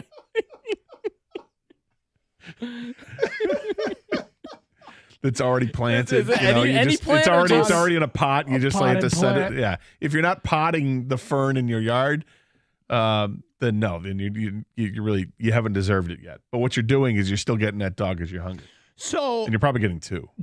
Have you not gone to Home Depot at all because of the no access to hot dogs? No, not. Okay. I mean, if I have to get something from a Home Depot or a Lowe's or a Menards, I'm going to go there. Yeah, I have to. If I need to get stuff, I got to get stuff. I'm not going to say no. Just put it this way. Have I chosen not to go to Home Depot because there's no dog at a protest and instead I would go to Menards? Mm-hmm. No. Okay. I share the love with all 3 of them. Doesn't matter to me. Okay. Some places are better for stuff than others. I think like the lighting at Menards, I think is fantastic. The lighting? Yeah. Okay. They got a whole. You're not talking about second floor. No, I'm like buying lights, indoor lights. I can really see well. They've got bright lights. They have the selection of chandeliers and stuff there. I think it's fantastic what they have there. All right, gotcha.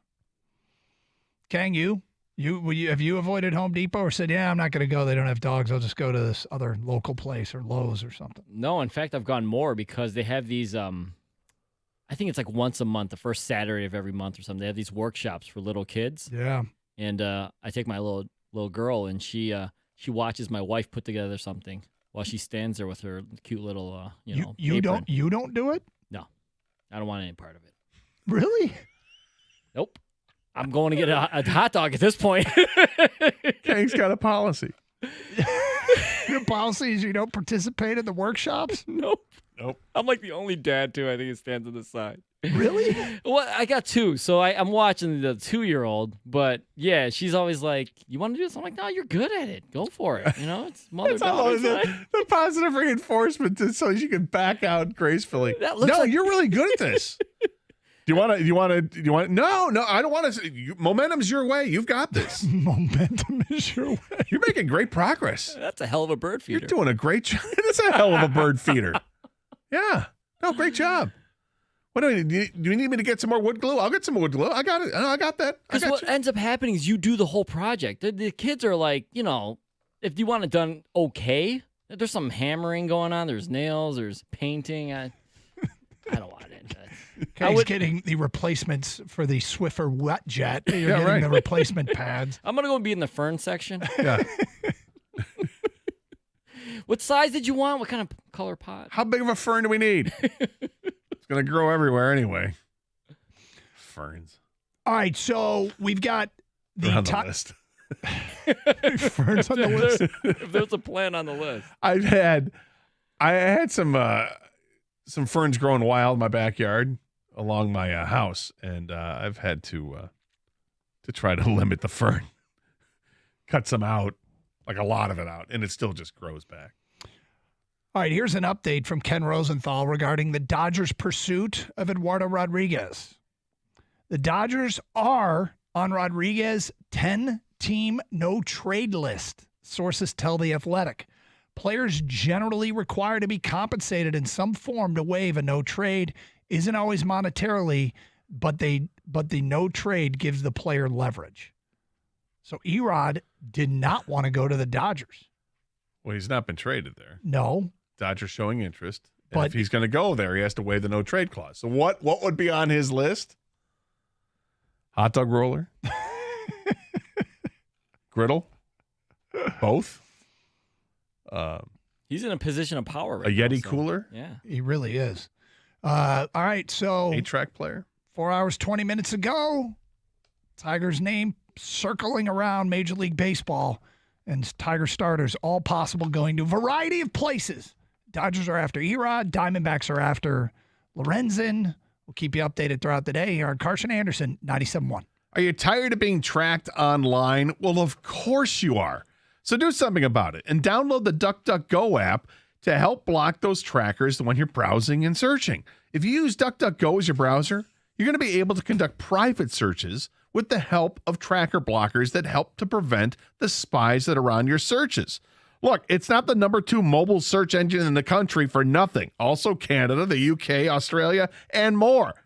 They know what they're doing. Keep your searches and your browsing activity more private and don't delay. Download it for free today or visit duckduckgo.com.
Doug Harsh, Scott Anderson, 97.1 The Ticket. All right, Gator. So It's interesting. We were discussing earlier in the show which teams make for the best trade partners for the Tigers. Correct me if I'm wrong. When the Dodgers name came up, you were like, they have too many low A prospects. The prospect. They have lots of prospects, but they're all really young. Yeah, and you feel like in terms of the hitters, they're too far away. Okay, so their top prospect is a catcher. They're not getting the Dodgers' top prospect for Eduardo Rodriguez. Diego Cartaya, great name. He's at the AA level. Michael Bush is a second baseman outfielder at the AAA level. Dalton Rushing is a catcher at single A. I typically would not think they could get the Dodgers' number 3 prospect. But when your number 1 prospect is a catcher and your number 3 prospect is a single A catcher, right? Does he become expendable? I was thinking that as well. But again, these are guys that, AA and single A. So not likely to give up their top one. So then you look at this he's playing high A ball, Dalton Rushing.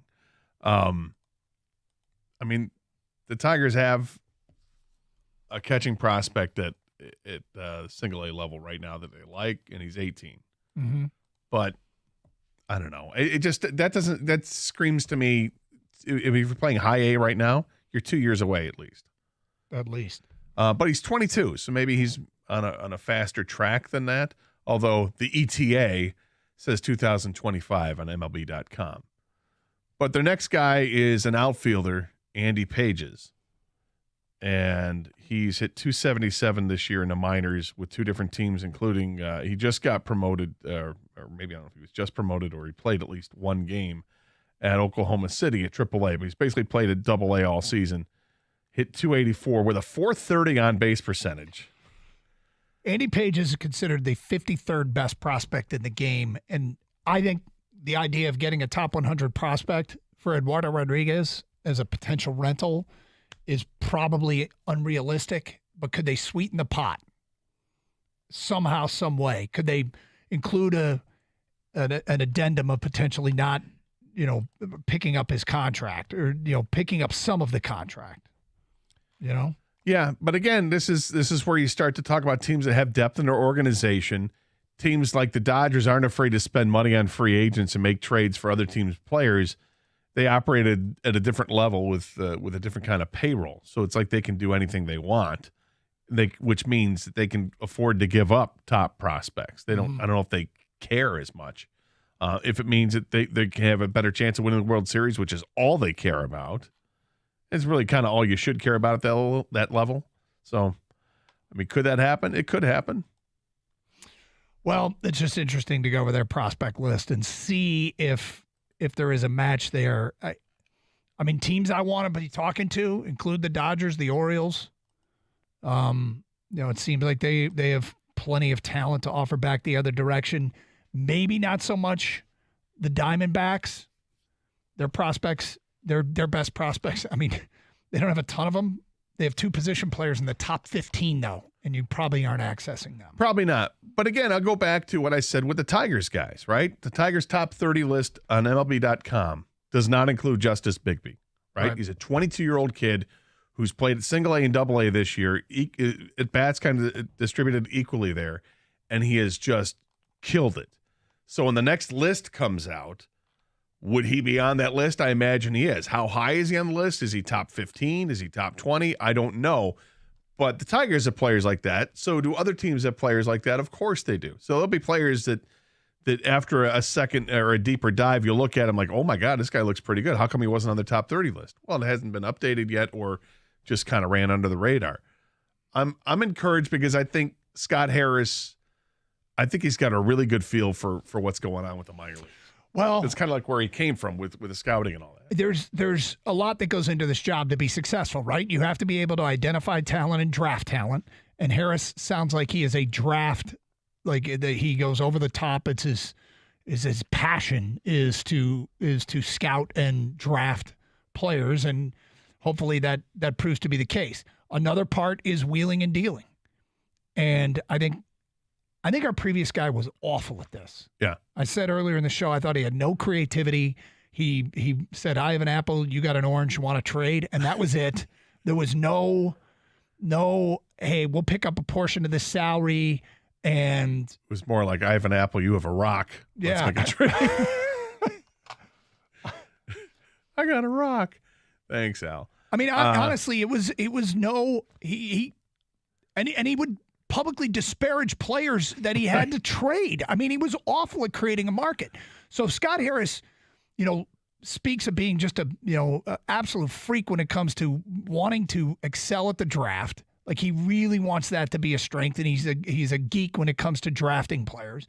If he can create a market for what he has to offer, and then also identify talent to bring in, I mean, you've checked a lot of the boxes to be a good GM, a good guy running an organization. We have no evidence that he can do either. No, we don't. But It'll be a while before we know. Yeah, I don't want to hear, and I've said it throughout the show, but for people just joining us, I don't want to hear at the end of the day there was no market for our guys.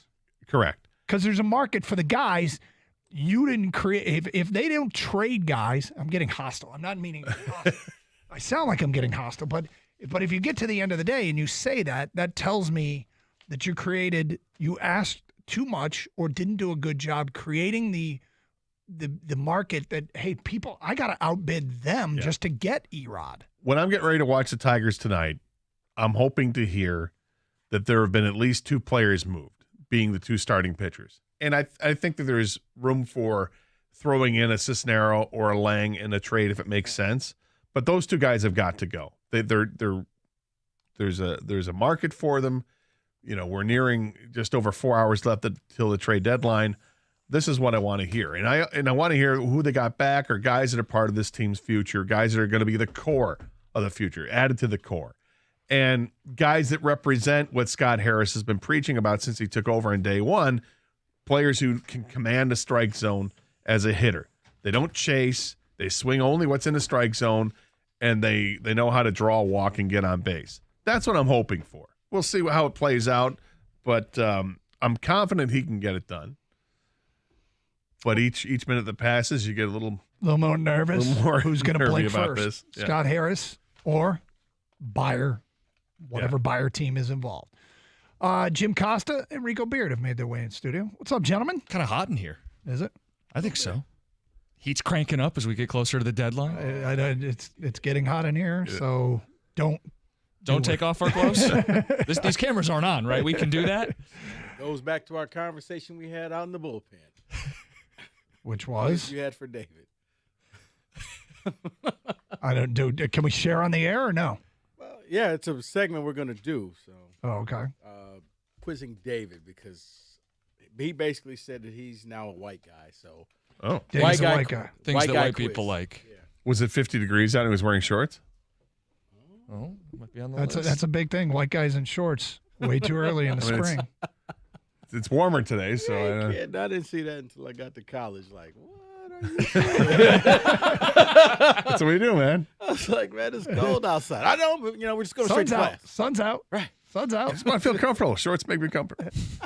So you guys get the fun of monitoring what's going on over the next 4 hours. Yeah, I mean, what's the consensus? People think he's going to pull something off, or you guys have been probably tapping into the nervous, anxiety-riddled Tiger fans. We did predictions, and most people think, that they will trade somebody later in the day, either Lorenzen or Erod, which is, I mean, that's what everybody thinks. I think Cisneros the most likely got to go. But the question, I mean, really, as you look at what's a reasonable return, I want something north of Justin Henry Malloy. I think they'd really have to sweeten the pot to get somebody's prospect that's in baseball's top 100. We've seen him move, though. 3 different teams, including 2 in our own division, have received top 100 prospects. But they've traded pitchers under team control. The White Sox gave up Giolito on a rental, paired him with a reliever. The Tigers have starters and relievers, pair them together, get it done. So that's what St. Louis did, right? They traded a rental left-handed pitcher with a reliever and got back something that wasn't top 100 but was north of Justin Henry Malloy. And that's where I think what you can hope for. And see, I think Scott Harris will all of a sudden become God in this city if the pipe dream somehow he moves Bobby by. It can't happen. It can't happen. No, they're going to have to go down. You pay some of the money. Yeah. But I mean, honestly, what team wants to take Javi? But it's one of those. Like I remember when Prince Fielder, when they got rid of, it was like, wait, But Prince had more value than Javi did. I said he would be considered God, Gator, if he did this. Fair enough. All right. Okay. You're right. Water You're right. into wine. You're right. Right. You're right. He's walking on water. I got the. No, you're right about that because that's the type of thing you'd expect. Like, did you just seriously do At that point, this man could do whatever, and no one would say anything. This Do is you true. think those conversations come up? Can I interest you in taking this guy? Do you think anybody even listens? No, because at that point, it's probably like the Jehovah's Witness knocking on your door. Yeah. Can I interest you in the click? I'm not home. We're not home. You're right there. Judgment Day continues. We'll get into it next. Enjoy, guys. Stay safe, everyone, and treat each other with respect. 97.1.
Welcome in.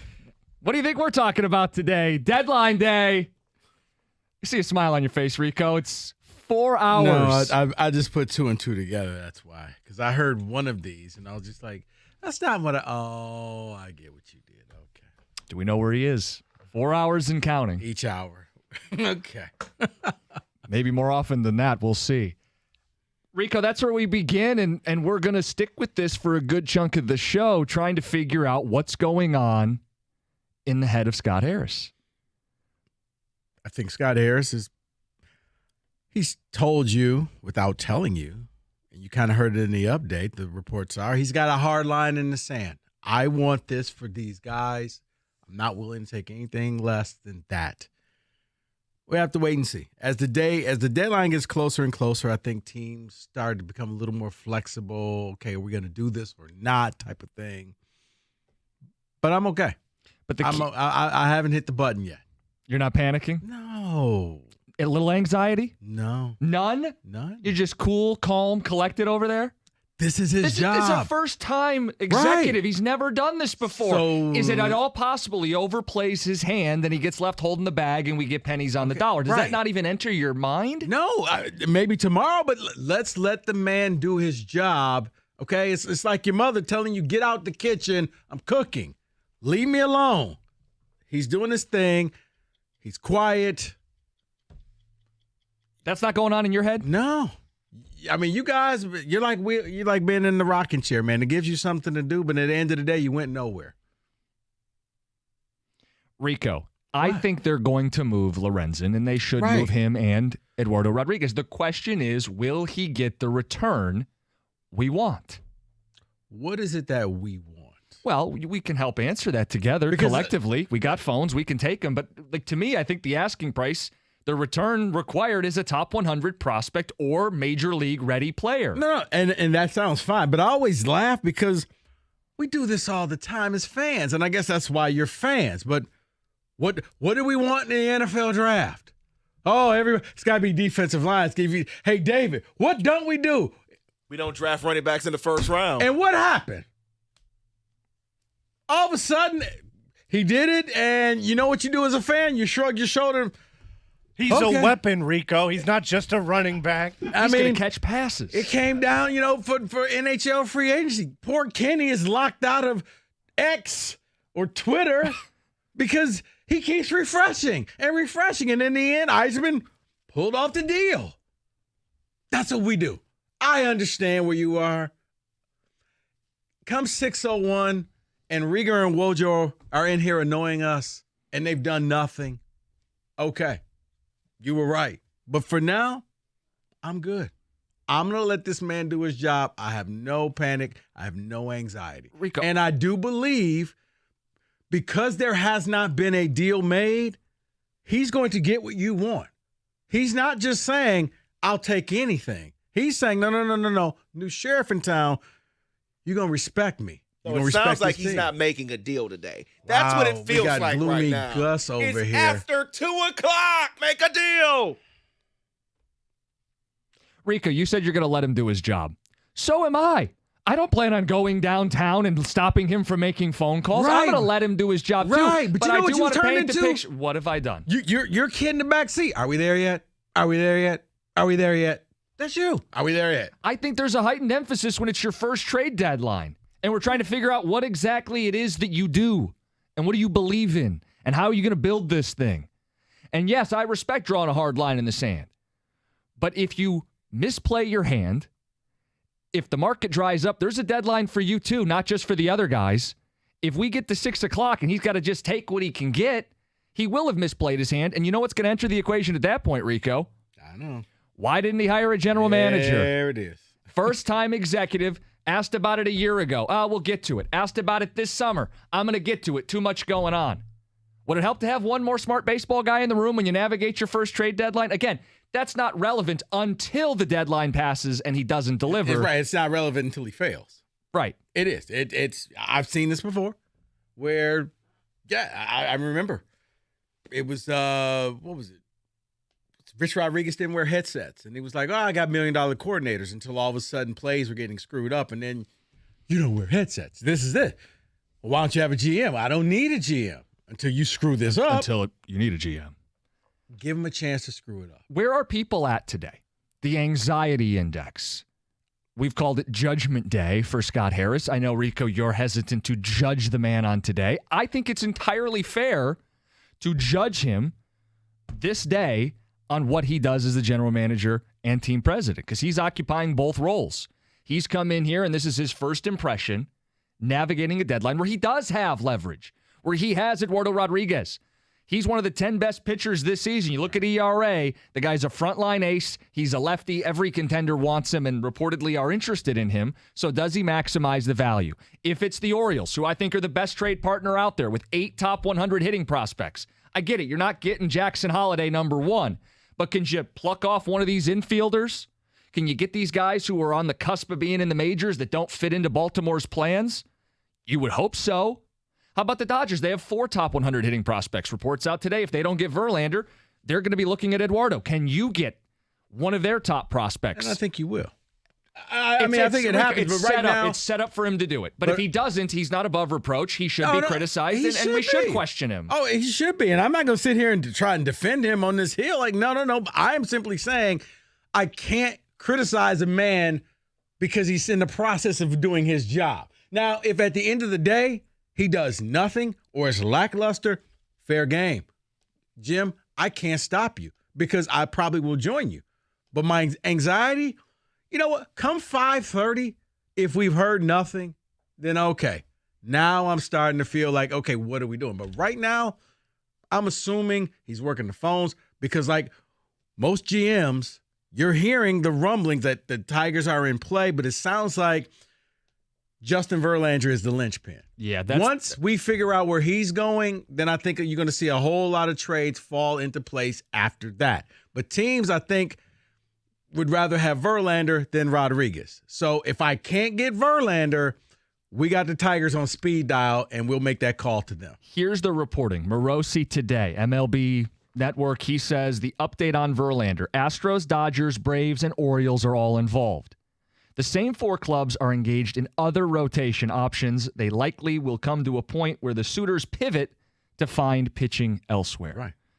AKA yeah, the it Detroit gets to that Tigers. point where, if you're the Dodgers, if you're the Braves, if you're – okay, you know what?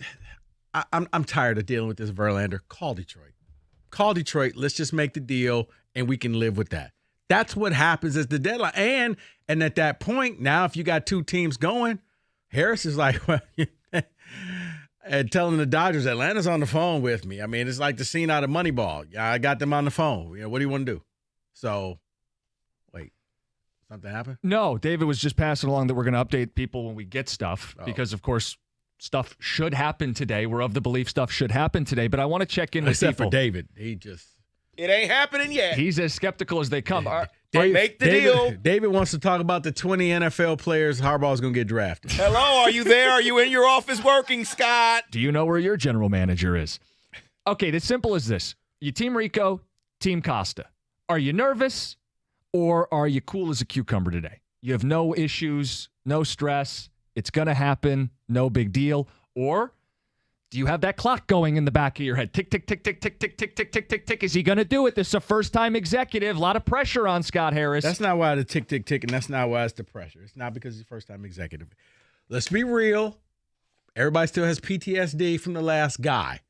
And that's why you feel you need him to come in here and clean house. You need him to sweep out all and exercise all the demons. Show me you're different. Plain and simple. Show me you're different. Why is that so wrong to say, show me you're different? Today's a day. Today's a judgment day, a day to show me you're different. It's not wrong. It's just the fact that he just got here, and this man ruined it for 7 years. No time like the present. Understand. Hey, we can understand Avila's part of this, whether we want him to be or not. I mean, that's really why the anxiety is in here right now, because Tigers fans want to believe that this man is different. And because he's done nothing, you're now starting to feel, is he just a younger version of Al? I have not said that. But you feel that way. People are thinking it. Yeah? I'm just saying what you guys are thinking. 248-539-9797, Team Rico, Team Costa. And I do want to set the parameters for this, Because, Rico, you said you'll be upset if he doesn't deliver. We need to define what delivering means. I have said a top 100 hitting prospect. He doesn't achieve it. I don't want to hear excuses. The market changed. That, to me, is a fair standard to hold him to. A top 100 hitting prospect or major league ready bat. To me, a major league ready bat. Okay, but if he doesn't get either, you're on the same page? That's the minimum for me. Somebody who can at least come in here right now and play in this lineup. I mean, not a utility guy, but an everyday starting player on this team, batting in the lineup. And so, I don't even care who if blinks first? Do the buyers? It's 97-1. Concede You've heard me to talk his about asking specs price? at LTU. Well, guess Or what? does- I was texting does with the Scott guy Harris over say, the program, okay, 'cause and you know guess they've had what? preliminary talks. Classes are You know that he starting just talked to up teams and, soon. you know, the buyers being so teams like if this is Baltimore, something the you want to do, Reds, if you want to get into radio, Atlanta, TV, maybe, or Miami, graphic Houston, design, the Dodgers, what are whomever, you I waiting mean, for? not everybody's going to Because be interested the fall, in who you have to offer, it's but almost somebody here, is. folks. And they've had Newsflash, preliminary we're talks in and the August. outlines of deals, You need and to do Scott something Harris very says, simple. I You need to want be A and curious. B, and a Head over team to the says, well, we'll website, give you B, ltu.edu/specs, then you to go, okay, learn maybe we'll more circle back. about the But digital you media kinda have arts, an outline the of what broadcast a team media is arts, willing and the to give up graphics for your communications guys, program and you know through what you Specs asked at LTU. And once you're for there, your guys. make the magic by enrolling in the so Specs does at Scott LTU Harris certificate programs today. take Remember, this right down to fall 6 o'clock is and just eventually pick weeks up the away. phone and call We somebody are and say, in okay? August, so Or hurry up. Go does over it and go check right out the down to 6 website, o'clock and that's somebody ltu.edu/specs. Do that today. Says, okay, I'll do it for what you want. You know, John, you always, in a weird way, You know, Ken Rosenthal tweeted or wrote a story for The Athletic saying the pressure on buyers is mounting. But we got our new guy in charge in Scott Harris, and all reports say he set a high price for people who want to deal with the Tigers. I mean, they can't go through today without trading, right? So he's got to, at some point, blink. And so who blinks first? Do the buyers concede to his asking price? Or does Scott Harris say, okay, because you know they've had preliminary talks. You know that he has talked to teams, and you know the buyers being teams like Baltimore, the Reds, Atlanta, maybe Miami, Houston, the Dodgers, whomever. I mean, not everybody's going to be interested in who you have to offer, but somebody is. And they've had preliminary talks and the outlines of deals. And Scott Harris says, I want A and B. And a team says, well, we'll give you B. And then you go, okay, maybe we'll circle back. But you kind of have an outline of what a team is willing to give up for your guys. And you know what you asked for your guys. And so does Scott Harris take this right down to 6 o'clock and eventually pick up the phone and call somebody and say, okay? Or does it go right down to 6 o'clock and that somebody says, okay, I'll do it for what you want? You know, John, you always, in a weird way, have taught me, you know, just let your play do the talking. Let your pad speak. You know, don't worry about the other stuff. And lately, especially this off season, forgetting about the NCAA stuff, just the things coming from the coach of this football team, from Jim Harbaugh, it's not Michigan-like to me. Bragging about how many guys you think are going to be drafted. They have a Georgia drill, talking national championship. Well, there's no bragging about the Georgia drill. The Georgia drill is because they haven't beaten Georgia or anybody like Georgia. Okay, well, they only played Georgia once. Games. Right, all right, but they've lost to Alabama in a bowl game. They've lost to Florida in a bowl game. They've lost to Georgia in a bowl game. They lost to TCU in a bowl game. Okay. Oh, they get to the SEC and they're not ready to play. Because that's the counter to that. That's what we're going to hear next. When you know, oh, they weren't focused on playing Georgia. And who knows if they're going to play Georgia? Who knows if they make the college football playoffs this year? There's a lot of people that are predicting that they will. Right. But I don't want to hear Michigan people brag about them right now. I mean, You don't want to hear Michigan people brag about their team? They're their coach and their players. Just play it cool. Just go out and kick ass. This morning, Kyle Meinke tweets out, rough start for Jamison Williams in his first padded practice of the summer. Dropped 2 balls against Air, then went 0 for 3 during red zone one-on-ones and took a swat at the head of undrafted free agent star.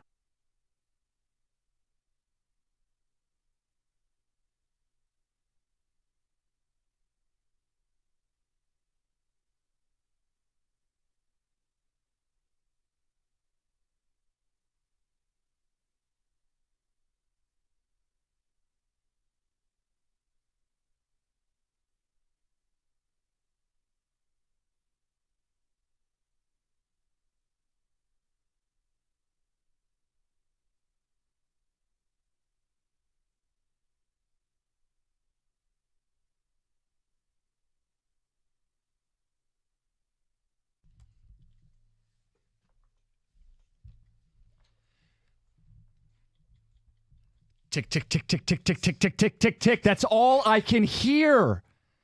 It's stuck in my head. Man, the countdown is on. You're too young to be this stressed, man. You are so calm over there. I don't know thought how you're people doing who own it. cats were supposed to be calmer people. Rico, I don't know Where's the man who has the cat with the headphones on, man? Where is that guy? Rico, what I don't get are how you, and I heard Gator in the crosstalk, and I'm sure we're going to get people on the ticket text. I trust Scott Harris. He has no track record. He doesn't. Zero track record. He does. No. Zero. This is his first time running a trade deadline. It's okay if you want to give him more time, but to say you're not nervous for a guy who didn't hire a GM, who's doing it alone, who hasn't made a single deal, the market could dry up.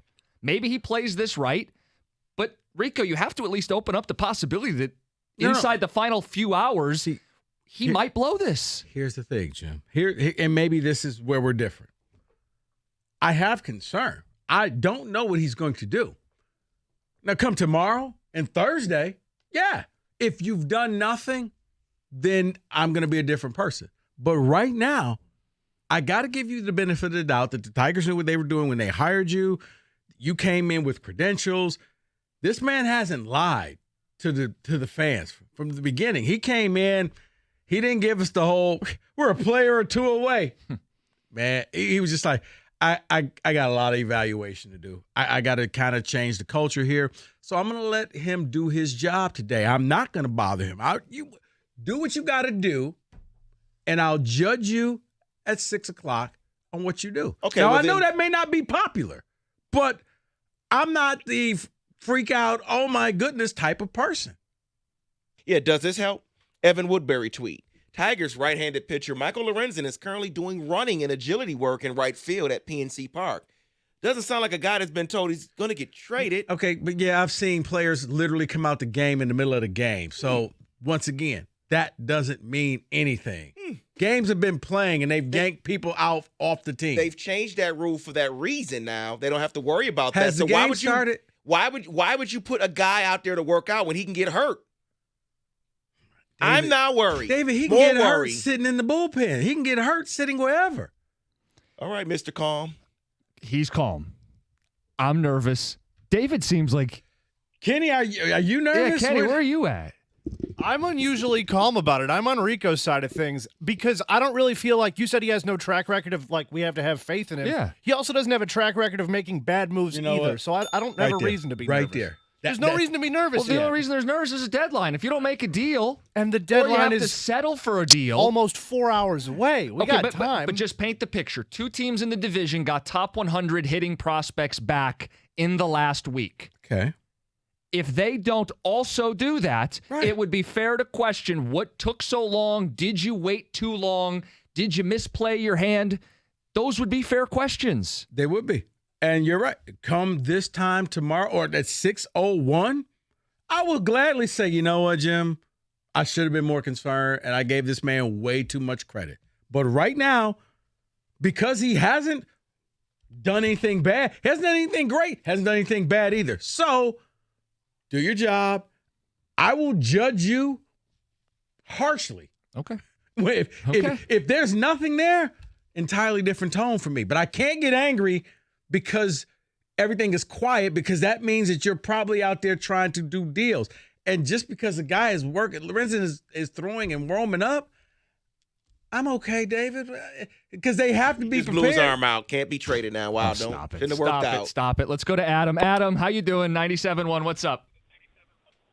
How's it going, fellas? Hey. Hey, so, you know what?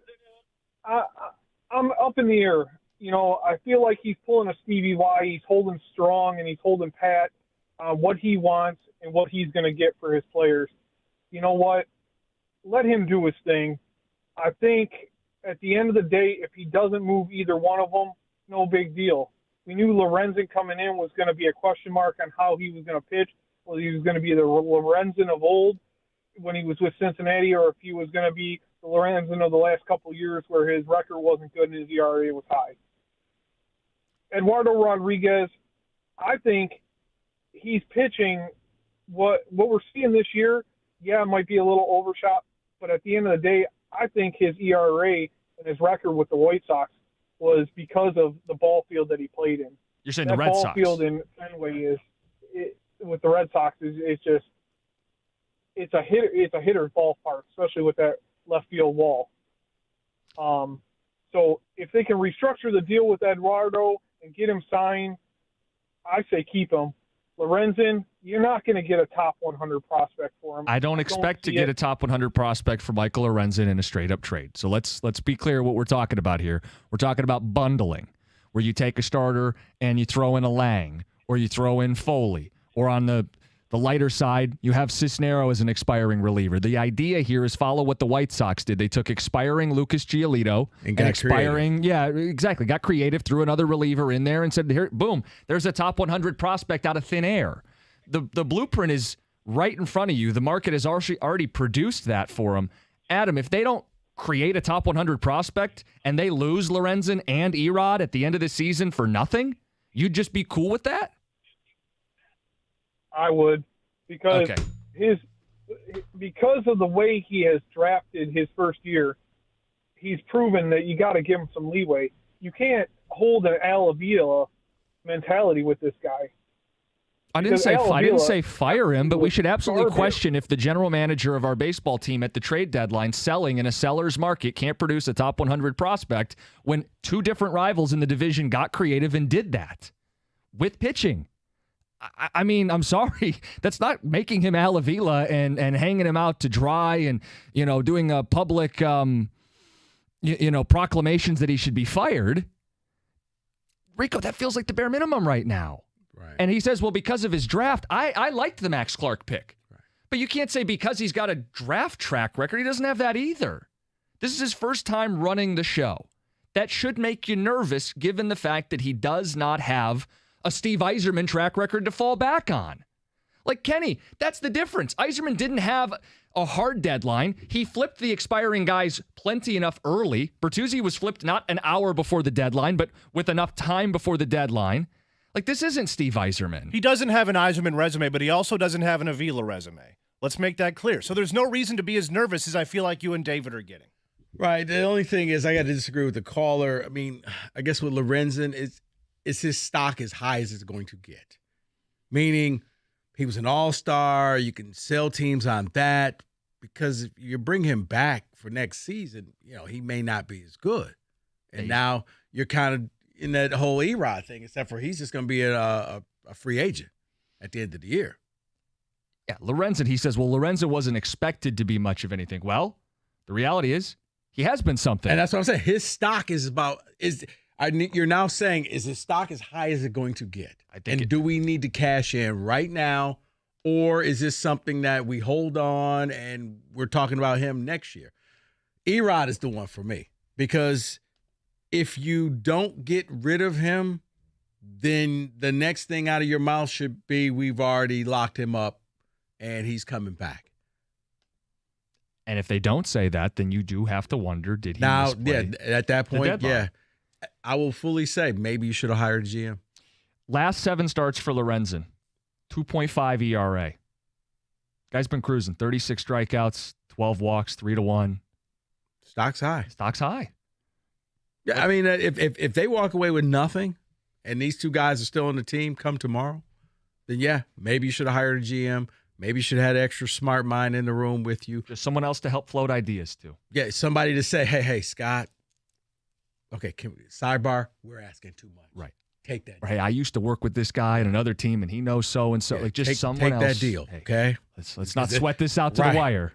But we'll wait and see. It's a blink. It's a contest. It's a game of chicken. Someone's got to blink. Right. Let's go to John. So it's time for some Tiger fans to man up and grow a pair and play chicken. John, you're next up. You're on 97.1. Hey, guys. Rico, I'm all with you, brother. I don't know what the Patriots see with the hitting, which I'm not comparing.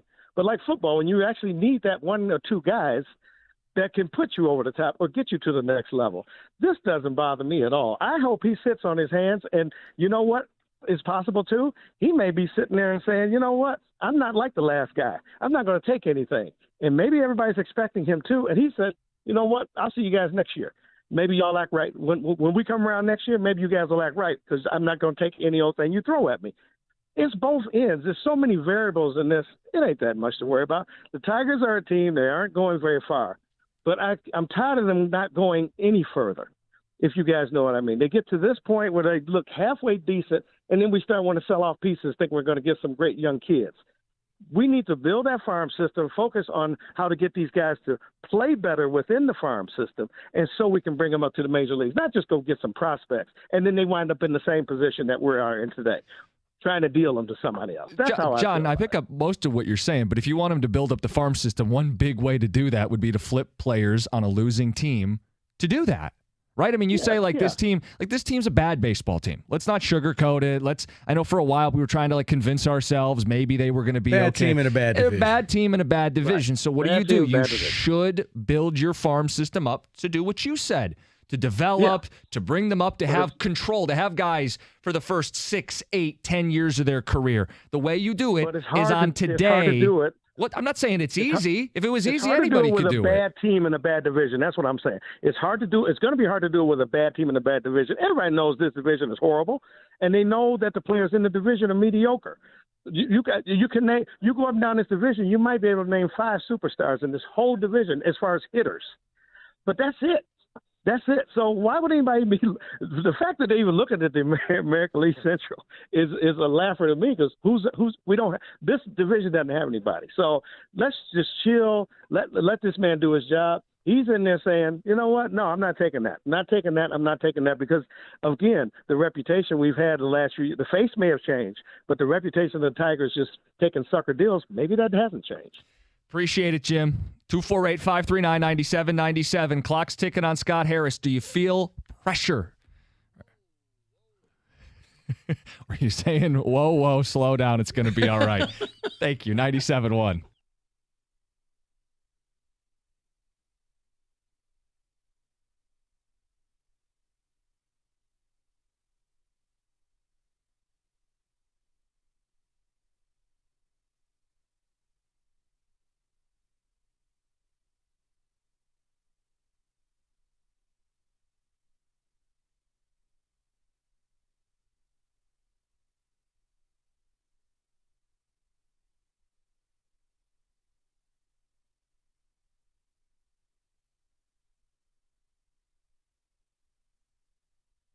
Joe Burrow will appear on season 2 of Netflix's Quarterback. Great choice.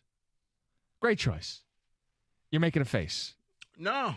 See, I kind of wanted to be surprised, but yeah.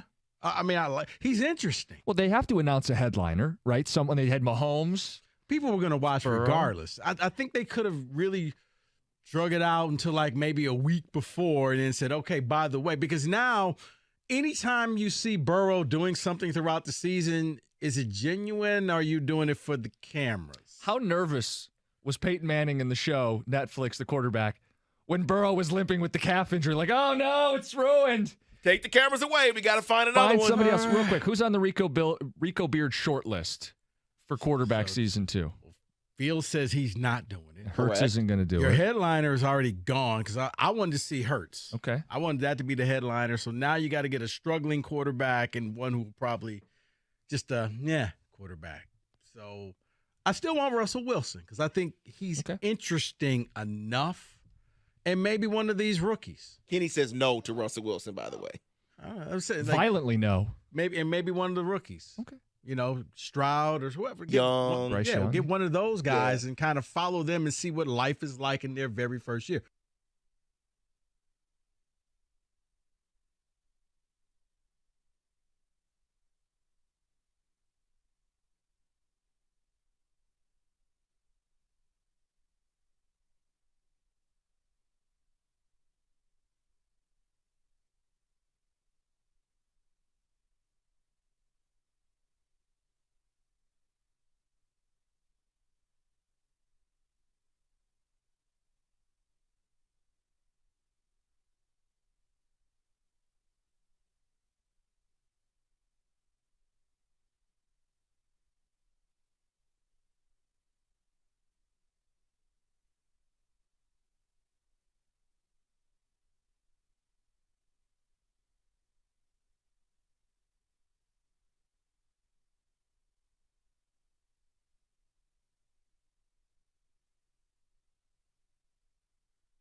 Let's catch up on the ticket text, get back to the phones. Trade deadline day. Are we all on the same page? What do we expect? Top 100 hitting prospect or major league ready bat? That's what Scott Harris is tasked with delivering. He still has 3.5 hours. But very little that we've heard in terms of movement. Everybody's waiting on the Justin Verlander deal, and then supposedly, allegedly, all the great offers are going to flood in. The dominoes start falling. And Harris is going to deliver, and we'll lift him up and David celebrate will be him. happy. He'll smile. He'll feed his kids. Life will be great. If a deal's made, sure. If. And that's the question. Are you nervous like me, or are you calm and collected like Rico? David, what do the ticket texts say? The deals are going to happen. Trades happen right at the deadline all the time. Scotty's going to pull through. Trust, they say. Alrighty. Hashtag trust. I'm Team Rico. Let the man do his job, Kurt. Thank in you. a car. No one's saying he can't do his job. No, but David would be that annoying kid in the back seat, kicking the seat. Are we there yet? No. We have 100 miles to go. Don't make me pull this car around. I'm Team Rico. I'm totally fine right now and give Harris a chance to make a deal. He believes that will make the Tigers better in the future, so that way we could be consistent playoff winning team. Chris NTC. Okay. Not stressed or excited because not expecting much from the guys they will get back anyway.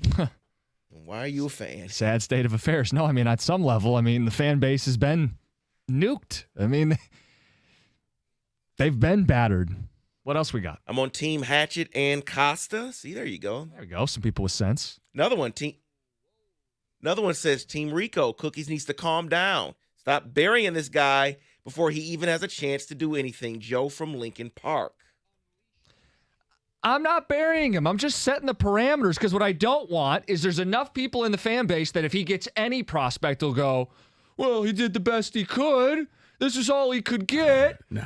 Come on, give him a break. He's new. Give him a break. It's all he could get. And I'm saying very specifically, there are standards. There are expectations. And he better, if you're going to wait till the last minute, he better deliver. I want somebody, I prefer somebody who can play tomorrow on the field.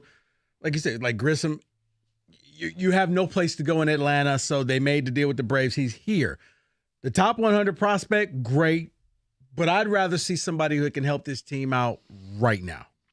But I'm okay either way. But you're right. If you just got some magic beans, it's like. Yeah, this can't be, hey, we got 2 pitchers from single A. And like at that point, okay, Scott, this guy better turn into J.D. Martinez. He better turn into, Max Scherzer. He better turn into somebody. Yeah. Let me read this to you. My God, how did Cookies and David get through their life? No patience.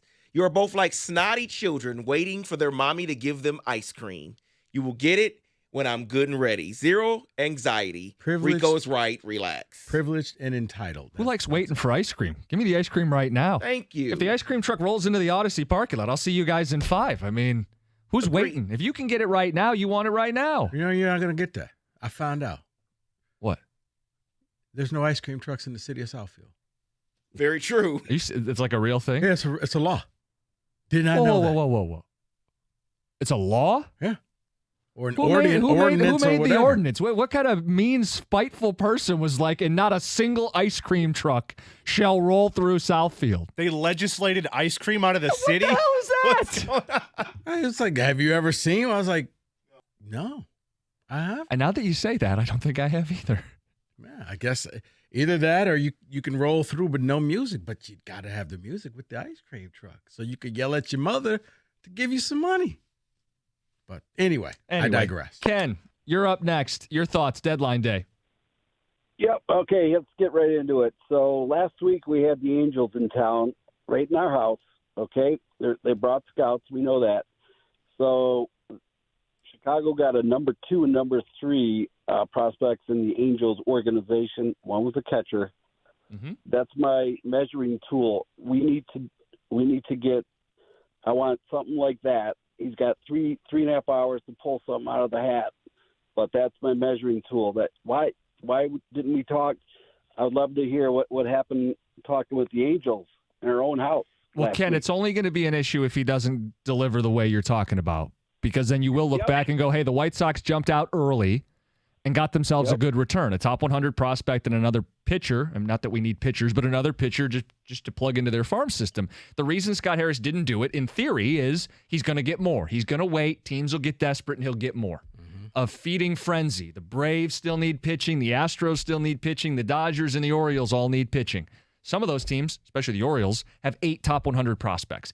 If he walks this up to the line and snags one, just one, doesn't have to be 2, one of those you're okay. I'd love that. 248-539-9797. We're on the same page. Other than that, no, yeah, I mean, if he comes back and it's like it's a couple guys with who are 3 years away and upside, and they're not top 100, but Scott thinks they should be. Like, guys, I mean, the consensus top 100. You can use MLB.com, you can use Baseball America. That's just some price certainty. I mean, if you're going to go out on a hunch, on a lark, and maybe these other guys are good, these are the ones that the industry respects as borderline major leaguers. If you don't get any of those guys, and I got to be sold a song and dance by a general manager, you probably waited too long. So today sets the barometer. Yeah. For Scott Harris. I think so. I mean, it changes the more moves you make. But he'll have offseason to build on it or change anybody's perception. You know, but these are big. As a general manager, what are the 3 biggest days of the year? Trade deadline, draft day, and probably the start of free agency. Right. The winter meetings. Yeah. That's going to be the one that I judge him the hardest, is the winter meetings. Okay. Because you have a ton of money. In theory. No, it's not in theory. You have a ton of money. You got to be okay to spend it, but yes. Right now, I believe, I don't have the exact total, but cookies, they're going to be under $50,000, assuming Erod is no longer on your books. So the only reason I bring it up, last year, they went out and spent, right? And let's take out who they got. Take the Baez disaster out of it. Just the commitment financially from ownership to spend. They said the rebuild's over. We've spent. Look how much money we spent. Their payroll was below average. Right. If that is the idea of rebuild over, financial commitment made, below average payroll, then I do question how much money there is. See, this is from the top down. No, this is where I'm going to hit you. What every fan tells me every time there's a new coach and GM for the Lions. They weren't here for that. So I don't care how much you spent, the previous regime spent. He's going to have about $100 million just to get to the average to low end of a playoff team. But you know who was here? Chris Ilitch. Coming up next. He's the new Ford. He's the new Martha Ford. Did you see they're cheering Sheila at practice this last weekend? Sheila. It's amazing how quickly things can change. Right. When there's a commitment and there's winning. It wasn't that long ago. She's getting booed at that Ravens game halftime. She's announcing Calvin Johnson, and she's getting booed because they won. And you would feel a lot better if this team was winning. You would feel a lot better. They won, and they went out. But I remember when it came to their draft, we all had every idea of what the Lions were supposed to do in this draft. And they're going to take this defensive guy. No, they're going to take this guy. And they said, to hell with all of you. Here's what we're going to do. And you know what Detroit did? Okay. We're okay with that because you know more than us. Why? Because you finished the year off 8-2. Let's take a running back, a linebacker, and a tight end. You can do no wrong. Right. 2 of those positions, the NFL doesn't even value anymore, but you took them for your first 2 picks. Don't say it too loud. You're going to get the mob upset. Oh, I'm sorry. Anyway, coming up next, training camp storylines, football today. It's 97.1.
Ken Rosenthal tweeted or wrote a story for The Athletic saying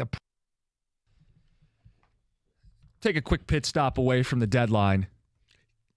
Training camp. Give Cookie's mind a break. Settle in. Training camp underway. Storylines across the NFL. David's got football today.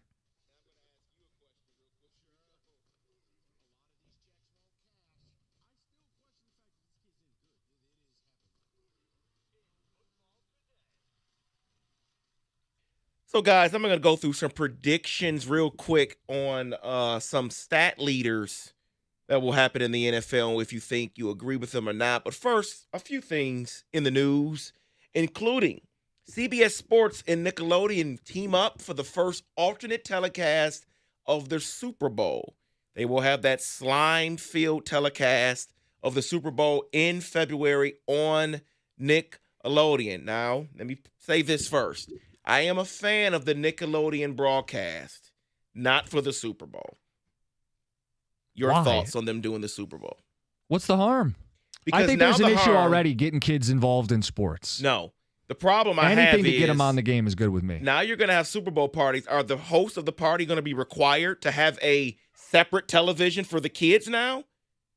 You're not going to be required. It's your house. Okay. I mean, you probably have 2 TVs, and it wouldn't kill you to throw it on the other room. But, But you I don't want my think you kids have with to. me all the time going to the Super Bowl party.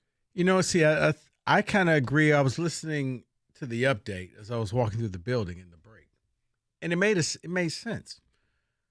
The Super Bowl is the best of the best. You want to learn the game as a kid, sit down next to your parents or your uncle or your brothers or whatever, and you learn the game watching the best of the best. People always say, why are you a Niners fan? Because of the Super Bowl that was played here in Detroit. I actually sat down and watched the whole game from start to finish. That was the first time. And it was like, okay, I get it now. You can't just keep watering down the product with it's okay for wild card weekend. But when it comes to the Super Bowl, man, Rico. No. Just no. We do not have as many young people invested in sports as we once did. If this is what gets more people interested in the game, it's a good idea. Cookies, if they weren't interested in the game by now, guess what? They're just not interested. So don't try. And that's okay. Don't do anything fun or innovative. Regular season and a wild card is You have fine. wild card weekend. If they didn't buy in by that point, you already have it where it's the Super Bowl. What? The halftime show got better ratings than the game last year. That's a fact. I look at it like this. We have alternate broadcasts of major championship games already. Like when the national title gets played on ESPN, they got every single way you can watch it. Home radio, road video, Sky Cam. This is just an alternate way of watching the Super Bowl. Right, but here's the thing. You don't have to watch it. No one's forcing you or your kids to watch it. If you got kids at that Super Bowl party, guess what they want to watch? Go in the other room. Yeah, that's going to be real easy to keep them in that room. All right, so Don't have kids then, David. I don't know what to tell you. I knew we were going to get there eventually. I had the pro kids opinion there. I was saying do something for the kids, and now I end up as the bad guy. Just go to the Or next you can story. just teach them the right way and just Okay. sit them down, You're regular father of the game, year. I teach get it, them. David. So let's go through some projections. Some projections on who's going to lead stat categories in the NFL. I think this one's a given. Passing yards, they predict that Patrick Mahomes will lead in passing yards with 5,100. Justin Herbert right behind him at 5,086, and Joe Burrow 4,800 yards. Sound about right? Mahomes, Herbert, Burrow. I'm just not really feeling this Herbert thing. Now, I like the fact. But I like the fact that he has a new offensive coordinator, so I do think he will be better. But I don't know if he'll be better than Burrow.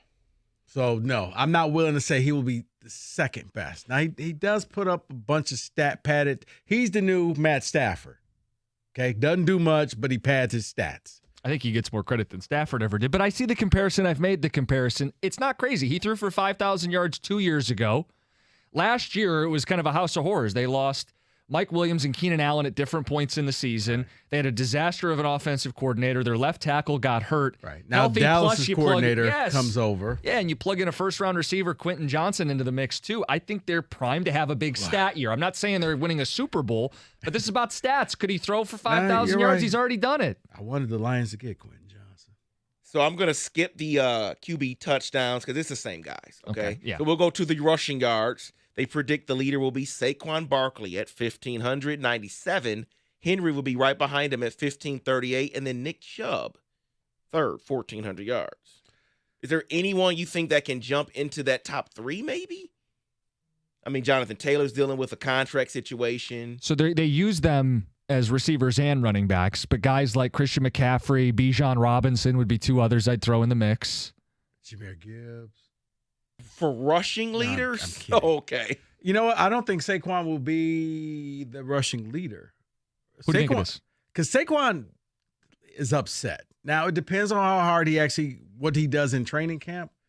But there's a history when you don't really work out in training camp, you get the soft tissue injury and you miss a lot of games. And I think for Saquon, that's kind of his way of passively quitting the Giants. I'm injured. I don't want to be in this game. You did me wrong. Just give me my money, and we're going to do this again next year. So, no. Henry. Does he break down, though? One of these years, right? Yeah, but they're going to ride Henry till the wheels fall off. I think for that same reason, I go Chubb. I think Nick Chubb doesn't have a backup running back behind him with any significance. And I think they're a run-first team. That, to me, if I had to pick one from the group, I would go Nick Chubb. You know who I would say? Because Pollard. Tony Pollard. All those vacated carries from Zeke. Coming off an injury, though. No Zeke. And they're going to run the ball. And that's, yeah. So receiving leaders, and I'm going to have a question after this. Justin Jefferson, of course, 1,800. Hill, 1,799. Jamar Chase, 1,701. The question I have with you and you guys is it possible we get 3 1,800-yard receivers this year? Yeah, it's possible. Passing league, and there's more guys than you didn't mention. Correct. Like CeeDee Lamb was a target hog last year. DK Metcalf is out there. Yeah, well, they have enough receivers to go around, but Lamb could get a ton of balls. And if Dak's right this year, the other name would be A.J. Brown. Second year with Hurts.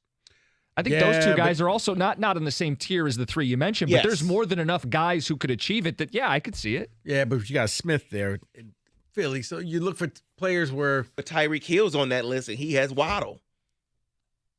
A.J. Brown last year, 1,500 yards.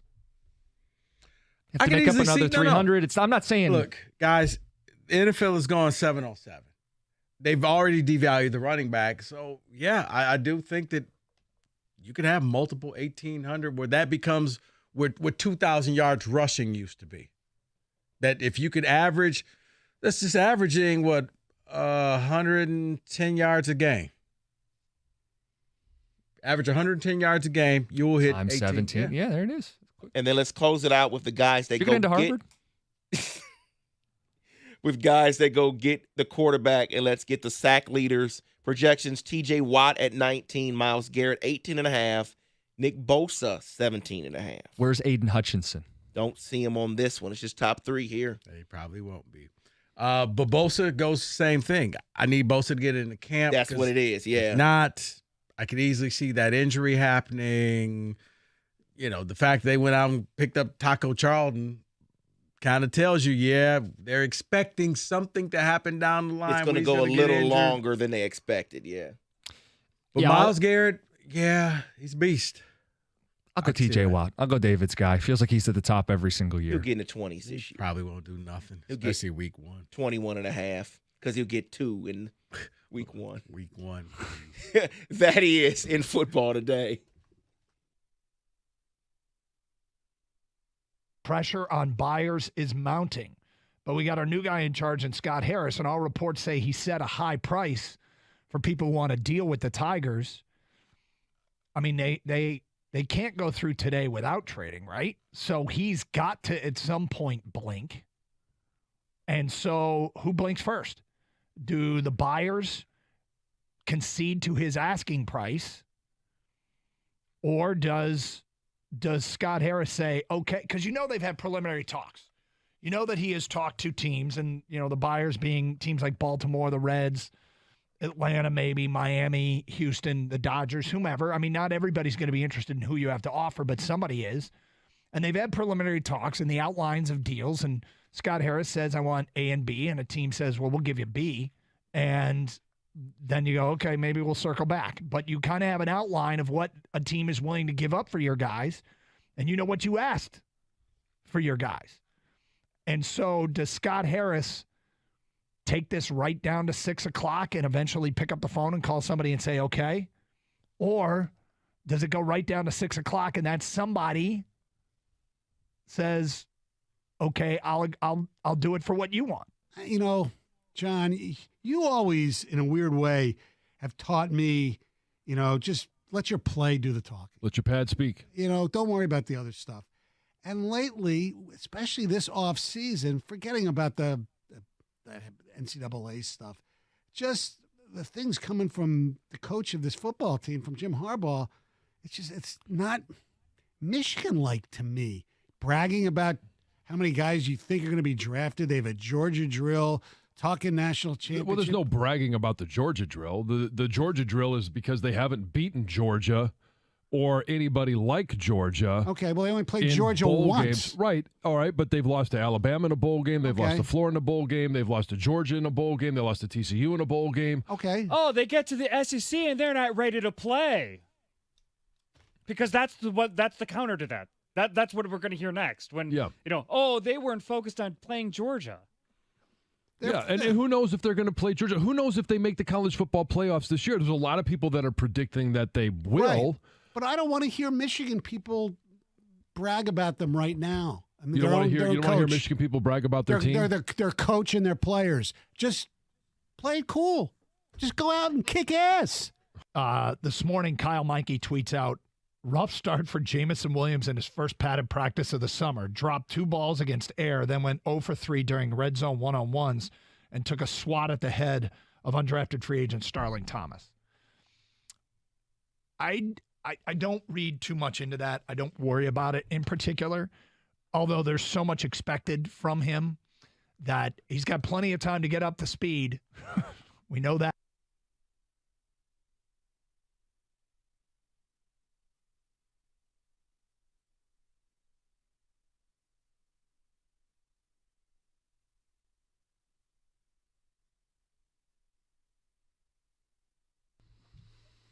Three hours. Why does Roberto sound like Dan Campbell? He kind of does. Is it just me? He sounds like Dan Campbell. Now I picture Dan Campbell searching for Scott Harris. With the grit hat. Come on, Scott. I'm hunting you down, man. I'm on my lion. He's walking down the streets of Detroit on a lion. Where's Scott at, man? Come on, Scott. Come get your whooping. Rico, we got some breaking news that should speed this process up, and I emphasize should. Justin Verlander has been traded to the Houston Astros. Now, this was the big domino everybody was waiting for. Correct. All the other teams were waiting to trade for pitching because they were inquiring about JV. He goes back to Houston. Wouldn't you know it? What's the return? Drew Gilbert. A top 100 prospect. Teams are handing him out. Teams are willing to make moves to compete for the World Series, and the Astros get JV, bring him back, try to do it again. Yeah, that was the Astros' number 1 prospect, their best prospect. So they're going all in.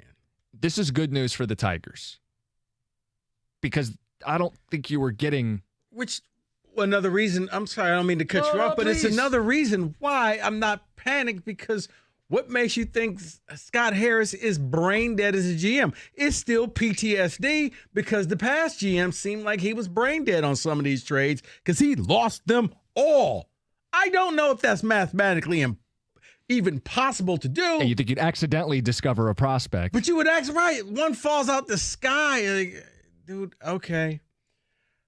And I think that's why. If everybody else is getting this, it tells me he's going to get the same. He's going to either get that top 100 prospect or he's going to get somebody who he could plug into the lineup against what they got, Pittsburgh? Yes. They're playing Pittsburgh today. Yeah. Well, this is why I like it. The teams that were reportedly interested in JV were the Astros, where he's going, the Dodgers, who have 4 top 100 hitting prospects, the Orioles, who have 8 top 100 hitting prospects, and the Braves, who don't have any, but they got players who can come in right away because they got a backlog of position players. Vaughn Grissom's the guy that's been brought up on our radio station by John Morosi. Now, the thing is, for the Braves, their top players are all pitchers. Their top prospects, I should say. But it feels like kind of an obvious trade for the Tigers if the Orioles are extra stingy. And I don't know why the hell they would be. They have 8 top 100 hitters. You can't play them all. But if they're stingy, then you can go to the Braves and make something happen, or the Dodgers. You have options. And in theory, this is the theory, Scott Harris has the leverage. Feeding frenzy can commence. A deal should happen, what, David, in the next half hour? We shouldn't be waiting all day for this. After the Verlander deal, yeah, it should have happened 5 minutes ago. But let me give you an update here. The Mets, see David in the delivery room with his wife. Seriously, come on. Let's get this kid out. I got stuff to do. Steelers are on.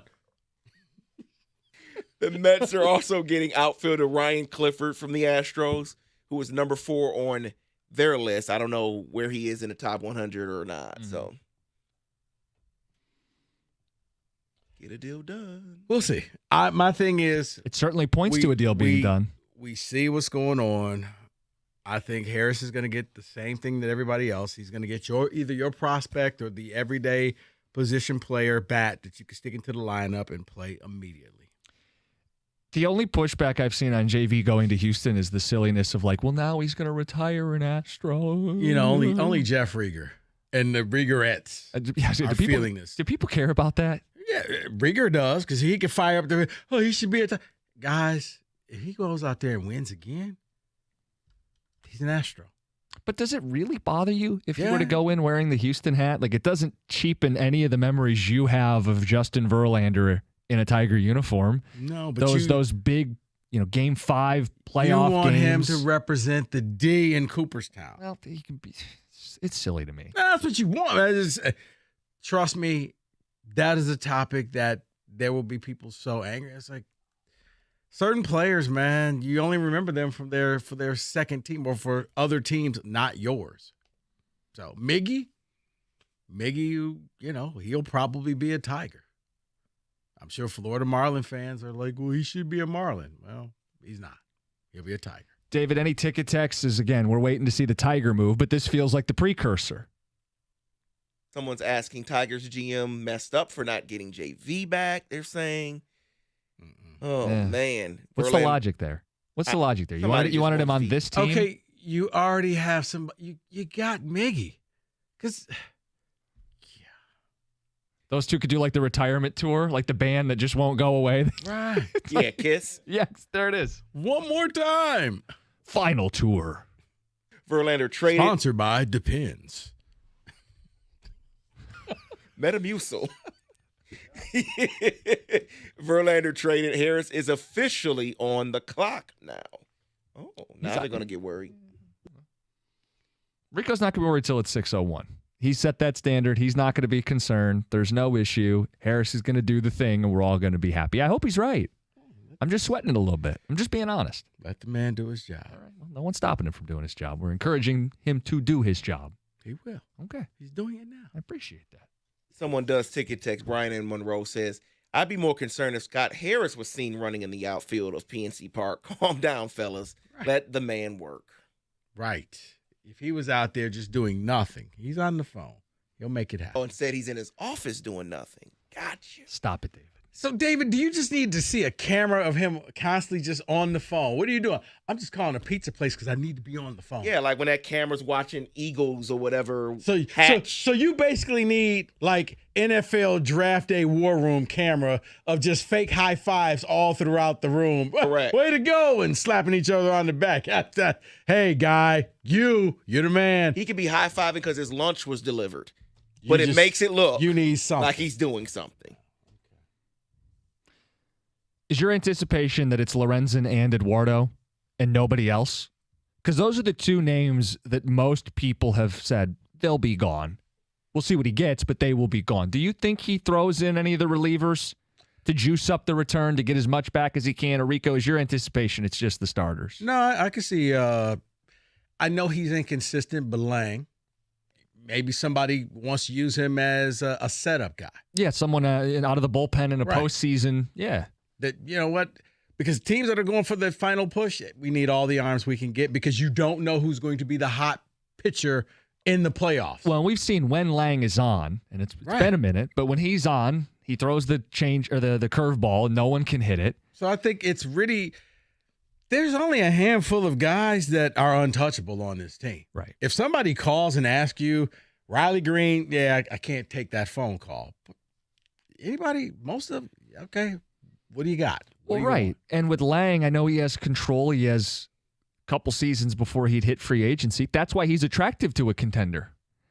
And if you're the Tigers, they've traded away bullpen pieces under Scott Harris, and they still have a pretty steady bullpen, right? Right. I mean, they moved on from Jimenez and Soto, and I don't think anybody's shedding tears over that. Right. And if they flip Lang or Foley, one or both, if they throw Cisnero in a deal, the belief is they have a ton of pitching. Some of those starters won't make it as starters. They'll end up as bullpen pieces, and you'll have depth. Right. So I'm not married to keeping those relievers, and I think if it does get down to it. I'm a big fan of the pitching coach.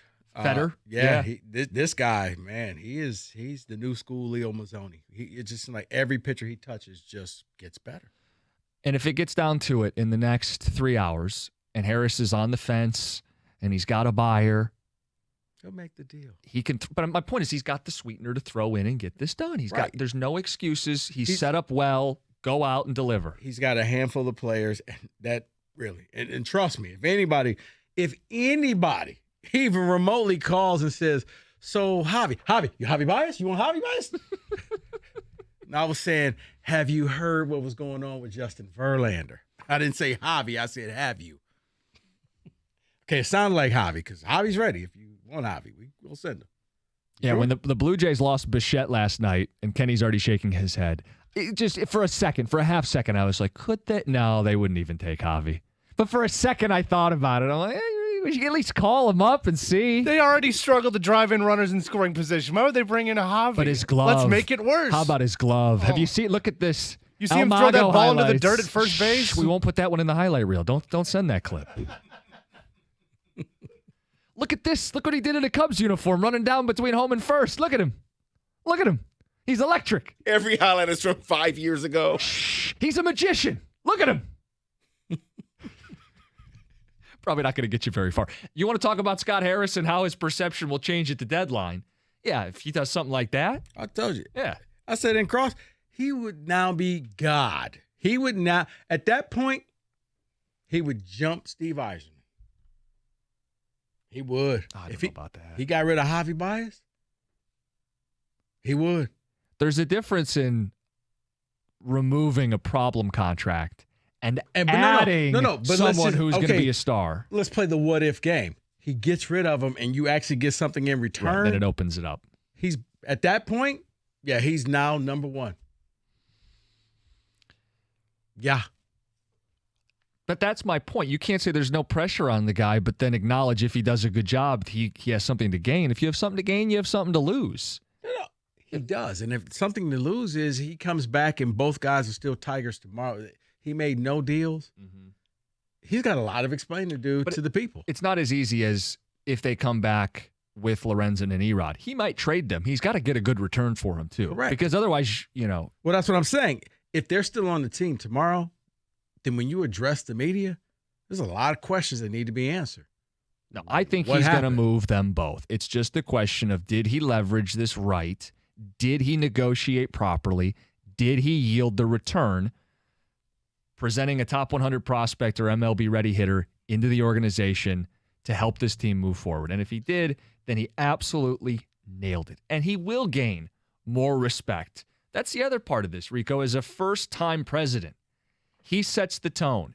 His draft, he didn't take the guy who was closest to the majors, a college bat. He took a guy who he thought was the better player in a high school outfielder.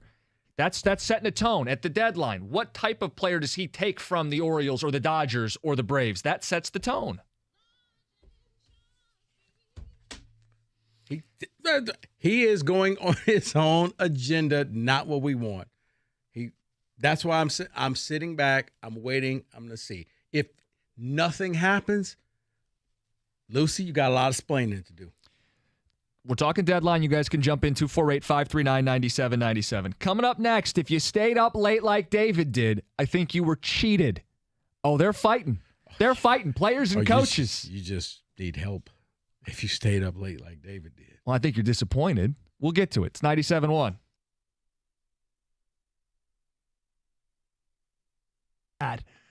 Plenty of time to practice, plenty of time to, correct any problems. I can't remember. I remember a year ago, training camp opened and some rookie wide receiver, and I'm just totally blanking on who it was, looked awful at the beginning and went on to have a fine year. It's not that big of a deal. But you do want to pay attention to how things are going. You want to know where they've started and where they're getting to. And you want examples of seeing guys getting better. And in Jamison Williams' case, it's not unexpected to see some growing pains. I mean, even when he played last year, do you think he felt 100%? Do you think he was up to 100%? Do you think he was, they say you can be back physically and have clearance from the doctors, but mentally, it takes some time before you're like, okay, I can trust this knee. I don't have to think about this knee. And so I don't think this is unusual at all to see a report that maybe J-Mo's struggling today. Joe Burrow will appear on season 2 of Netflix's Quarterback. Great choice. Great choice. You're making a face. No. See, I kind of wanted to be surprised, but yeah.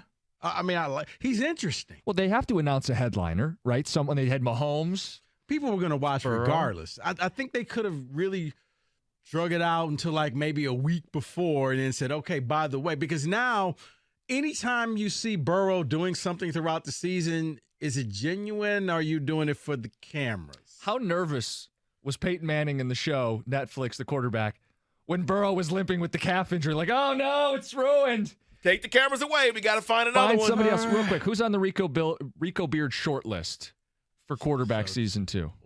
Fields says he's not doing it. Hurts isn't going to do Your it. headliner is already gone because I wanted to see Hurts. Okay. I wanted that to be the headliner. So now you got to get a struggling quarterback and one who probably just quarterback.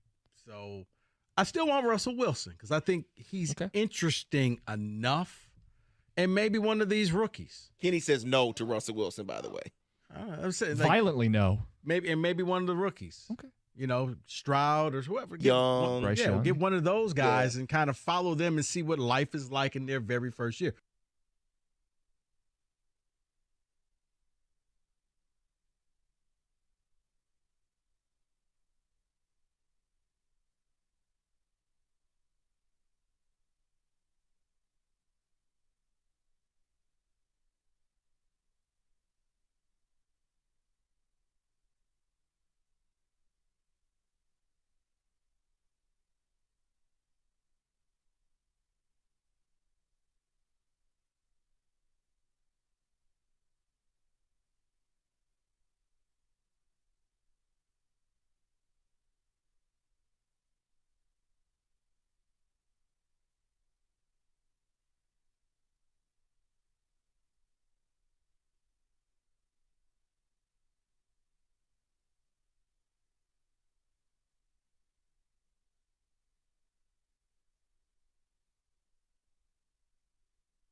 Rico, it dawns on me.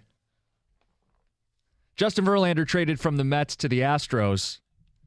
The Mets got more for 40-year-old Justin Verlander than the Tigers did all those years ago. They got back a top 100 prospect, Drew Gilbert, outfielder, 68 rated player in minor league baseball. Also got another outfielder, too. They're going for that last push, and besides, the Astros are saying, hey, he's going to help us win another title. That's their thought. And the big story for us isn't sad, painful reflections to the Alavila era, but looking ahead, Scott Harris, the market's clear for you. You're cleared for takeoff. Orioles need a pitcher. Dodgers need a pitcher. Braves need a pitcher.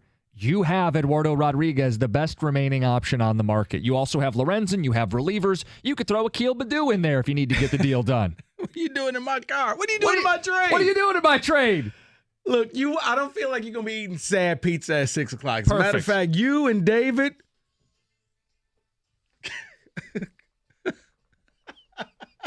Hey, let's do it. Aaron, you're next up. You're on 97.1. Hey, first of all, I love the show. Good afternoon. Hold on. I tried. Now, I'm not as good, but that's what happens. I got to tell you guys that, honestly, by the end of this trade deadline, I am not going to be happy unless we trade with the Orioles.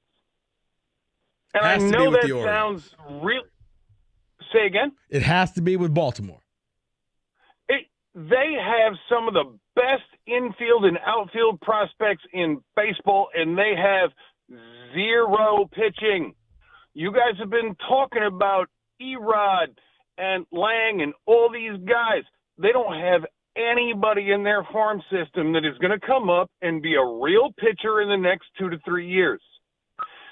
Except they have, like Cookies has been pointing out, they got 8 guys in the top 100, and you're not getting Holiday or Cowser or any of those guys.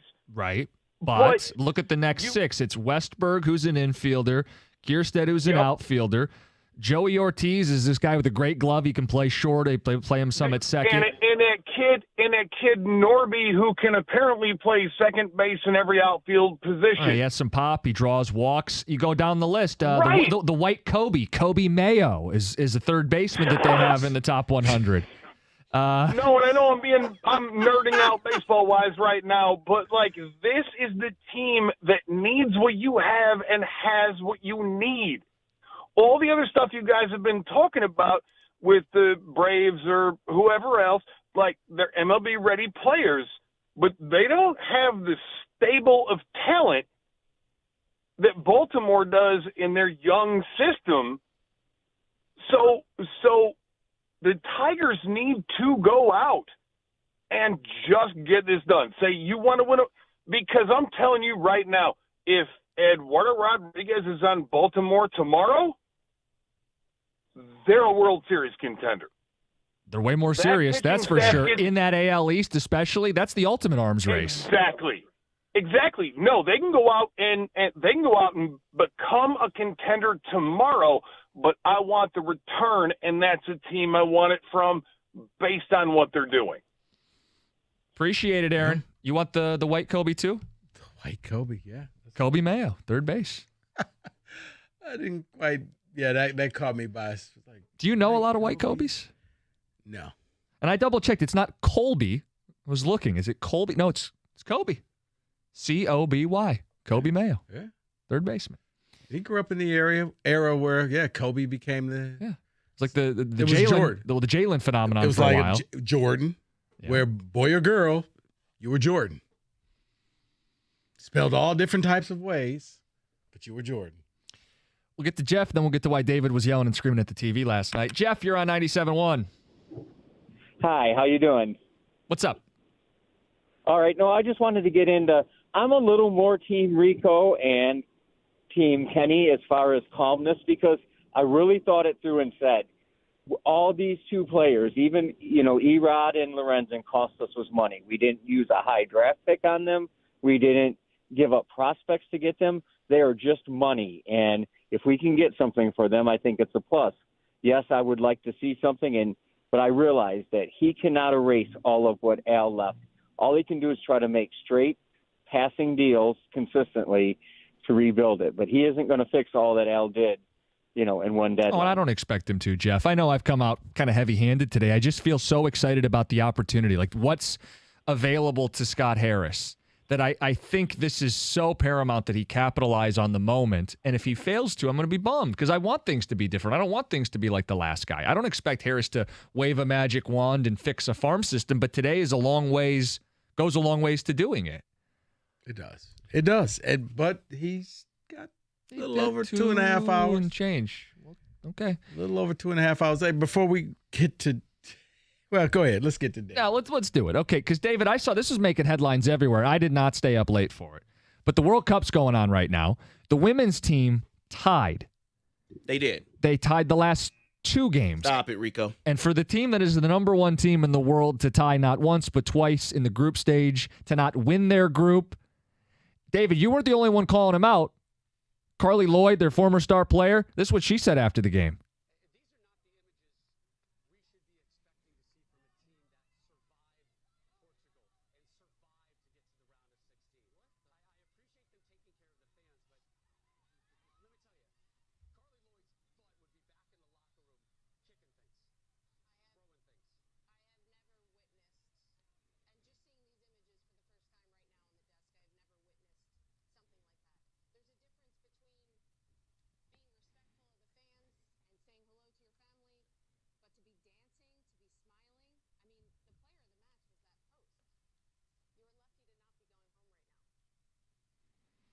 So you can't see the video, but yeah, they're like smiling, celebrating, taking selfies, dancing. This is like the jersey exchange at midfield. Yeah, you didn't win.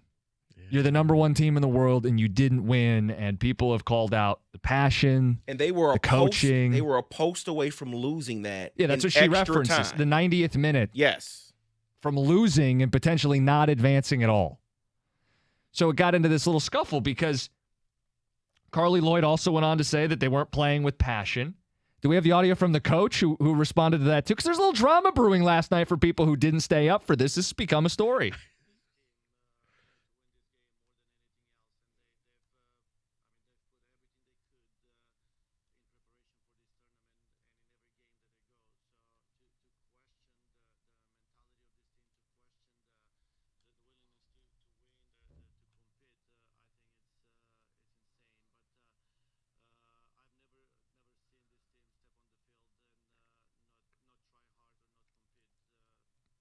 He went on to say the criticism was insane.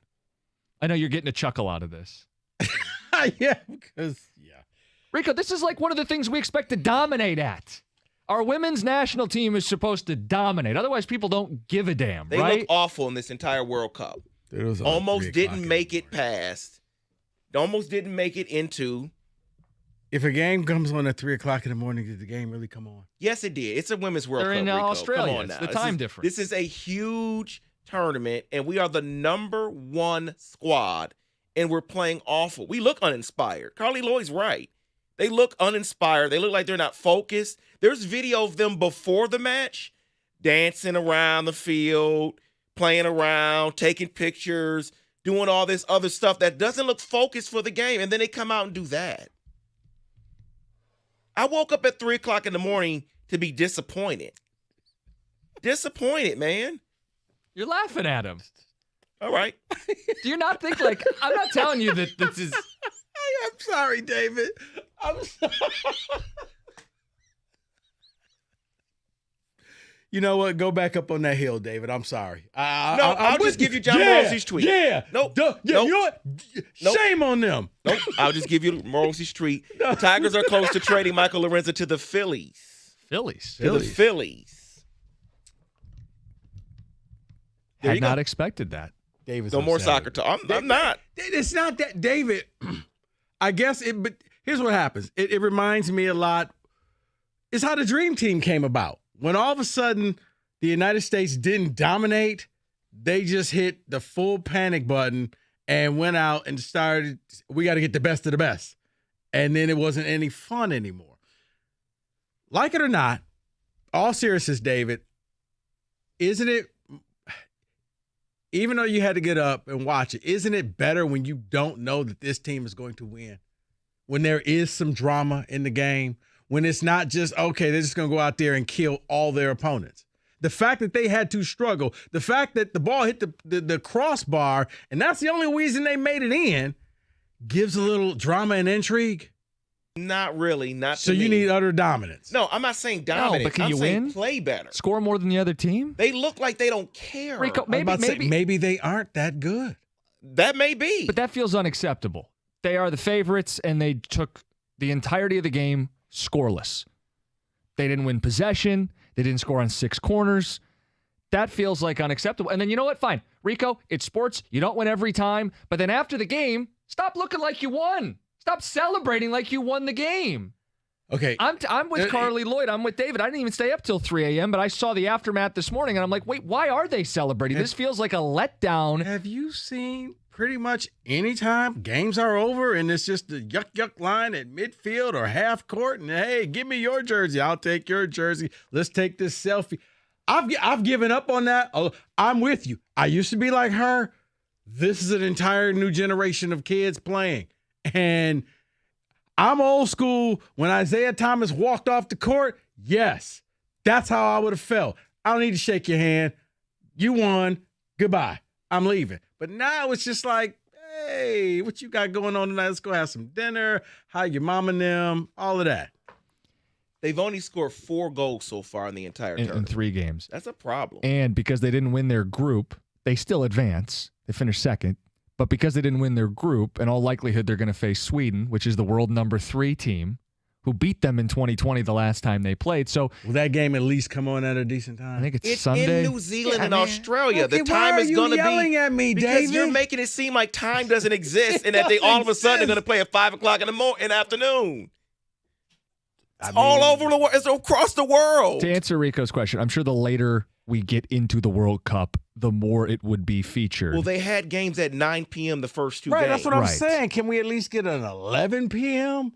3 p.m., you're dedicated. Now, you literally have to set the alarm clock to wake back up to watch this. And that's what I did. But It's the World Cup. That's what I'm saying. People do get excited for this. People are trying to switch their body clock. Some people stayed up for it. Some people went to bed You and know then what? woke up early for it. And what you're treated to No, you is know a what? bunch of letdowns and people who don't care as much as you do. No, today now makes sense. Why this man has been so cranky all day. Oh, I'm fine. No, Kenny, I'm great. He stayed up too late. His team didn't win. I am not and- cranky. Yeah. Oh, okay. I'm not cranky at all. Oh, so having an expectation for my GM to make a trade at some point, now that's being cranky? Put it this way. Talked to Mike earlier today. He's a lot calmer on his vacation. Mike never left us. Well, he is on vacation. David's bringing the energy. David's bringing the heat today. I love it, David. I guess I'd wrap it up like this. If you guys care, we can knock out a call or two. 248-539-9797. But the women's team wanted to be paid like the men. They're playing like the men. And that's the problem. We used to count on our women's national team to be dominant. That doesn't mean they win every World Cup. They don't win every single game they ever play. But if they don't win, they're not happy about it because there's a standard of excellence, which I didn't see from the highlights, which I didn't see from the aftermath. And the only one calling him out is a former player, and the coach is like, I don't see what you see. Well, that might be a you problem, dude. Yeah, I wonder what it's going to be like when the player meets up with her former team. Oh, boy. That's what it's going to be. Like, I need her to fly out to Australia, or is she there?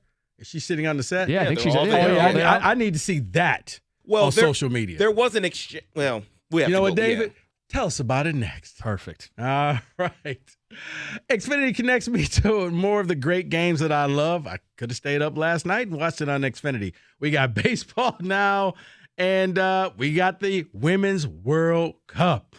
Xfinity Internet, I get the speed that I need at a great price, and you could also get the speed that you need at a great price thanks to the fastest internet on the largest gig speed network, delivering to more homes than any other network. Enjoy all your favorite apps all in one place with a Flex 4K streaming box, all with Xfinity Internet.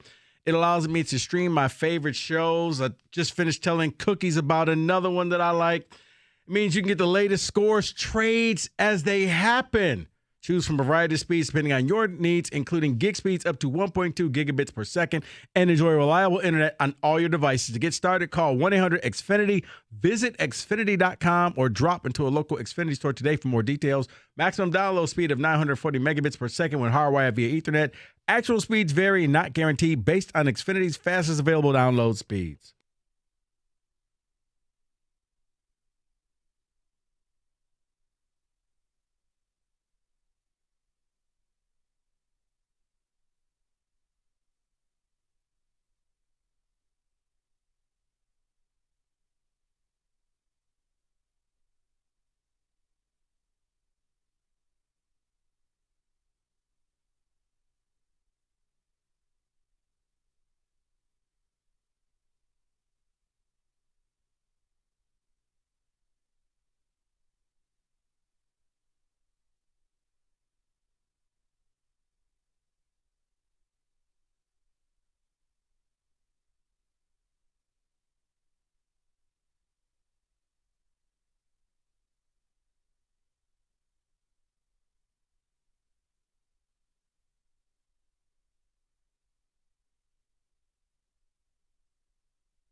Ken Rosenthal tweeted or wrote a story for The Athletic saying the pressure on buyers is mounting.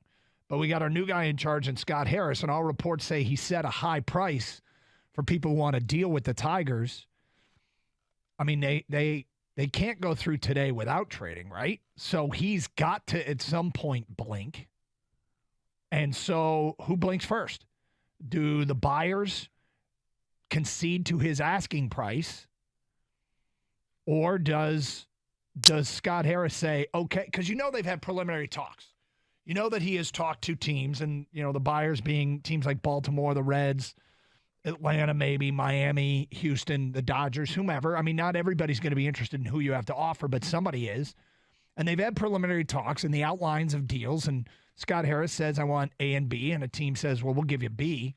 And then you go, okay, maybe we'll circle back. But you kind of have an outline of what a team is willing to give up for your guys.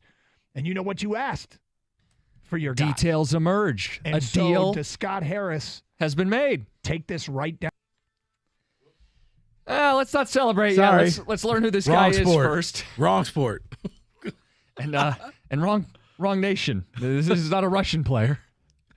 The Tigers have traded Michael Lorenzen by himself, no package, no sweetener. So Scott Harris was doing something. He was doing something. Okay, just check. See if it's something Just good. wait till we get what he got. Lorenzen to the Phillies by himself, no sweetener, no package. 1-for-1. Is this 1-for-1, David? That's what it looks like. And it's a second baseman from the Phillies, their farm system. He's not a top 100 player. He's number 5 in their system, a 20-year-old. Hao-Yu Lee. He's a Taiwanese second baseman. Your reaction? Well, looking at it, looks like he's projected to be at the big ball club now in 2 years, 2025. Yep. So he can play 3 positions in the infield. I mean, he's in high A ball, hitting 283 right now. On base, 372. We like on base. That's the whole thing here. Look, I didn't think you're getting a top 100 prospect for Lorenzen straight up. So I'm not going to sit here and well, this is a terrible return. It's fine, I guess. He's a young player, international player. We haven't had enough of those international developed players. Right. He's 20. He's still going to have to develop. Your point, Rico, is he's not going to be here this year. Not going to be here next year. Right. What best scenario? He's September call up in 2025? I don't know. I mean, a lot can happen in 2 years. But you break down the tools. Everybody likes tools in baseball. Lee has a 55 hit tool. It's a scale up to 80. 55 is above average. 50 power, 45 run, 50 arm, 50 fielding, 50 overall. It doesn't jump out as he does anything elite. Feels a little meh. Yeah, feels a little meh. I'm not going to hammer it because for Lorenzen, I didn't think you're going to get very much by himself. But that's why we talked about bundling, attaching relievers, so that instead of getting Lee, who's their 5th-rated prospect, could you get Crawford, their 3rd-rated prospect, right? Who is in the top 100. I don't know if that would even be on the table. It's possible Philly said absolutely not. We're not considering moving him. But they did have a bat in the top 100, and I feel like Harris had the leverage to get something. But Crawford's ETA is 2026. Right, but at least he has 70 run, 60 fielding. He can run, right, he can field. That fits Comerica Park. Right, but you're talking 3 years from now. Right, but the point is to get impact guys, not just guys. See, that's why I'm more of I need somebody that can play this year. That's what I would like to see. Ideally, you're right, and they should be able to get the best of the market. I'm just happy that Scott Harris is actually doing his job. He is awake. We can confirm that. So now I think the biggest one is, what are you going to do with Erod? So Lorenzen was out stretching in the outfield, David, as he was getting ready to take a flight. So he wanted to be ready for that limo ride to the airport to fly to Philly. Good for him. It's all good. MLB Network showed him getting told that he had to come off the field. Shouldn't have been on in the first place. Difference does it make? It makes a big difference because he could have got hurt. But I guess in the end it doesn't matter because Scott Harris got a ham sandwich for him. Ham and cheese? Ham and cheese. Okay, ham and cheese. I mean, this is but it's not like a gourmet cheese. It's like, it's the Kraft singles on it. This is one where Kenny, you just sat up. Are you a big proponent of the Kraft singles? You seemed offended by that comment. I like cheese. I don't know. I'm sorry. Okay. No, the one who's offended by Kraft singles is not here today. Oh. It wasn't, some cow didn't get milked out in the field and it wasn't made over in Italy. And That's him, man. Right. It's yeah. I look at this.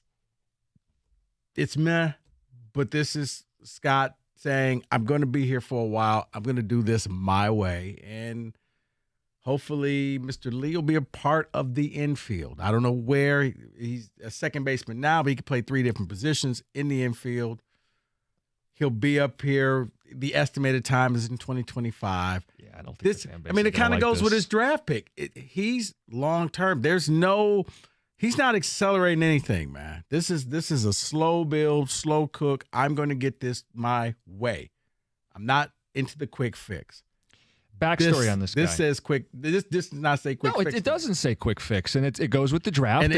Rico, I'm not opposed to him doing this right. What we've talked about Al Avila a couple times today, yesterday, last Friday when I was in the aftermath of Al Avila, and I think some people are ready to flip the script immediately, and the reality is he was handed a lousy situation, and it is going to take him a couple years. It's why deadline days like today are so important. Right. They got to restock this farm system. This is a 20-year-old signed in 2021 out of Taiwan for more than $500,000 at 18. He can hit a little bit. We'll see if he develops. Rico, it really comes down to Eduardo Rodriguez. That's their big chip. Yeah. I mean, I think this is right. You have every right to be underwhelmed by this trade. I'm certainly not going to sit here and say, job well done, mission accomplished. I think Eduardo Rodriguez, if he's sold by himself for a similar return, we are going to look at this and go, what the hell was the point for waiting all this time when your division rivals got more in return acting sooner? I just think that this is one of those times where fans have to realize your GM or your president is maybe not on the same page as you and has a different vision. But it also goes to prove what I was trying to say, why I wasn't freaked out, why I wasn't panicked. He's working the phones. When people like Scott Harris are silent, that's when they're doing things. Now, if the Tigers are being attached to every trade out there, all right, now I'm just wondering, is it just lip service and you're not doing anything? You're kind of throwing stuff against the wall, but this tells me he's trying to target some stuff. Erod, hopefully he gets something for that. He gets either your player or he gets my everyday player. And, okay, we move on. You didn't lose them for nothing. You didn't lose Lorenzen for nothing. You still haven't delivered a top 100 prospect. That wasn't the expectation for Lorenzen, but we soldier on. We still have 2 hours and 15 minutes until the trade deadline. I think David's got some football coming up next. Disappointing teams for the upcoming season. We'll mix that in and keep monitoring. It's 97.1. Down to 6 o'clock and eventually pick up the phone and call somebody and say, okay? Or does it go right down to 6 o'clock and that somebody says, okay, I'll do it for what you want? You know, John, you always, in a weird way, have taught me, just let your play do the talking. Let your pad speak. Don't worry about the other stuff. And lately, especially this off season, forgetting about the NCAA stuff, just the things coming from the coach of this football team, from Jim Harbaugh, it's not Michigan-like to me. Bragging about how many guys you think are going to be drafted. They have a Georgia drill, talking national championship. Well, there's no bragging about the Georgia drill. The Georgia drill is because they haven't beaten Georgia or anybody like Georgia. Okay, well, they only played Georgia once. Games. Right, all right, but they've lost to Alabama in a bowl game. They've lost to Florida in a bowl game. They've lost to Georgia in a bowl game. They lost to TCU in a bowl game. Okay. Oh, they get to the SEC and they're not ready to play. Because that's the counter to that. That's what we're going to hear next. When they weren't focused on playing Georgia. And who knows if they're going to play Georgia? Who knows if they make the college football playoffs this year? There's a lot of people that are predicting that they will. Right. But I don't want to hear Michigan people brag about them right now. I mean, you don't want to hear Michigan people brag about their team? Their coach and their players. Just play it cool. Just go out and kick ass. This morning, Kyle Meinke tweets out, rough start for Jamison Williams in his first padded practice of the summer. Dropped 2 balls against Air, then went 0 for 3 during red zone one-on-ones and took a swat at the head of undrafted free agent Starling Thomas. I don't read too much into that. I don't worry about it in particular, although there's so much expected from him that he's got plenty of time to get up to speed. We know that. Plenty of time to practice, plenty of time to correct any problems. I can't remember I remember a year ago, training camp opened and some rookie wide receiver, and I'm just totally blanking on who it was, looked awful at the beginning and went on to have a fine year. It's not that big of a deal. But you do want to pay attention to how things are going. You want to know where they've started and where they're getting to. And you want examples of seeing guys getting better. And in Jamison Williams' case, it's not unexpected to see some growing pains. I mean, even when he played last year, do you think he felt 100%? Do you think he was up to 100%? Do you think he was, they say you can be back physically and have clearance from the doctors, but mentally, it takes some time before you're like, okay, I can trust this knee. I don't have to think about this knee. And so I don't think this is unusual at all to see a report that maybe J-Mo's struggling today. Joe Burrow will appear on season 2 of Netflix's Quarterback. Great choice.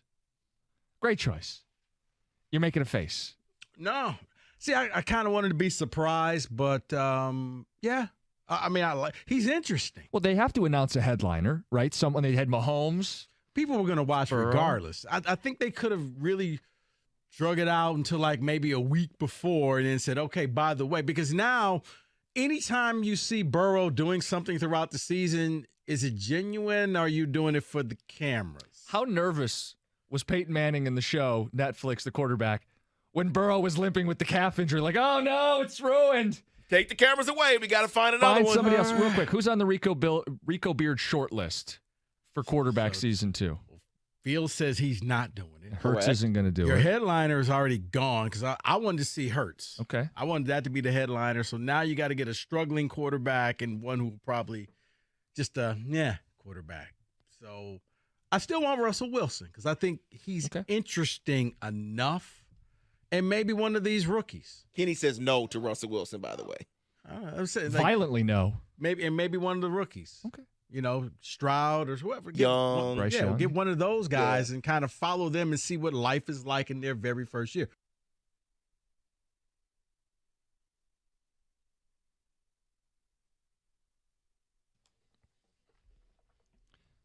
Quick fix of football on Major League Baseball trade deadline day. Let's get a couple news and notes out of the way. David, what's up?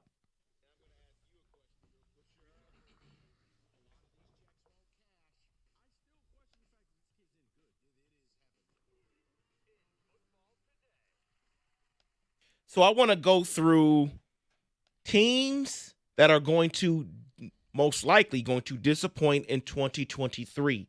So what they list as a category is teams that were predicted to finish over 500 according to DraftKings win projections that are going to come up short. So let's start with the first one. So criteria is they're predicted to be over 500. Correct. Because I guess so at least 9 17, wins. Well, 17 games. So. Yeah, at least 9 wins. So let's start with the Baltimore Ravens. Their projection is 10.5 wins, and they predict that they will not be over 500. They will be a disappointment this year. Your thoughts? I do not agree with that. I think the Ravens will be over 500. I think this is kind of going to be Lamar's spite season to show everybody, all the naysayers, me versus the world, everybody saying that he wasn't worth the money that he was asking for. I think he's going to make this year personal for him, and I think he's going to help carry the Ravens to over 500. So I don't agree with it. Before you answer, Cookies, point to your point. What happens if Dobbins or they have no running game? They do. It's called Lamar Jackson. Yeah. So he's just going to do everything, and then they're just going to be a winning team. Well, he's got to win, 9 games. Well, the knock has been Lamar in the playoffs. It's not a knock on the regular season. Right. He's won an MVP before. He's capable of carrying the run game. There's no more excuses they've added. It's not just a tight end. It's receivers. And let's be real. Yeah, if you don't have a running back, first of all, there are a bunch of running backs just sitting there. I don't know if you've heard. So they could have one for a year. And honestly, I think a lot of them would probably take less money to go play with Lamar because I think he's cool with them. But I'm not worried about Baltimore. Next team on the list, projected at 10.5 wins, the Buffalo Bills. Disappointing this year. Disappointing meaning they're going to have a losing record, or they're going to finish under 10. 500. Oh, wow. That's everybody's on this list is predicted to be a disappointment. Listen, I think they're going to be a disappointment, but I don't know if they're going to finish with a losing record. So I mean, Rico, I think there's questions about their ability to finish in the postseason, but I don't see a world, maybe because the division's tough, but do you see a world where this is an 8-win team? Is Allen getting hurt? I was about to say, only if Allen goes down for the year. If Allen plays, and I'm not a Josh Allen guy because I think the bloom is coming off the rose with him. We're starting to see that he may have gotten a little too much hype too soon, but it would be very difficult with the talent that they have to be under 500. Next team on the list, also in the AFC North. Their win projection is 9.5, so I guess they don't have to fall that far to go under 500. It's the Cleveland Browns. Yeah, tough division. Go ahead. We're at a point now where is it rust or is Watson just no good anymore? Yeah. It's a volatile situation. It wouldn't be that. I mean, they're below 500 last year, right? Yeah, they were. So then what? This isn't that. Yeah, sure, they'll disappoint. Why not? It's the Cleveland Browns. It's the easiest answer in the world. They'll disappoint. See, this is, do you believe, which Deshaun are you going to get? Which Deshaun are you going to see? But you know what?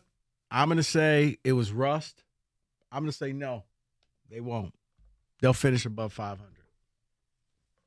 Wow. Okay. Which means I'm going to have to start picking. Prediction. I got to pick. Well, think about it. Someone's got to finish last in that Right. division. The Steelers never finish with a losing record. Right. We both like Baltimore, and Burrow's, he didn't tear his knee. Well, it's calf injury. I've said that the Browns will be over 500. I said the Ravens. I think we know that the Bengals will be. Oh boy. Okay, well then let me get to this then because I'm going to add them in Hey, here. Kenny, you want to take over? We're just going to have an AFC North discussion for a quick minute. Okay, all of those teams we Pittsburgh predicted. radio. Go ahead. FanDuel has the Bengals at 11.5. Now, does that change for you if Burrow can't start the first couple weeks because of his injury? Of course. Yeah. So now, are they now last in the division? No, they're not going to last because he's going to come back. 9 and wins win can be games. last. Didn't they start 0-2 this last season? It was did. okay. It's 9 fine. wins can be last.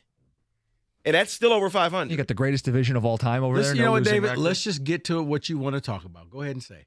What are the Steelers? No, they're not on this list. Okay. The New Orleans Saints are the next team. They're 9.5 win projection. Are they going to be a disappointment this year, under 500? I just kind of feel like the Saints have flown under the radar. They have Derek Carr. Yeah, I'm going to say Michael yes. Thomas is coming back. For how long? 2 games, probably. I mean, I've never seen. He spent, it seemed like, more time not playing football than playing football. Like, he gets hurt. It's like, when you coming back? A couple weeks, couple years. I'm going to say they will finish below 500. No, I think they're going to be above 500. Ooh. So they're winning the division then. Not necessarily. You got Kamara. Who else is winning the division? You got the suspension with him. Yeah, I think they're going to go under. Yeah, right. He's meeting with the commissioner real soon regarding a possible suspension. Well, who's the best quarterback in that division? It's got to be Derek Carr. Right. Yeah, Wow. I guess winning record probably does win the division. Everybody else below 500. This could be a division. Rookie quarterback for the Panthers. They could be 8-9. Here's the thing: the supporting cast is so good for Ritter, but he's still Desmond Ritter. So how do you pick Atlanta? Yeah, this is one of those divisions where 9 wins could win you the division. Exactly. Flat out. Yeah. Last team on the list. I'm so sick of this team already. We haven't even started Hard Knocks. It's the New York Jets. Projections 9.5 win. I hope they disappoint. No, they won't. I don't think they will. Here's why. I think this is the reset that Aaron Rodgers needed. Him coming out saying, I'm gonna restructure my contract. I'm gonna give some money back. Let's get some other pieces around here. He surveyed the land and said it's not good enough to win a title. So here's some money. Find me more players. I think they're gonna go get some cap casualty players. Yep. They're going to win, and we're all gonna, hey, it's basically gonna feel like when Brady went to the Bucs and we were all so sick of the Bucs. That's gonna be the Jets. Now, I'm not saying they're gonna win the Super Bowl, But my God, it was just like, okay, I get it. I just think it'd be fun, the pressure of the New York market, to watch Aaron Rodgers fall and collapse and struggle. But you're probably right. This is rejuvenated. But I think Aaron Rodgers is going to play the New York market like a fiddle. Like this man, certain players you worry about. I'm not worried about him because he's taken the national screw. He's done weird stuff and told you I've done weird stuff. Not afraid of it. He's got nothing to hide. No, that's a good point. New York, bring it. Great defense from a year ago, and the big guy. And he's got Garrett Wilson. You talk about someone who could have a monster year this year. We talked receivers earlier in the show. He could be a guy that takes a big leap forward. And he's got the big number 8 chain now. So, him and Sauce boys. They are. You're exactly right about that. But yeah, I don't think the media market is going to phase him at all. I think they're going to have a winning record, which means someone in the division is going to have to fall. We on the same page? Miami? Buffalo was already on the list. We already mentioned Buffalo. Miami take a step backwards. They were a playoff team last season. Do they take a step backwards? New England. Okay. So 2 wins for them? Yeah, I agree. Yeah, I think New England's the bottom feeder. Okay. That is in football today.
2 hours away till the deadline. One move down for Scott Harris, but the biggest domino still yet to fall. Eduardo Rodriguez warming up in Pittsburgh. Has yet to be traded. Michael Lorenzen going to Philadelphia. Tigers get back Ha-Yu Lee. He's a Taiwanese second baseman in high A, number 5 player in the Phillies system. Rico, you've had a little bit of time to digest. Fans have had a little bit of time to digest.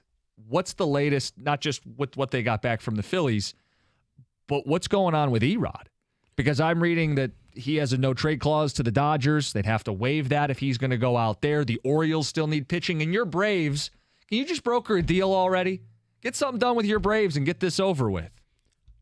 No, I didn't like Davis' attitude today. Okay. No. That's productive. No, it's funny because on days like today, you hate the people who make the fake accounts. So as you're trying to find, like I've honestly seen Erod going to 4 different teams, according to, he's going to the Dodgers, he's going to the Braves, he's going to the Reds, and he was going to the Orioles. So yeah, it's very difficult. You got to sift through to find where you are. But I look at this trade. This trade, at least for Lorenzen, tells me this is a long-term type of thing. Lee will be up here in maybe a few years unless things really progress with the young man. It's long-term thinking. It's not a quick fix, but I think Scott Harris has kind of shown you I'm not trying to fix this team because I think he's telling you without telling you this team's not a contender. They're contending in a bad division, but that doesn't make you a contender. You're just contending in a bad division, if that makes sense. There is a difference. And he's saying, like, guys, this is fool's gold to try to make a push to win this division right now. I'm looking at trying to win the World Series, try to be one of the top teams in the American League.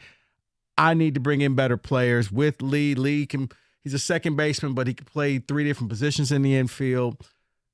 So right now it kind of looks like, you're waiting to see what's going on with Rodriguez, but you got something for him. It's going to take some time to see if this turns into something, but you got a player for him. He's not top 100. No. But maybe he's somebody that can be an everyday type of person for you, and maybe they can help speed up the process to get him here to the big ball club. If you told me they were going to trade Lorenzen by himself, unbundled, alone, no sweetener, I wouldn't have expected a top 100 prospect. So I'm going to be fair. I'm not going to sit here and pan this trade. Value? I don't know if it's value because at the end of the day, like he's a 20-year-old second baseman, kind of a slap hitter. He draws walks. We like that. He's several years away from being in the bigs. I so no playing in with, Comerica Park, maybe it's a plus for him. I mean, listen, you want maybe a little more upside, but you understand what you're doing. You're giving up a guy for 2 months in Michael Lorenzen, who doesn't have the upside of Erod. And again, you didn't bundle him. You didn't throw a reliever in. It's what I said when the deal happened. I don't know if this is even on the table, but I look at the Phillies system, and it looked like they had a clear top 3, all in the top 100, and then a drop-off. Could you have gotten their third best prospect, an outfielder, young player, 19-year-old, with a little more upside? Could you have bridged the gap from, Lorenzen plus Lang? Could you have gotten Dombrowski? And maybe that's the problem. Dombrowski's not losing these deals. Could you have gotten Dombrowski to budge a little more on a prospect? But I think if you went after Justin Crawford, the gentleman you're talking about, he's projected to get up here a little bit later, whereas Lee, you know what? But you just said it's a long-term approach either way. So what do I care if Lee is a little more of average player, but I have a chance to get a guy top 100 at 19 years old who should fly up through the system? Why wouldn't I add some sweeteners, try to get this done? And we don't know if Harris did or didn't, but I just look at their return and think, solid, okay, it's fine. The real move is going to be with Eduardo Rodriguez. Right. I mean, you drafted a outfielder. You got Riley Green, where I think the infield is something that's going to get overhauled over time. Maybe that was the difference. But you got something for him. Yeah, and John Morosi continues to tweet, Erod, Jack Flaherty have strong markets with a little more than 2 hours left. Dodgers, Braves, Reds, Orioles, Marlins, D-backs, all looking at rotation upgrades. So the market still seems to be there. So David, we just got to hold. Do you feel a little bit better than you did at the beginning of the day? No, I'm about the same. But he made a deal. Yeah, but it wasn't just make a deal because Al Avila made deals. That's why I said to start the show, set the parameters. You've got 2 starters, 2 relievers. You can get creative. Get me a top 100 prospect. If he piecemeals this out and gets a whole bunch of guys who were just average minor leaguers, you are Al Avila. And I don't want to put that on Scott Harris, but this is Judgment Day and a day to show that you're different. This Lee move isn't really any different than what Avila would have done, right? I know nobody wants to say that. Is this really that different than what Avila would have done? The guy's fine. He may never play in the bigs. Okay, but here's the difference. This is why. Because Harris hasn't done and made any moves, I'm giving him the benefit of the doubt. Avila made moves, and they pretty much failed. So, no, if Avila made this move, I'd be sitting there saying, geez, will this kid ever play Major League Baseball? But I don't know. Harris, different person. He's, That's my point, though. Take away the name and just look at the return. The return is a second baseman in high A ball who doesn't have a standout tool. He's not like a plus hitter, plus power. He's not a Gold Glove potential. He's not like an elite base runner. At this He's point, just a guy. Like if Avila got a guy back who's a 50-grade player who's 2 or 3 years away, we'd go, whatever. It's a rental. It's Lorenzen. He couldn't get very much. His name's Al Avila. Yeah. I'm just calling it what it is. I mean, at this point, he looks like somebody, once he gets to the ball club, 7th, 8th, 9th hitter. And that would be optimal to get a guy who makes the ball club. You don't even know that you're getting that. I mean, that's the danger when you sell anytime, but it's why we talked about, what the White Sox did. For anybody who thinks, hey, Jim, you're way out of line. The White Sox took Giolito on an expiring deal, paired him up with a reliever on an expiring deal, got a top 100 player. Also got a pitcher back with it. Another team in the division, the Guardians, they traded Savali the other day. Now, he has a couple years of team control. They got a top 50 bat in return for him. That's 2 teams in your division. Look at what the Mets did. They got creative. They bought some of the salary from Scherzer, and they got a top 50 player. They bought some of the salary from Verlander. They got a top 100 player. What are the Tigers can't land a top 100 player? Okay, but see, here's the difference. Now that Verlander is gone, it's musical chairs. Now a chair is missing. Now all of those teams with all of those top 100 prospects that you want, they're calling the Tigers right now. And now it's, okay, make me the best deal, give me the best offer. What can you do to separate yourself from everybody else? But yeah, the Dodgers, Atlanta, Baltimore, all saying, Erod's the best guy out there, left-handed pitcher, starter. We could play him tomorrow. Mm-hmm. What do you got?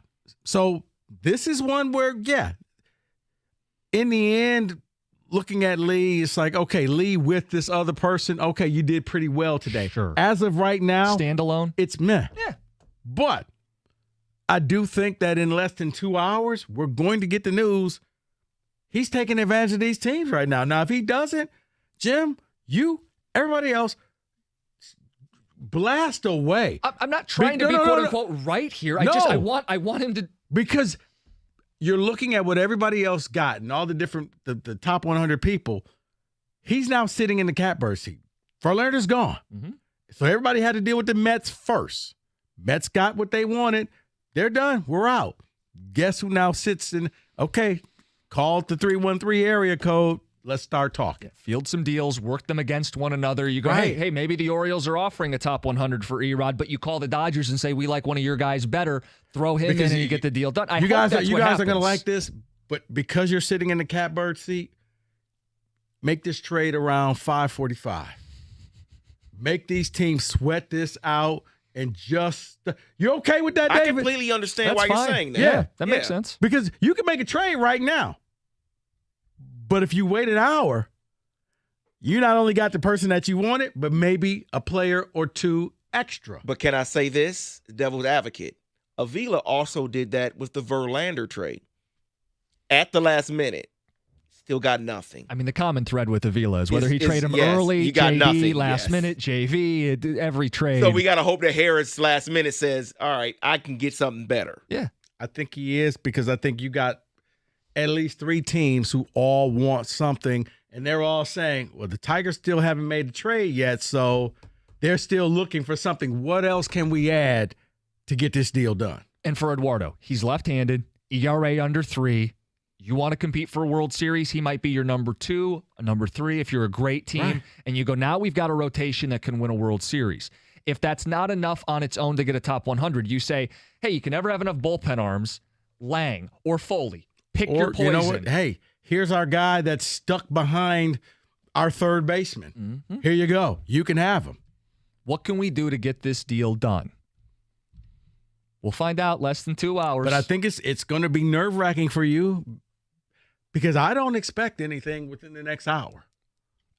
I would honestly be a little disappointed because I think he has to play the game. And he has to drag this thing out as long as it possibly can go to see if he can squeeze one more prospect. Let's get a call in here. Let's go to Mike. You're on 97.1. Mike, what's up? Jim, take a breath over the Lorenzen deal. I mean, this is a 1-year scrap heap signing, and he's got 2 months left. You're not going to get much for a guy like that, regardless. I know that. And this is the best he's ever pitched, basically, in his entire career. Correct. So, the fact that you can get anything back on a signing like that was the intention of signing a guy like that in the first place. Harris likes to do that, offer these short-term deals for reclamation projects, hope he can come up with something. If he doesn't, hit on anything with Eduardo, the main problem now is if the Mets had done their job and contended, I think you would be able to hold Eduardo, for a king's ransom. But the problem is they flooded the market with Verlander and Scherzer, and suddenly Eduardo is now like the 5th best starting pitching option available on the market. So, it's not necessarily a good thing that they're still holding the bag at 414. I can guarantee you that they wish they could have negotiated a deal with Eduardo to Houston or to Texas or some of these other teams that really are contending and need starting pitching. And now you've really shortened up your list of options. It's not too late. I know. I said it might be. It might be. And that what I say by that is like the Angels traded for Giolito. Don't you wish you could have offered him Erod and gotten what they got back then?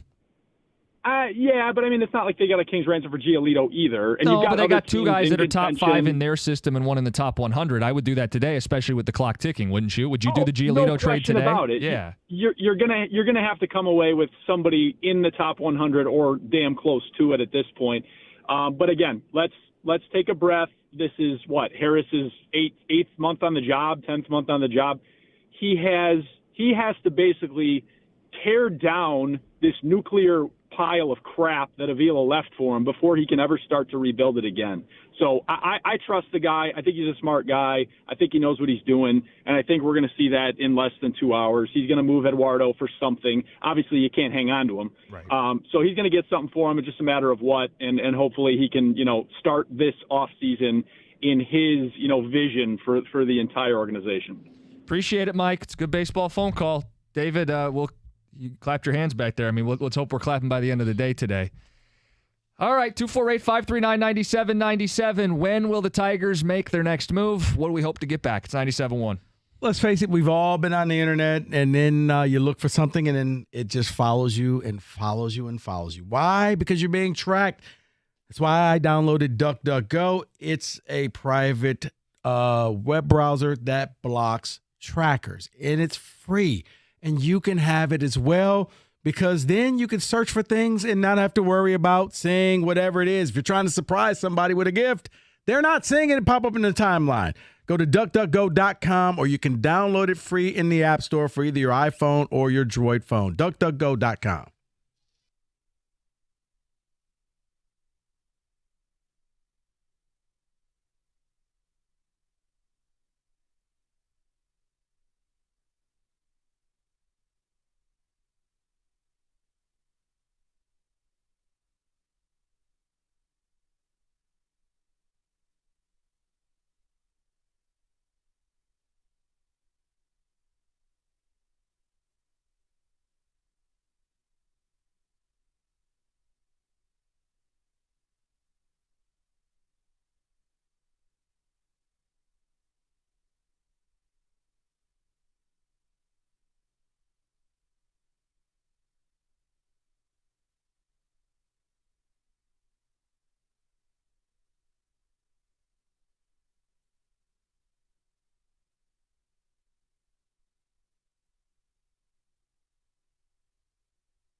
Ken Rosenthal tweeted or wrote a story for The Athletic saying the pressure on buyers is mounting.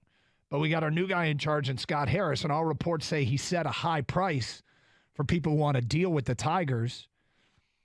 I mean, they can't go through today without trading, right? So he's got to, at some point, blink.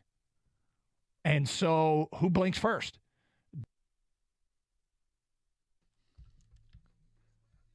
Ticket text flying in. A deal has been made. Scott Harris sends Michael Lorenzen to the Phillies. Not a lot of talk about the Phillies.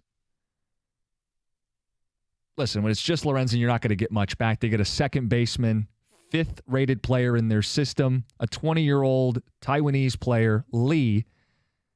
Doesn't have any standout tool, whether that's hitting, power, base running, fielding, any of it. He's just a guy.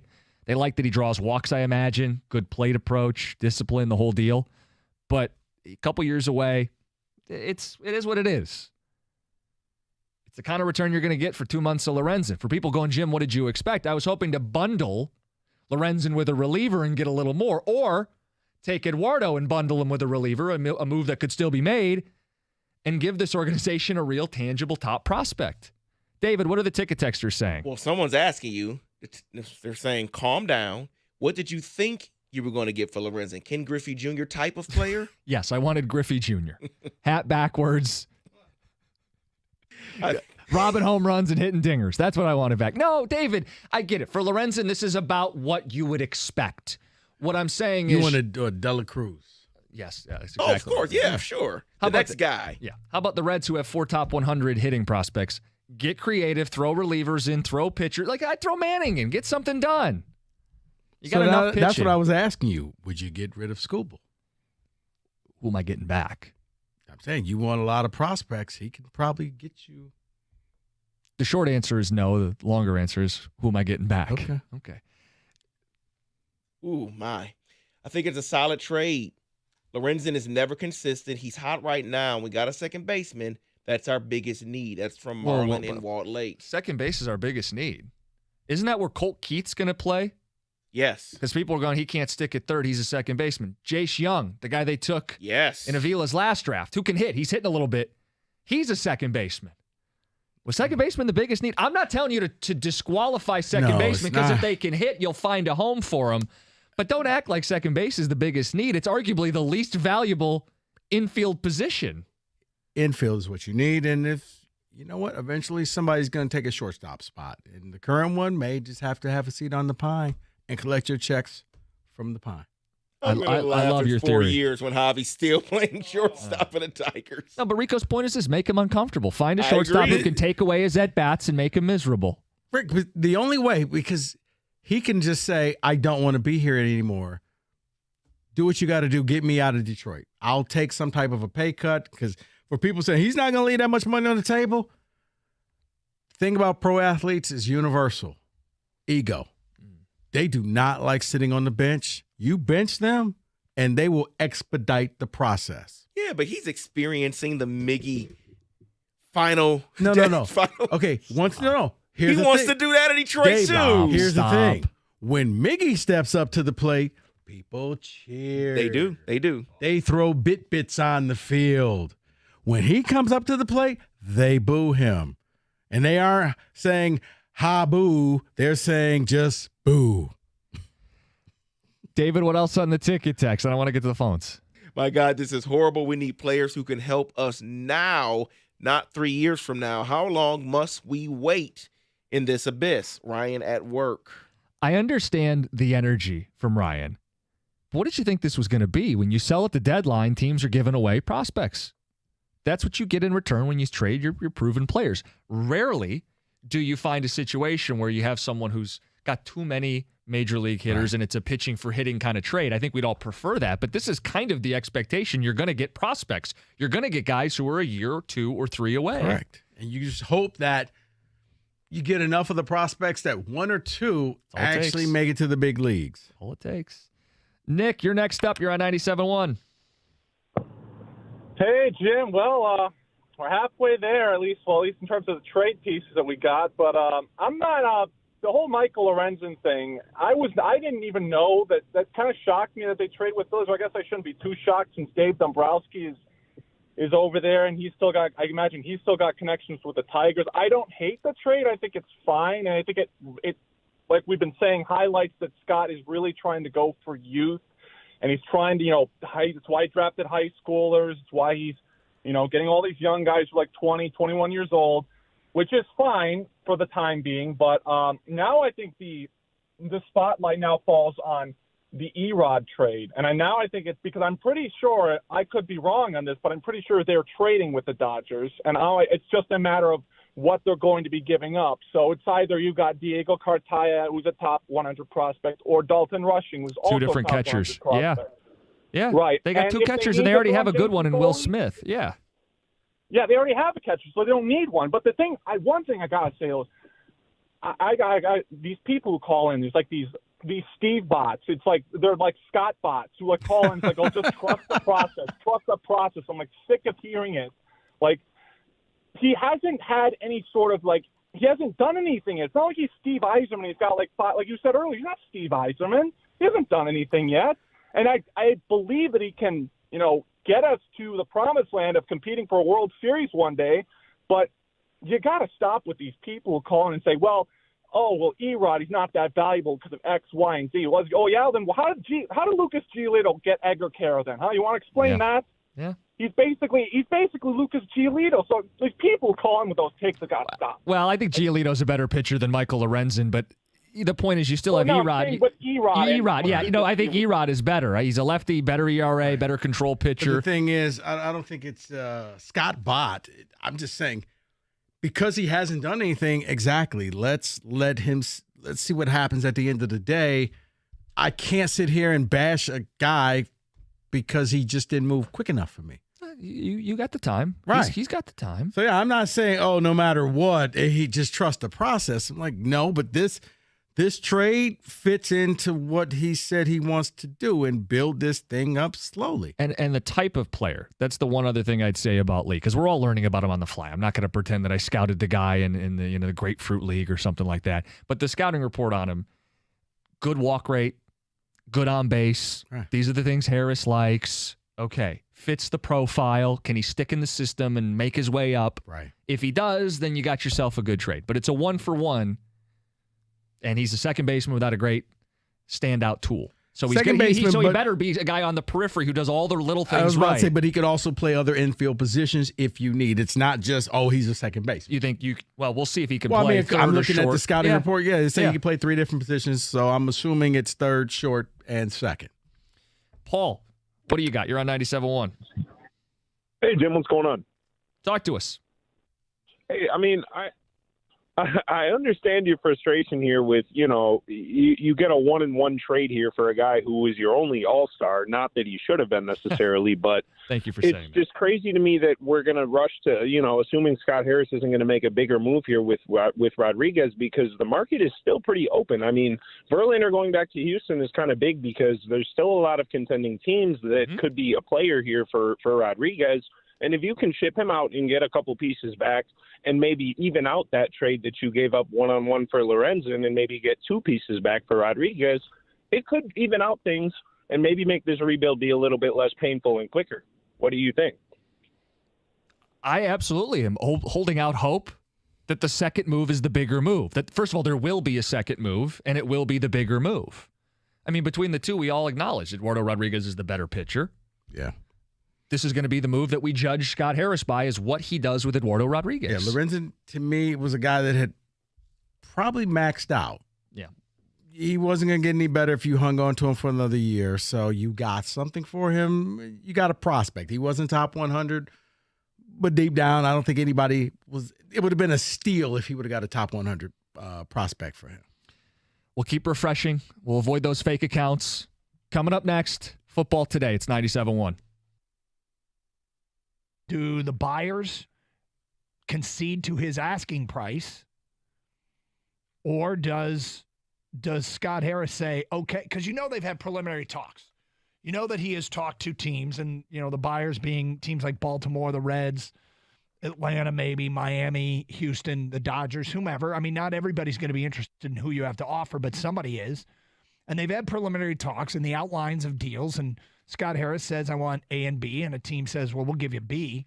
And then you go, okay, maybe we'll circle back. But you kind of have an outline of what a team is willing to give up for your guys. And you know what you asked for your guys. And so does Scott Harris take this right down to 6 o'clock and eventually pick up the phone and call somebody and say, okay? Or does it go right down to 6 o'clock and that somebody says, okay, I'll do it for what you want? You know, John, you always, in a weird way, have taught me, just let your play do the talking. Let your pad speak. Don't worry about the other stuff. And lately, especially this off season, forgetting about the NCAA stuff, just the things coming from the coach of this football team, from Jim Harbaugh, it's not Michigan-like to me. Bragging about how many guys you think are going to be drafted. They have a Georgia drill, talking national championship. Well, there's no bragging about the Georgia drill. The Georgia drill is because they haven't beaten Georgia or anybody like Georgia. Okay, well, they only played Georgia once. Games. Right, all right, but they've lost to Alabama in a bowl game. They've lost to Florida in a bowl game. They've lost to Georgia in a bowl game. They lost to TCU in a bowl game. Okay. Oh, they get to the SEC and they're not ready to play. Because that's the counter to that. That's what we're going to hear next. When, they weren't focused on playing Georgia. And who knows if they're going to play Georgia? Who knows if they make the college football playoffs this year? There's a lot of people that are predicting that they will. Right. But I don't want to hear Michigan people brag about them right now. I mean, You don't want to hear Michigan people brag about their team? Their coach and their players. Just play it cool. Just go out and kick ass.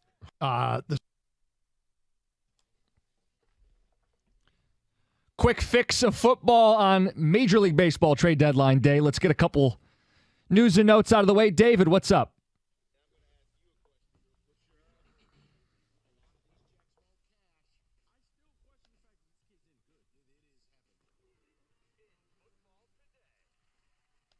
So I want to go through teams that are most likely going to disappoint in 2023.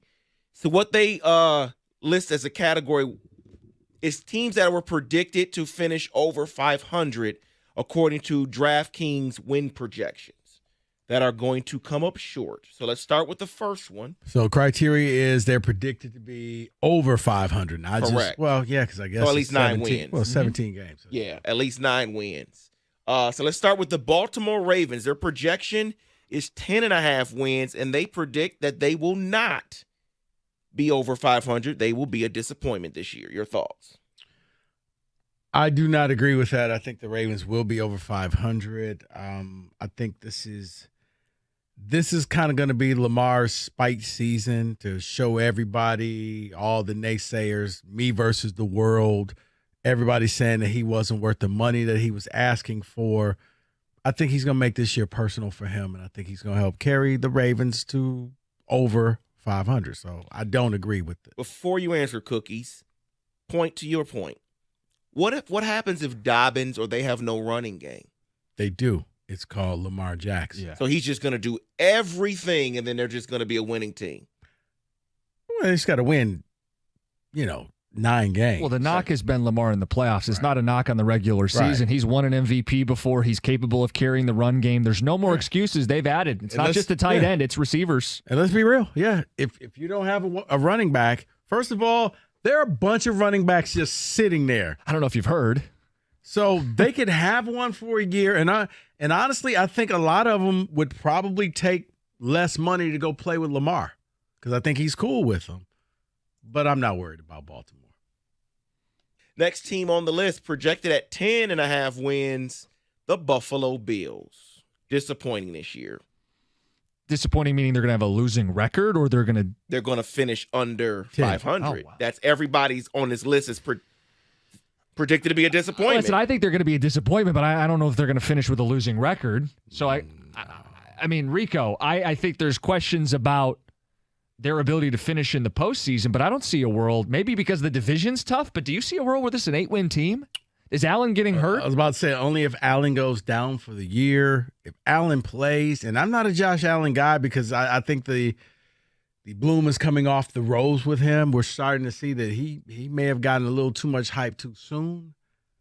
But it would be very difficult with the talent that they have to be under 500.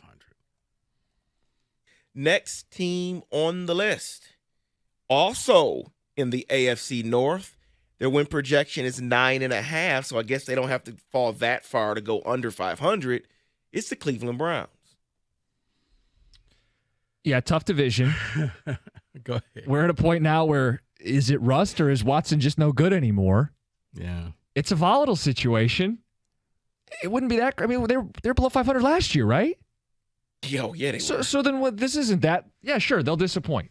Why not? It's the Cleveland Browns. It's the easiest answer in the world. They'll disappoint. See, this is, do you believe, which Deshaun are you going to get? Which Deshaun are you going to see? But you know what? I'm going to say it was rust. I'm going to say no, they won't. They'll finish above 500. Wow. Okay. Which means I'm going to have to start picking. Prediction. I got to pick. Well, think about it. Someone's got to finish last in that division. The Steelers never finish with a losing record. Right. We both like Baltimore, and Burrow's, he didn't tear his knee. Well, it's calf injury. I've said that the Browns would be over 500. I said the Ravens. I think that the Bengals will be. Oh boy. Okay, well then let me get to this then because I'm going to add them in hey, here. Kenny, you want to take over? We're just going to have an AFC North discussion for a quick minute. Okay, all of those teams we predicted. Pittsburgh radio. Go ahead. FanDuel has the Bengals at 11.5.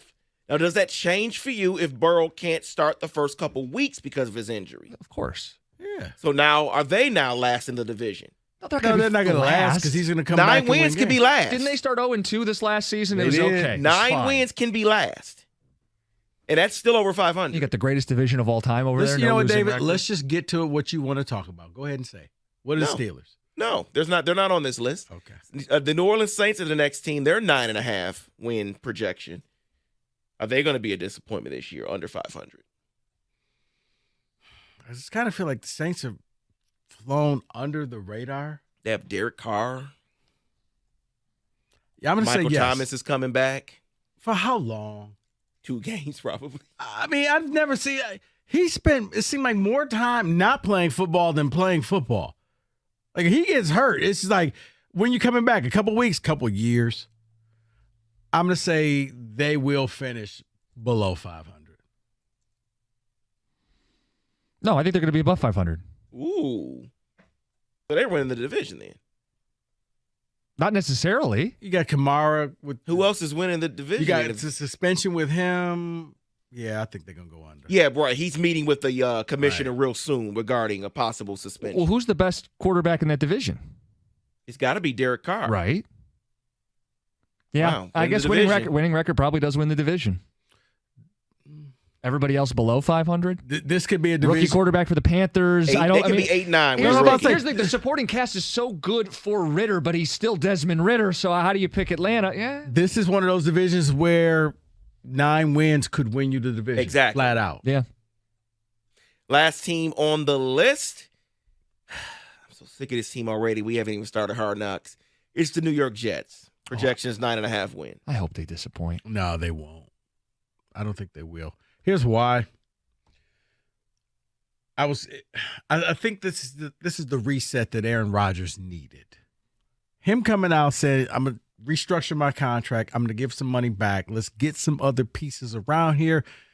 He surveyed the land and said, it's not good enough to win a title. So here's some money. Find me more players. I think they're going to go get some cap casualty players. Yep. They're going to win, and we're all going to hate. It's basically going to feel like when Brady went to the Bucs and we were all so sick of the Bucs. That's going to be the Jets. Now, I'm not saying they're going to win the Super Bowl, but my God, it was just like, okay, I get it, you know. I just think it'd be fun, the pressure of the New York market, to watch Aaron Rodgers fall and collapse and struggle. But you're probably right. This is rejuvenated. But I think Aaron Rodgers is going to play the New York market like a fiddle. Like, this man, certain players you worry about, I'm not worried about him because he's taken the national screw. He's done weird stuff and told you, I've done weird stuff. Not afraid of it. He's got nothing to hide. No, that's a good point. New York, bring it. Great defense from a year ago, and the big guy. And he's got Garrett Wilson. You talk about someone who could have a monster year this year. We talked receivers earlier in the show. He could be a guy that takes a big leap forward. And he's got the big number 8 chain now. So, him and Sauce boys. They are. You're exactly right about that. But yeah, I don't think the media market is going to phase him at all. I think they're going to have a winning record, which means someone in the division is going to have to fall. We on the same page? Miami? Buffalo was already on the list. We already mentioned Buffalo. Miami take a step backwards. They were a playoff team last season. Do they take a step backwards? New England. So 2 wins for them? Yeah, I agree. Yeah, I think New England's the bottom feeder. Okay. That is in football today.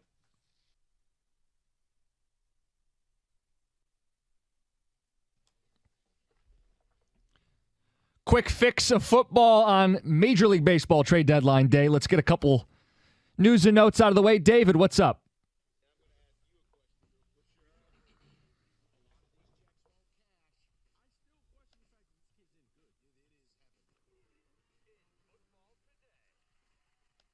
So I want to go through teams that are most likely going to disappoint in 2023.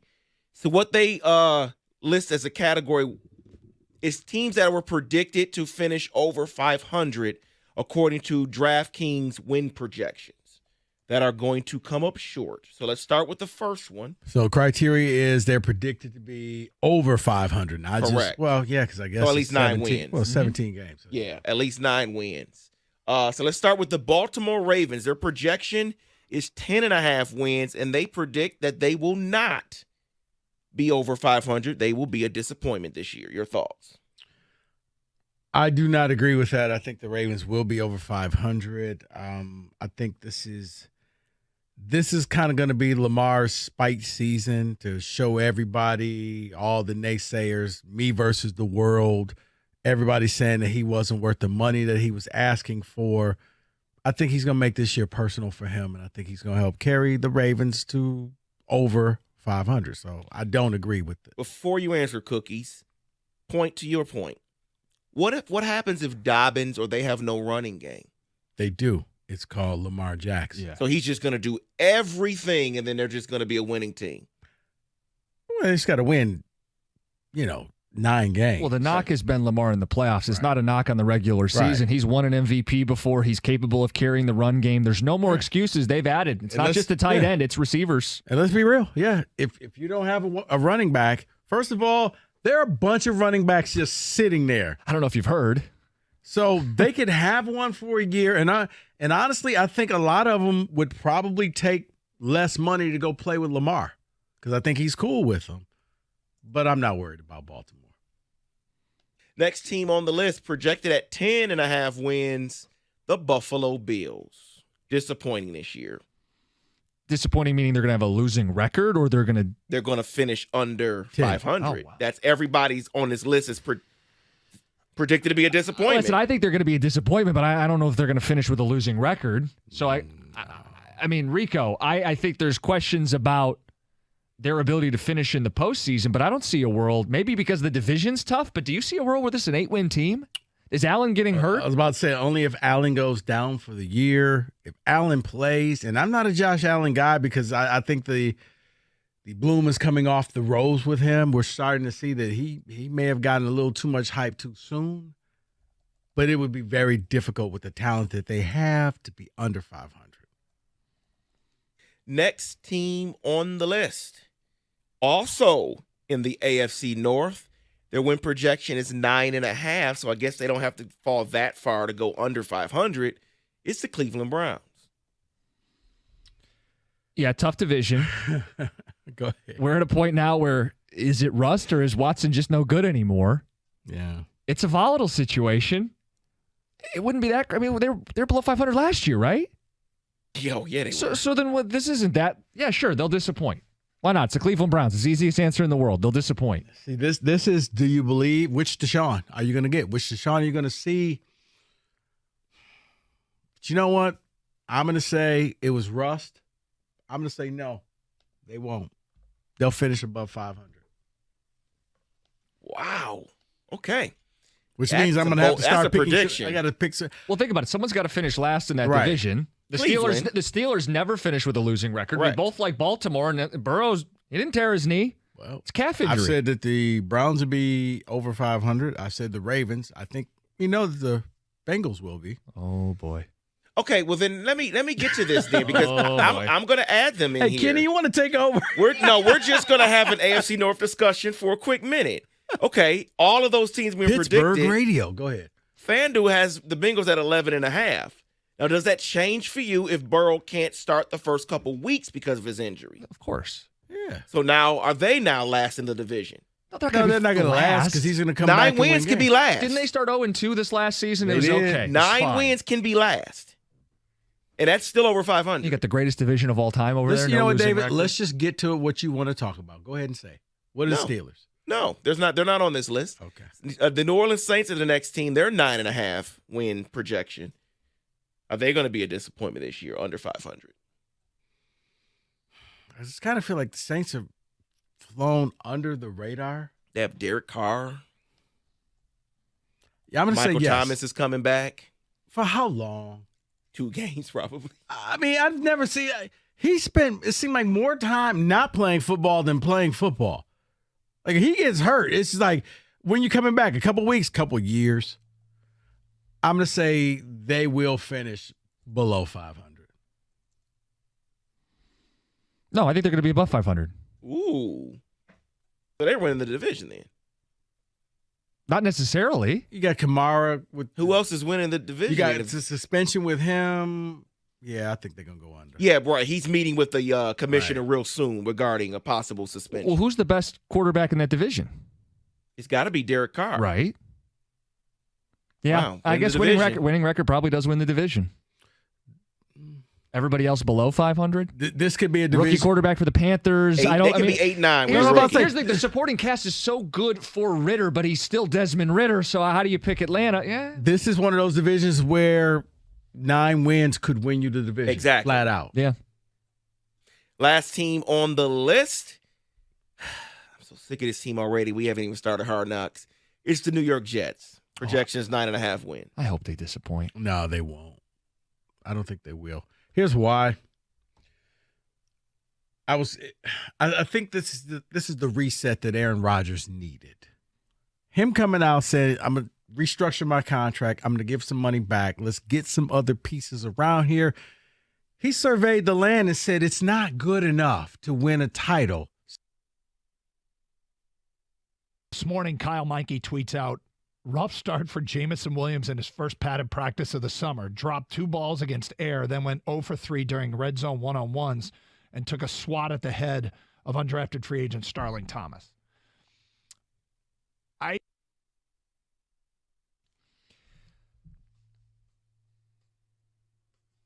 Tuesday, deadline day, August 1st, 97-1. Jim Costa in today. 5 o'clock, we'll reset where we're at. 1 trade down for the Tigers. The second bigger one still looms. An hour and change for Scott Harris. Rico, did you see MSU's new uniforms? I know you saw MSU's new uniforms. Yes, I saw MSU's new uniform. Like, who am I asking? Of course you saw them. No, I I'm was just surprised like- you weren't even in attendance when they did. Were you there when they brought out the All Blacks? No, I could not go. No.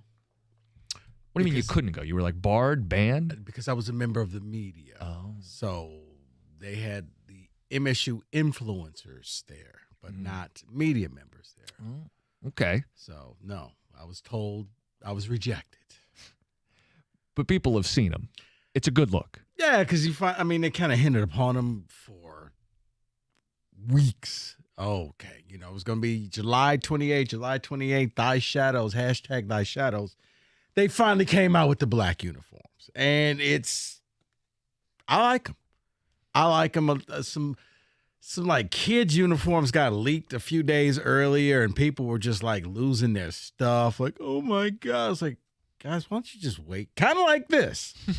How about we wait and see the uniforms when they come out? And sure enough, the uniforms come out, and I like them. The black uniforms. I like I actually like the all white ones that they came out with more than the all black ones. But then and then you find out that they're not just a special jersey. They could be worn it's kind of like Oregon. You could wear any type of combination at any time. So they can go with the black helmet with the all whites, or they could go with whatever. Inverse it, yeah. Or they could wear the all blacks to start the season off against the Chippewa. Oh, don't do this to me. So I shared something in confidence with this man. The black uniforms, a little traumatizing to me as a Chippewa fan, because the one time my school did this, I thought, these look great. These are badass black jerseys. They had maroon and gold in the numbers. We debuted them week 2, Kelly Short Stadium against Michigan State. 41-7 final. The jerseys have never been worn since. I don't even know if they're in circulation. You know, here's the thing. When you do new jerseys, you better win in them. You almost it's like a homecoming game. You better pick a game that you know you're going to win. Well, so that was the our big deal. We were like welcoming in MSU. You guys never come to our place. We're going to do it right. It was the pro combat. The reason why MSU fans love the pro combat jersey. It's kind of like how Michigan fans now have changed how they felt about Tom Brady when he was there. Mm-hmm. Same with the pro combat jersey. Before that game against Michigan that they won, State fans hated it. It's not our colors. We look like Wayne State. Oh, those What's were ugly. going on Those with were this? ugly with the bronze. They beat Michigan. Said we're never gonna wear them again. Stores still can't keep those things stocked. The helmets gone. You can't get them. So this is one of those where, yeah, if you win in that black jersey, so yeah, that was your problem. You should have played like Eastern or like a rival game where if you won, they become legendary. Yeah, so they're not legendary for us. What I do like about this, first of all, it's a clean look. I like the monochromatic look. The all black works. And I asked about an identity for your program last week, right? You guys playing a lot of night games. Embrace it. Yeah. Shadows, darkness, Michigan State. Yeah, and I guess the helmet is like it's a matte black helmet with like specks in it. There's detail to it. Yeah, they were like, yeah, it's a one of a kind type of thing. So after it was over, they sent me detailed pictures of the uniforms, and I was just like, okay, this is very nice. How many night games? You've got Friday night against the Chips, right? 6. Yeah. Well, Friday night against the Chips, the Washington game starts at 5. I'm counting that as a night so it's game. gonna finish in the night. So that's 2. Ohio State's Ohio at State, night. Michigan, Penn State. Penn State's that Thanksgiving Friday night. And I think it's one. Maybe one more we haven't. I think it's one off more. The top of our head. It's like half your schedule. Yeah. Half your schedule's at night. You break out the black jerseys. It's something fun. It's what I say about Michigan State. You guys haven't been afraid to try some things. I don't love all the combos that the Spartans have put out, like the bronze we mentioned. But I like that you guys try different things, and some of them are hits and some of them aren't. You got other programs that, and I get it. If you got an iconic look, you don't mess with it. But like Michigan doesn't do anything fun like this. Like I like the Buckeyes when they go with the black or the grays. Like they're going to go with the all grays, and they pick Michigan State. Want to know why? Probably going to win. People going to love those uniforms. Homecoming game. I love the black helmets with the weed stickers. When they wear those, love that. Michigan, said it for years. And I know nobody listens to me because I went to state. If you did an alternate helmet, the matte blue, and put the Wolverine with the little navy cap on there, one game. It's never going to happen. David. I want it. Your fan base would lose their stuff because that... You would find out that's pretty cool. One off. Oh, I know. I would love it. Just a one off. Like, so the next time Ohio State, because Ohio State wears new uniforms against you all the time. They have said, you know what? We're going to break out something. If you guys just did that. Here's a little secret. I may not be a Michigan fan if I say this. I like everything Ohio State does with their uniforms. Oh, no. I can't help They're going to kick you out of the fan base. I don't like their combinations. They're great. They do. The black, the red, the gray. Scarlet. Oh, my gosh. They do a good job. Michigan, for the longest time, it was a big deal. When Harbaugh came back, didn't they do like all whites on the road, and that was a big deal? And then, yeah, it was like, and then it was with the blue pants. Yes. I like the blue pants look for Michigan. I know people hate those. Because it's any change for Michigan. No. And here's the thing. Okay, David, since you've made true confessions, here you go. True confession from me. I like your all blues. When Michigan goes all blues, yeah. It's a good look. That's pretty badass. It's nice. It's clean. It's clean. Yeah. a little intimidating. I like that. I just want a different helmet with it sometimes. And that's what I'm saying. But that's the taboo, right? And that's what I'm saying. If you did a matte dark blue helmet, and for those, you've seen the mascot before. It's like a Wolverine with a little Navy hat cocked to the side with a block M on it. Put that on the side of the helmet. That would work. One time.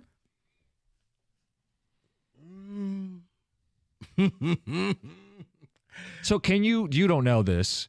Any shot they wear the black week 1 against my Chips? I think the players are going to decide, but okay. I gotta, or they got to save it for a game later in the year. If I was a betting man, I would say probably Washington. Yeah, because that's going to be their. I know where we are in college football. Washington's a bigger program, top 25 game on your campus on a Saturday night. That's the one I think makes the most sense. At night, and I think it's going to be. They got a lot of other things planned for that evening as well. Mm-hmm. So I think that would be the any chance they wear it more than once. Yeah, especially if you win. Oh, if you win, yeah. A lot of other things planned. Oh, what you got there? What else you got cooked up? What they got? What they doing? Some other stuff planned. All right, now we're not going to get that intel on August just leave 1st. it at that. But yeah, like if they beat Washington, I mean, it's like, think about it. State started wearing the all greens because they went out and they beat Michigan that time. So that became the lucky jersey. So then when you played other teams, you wore the all green. So that's now their big game uniform. So yeah, if they go out and beat Washington, you'll probably see that combination again. Heck, you may see it when they play Michigan. For the night game. Rico, have you seen the latest? Are you in the dark on the trade? I am in the dark. All right. Coming up next, Passon's latest. Eduardo Rodriguez, name included. We'll give you the latest next, 97.1.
I don't read too much into that. I don't worry about it in particular, although there's so much expected from him that he's got plenty of time to get up to speed.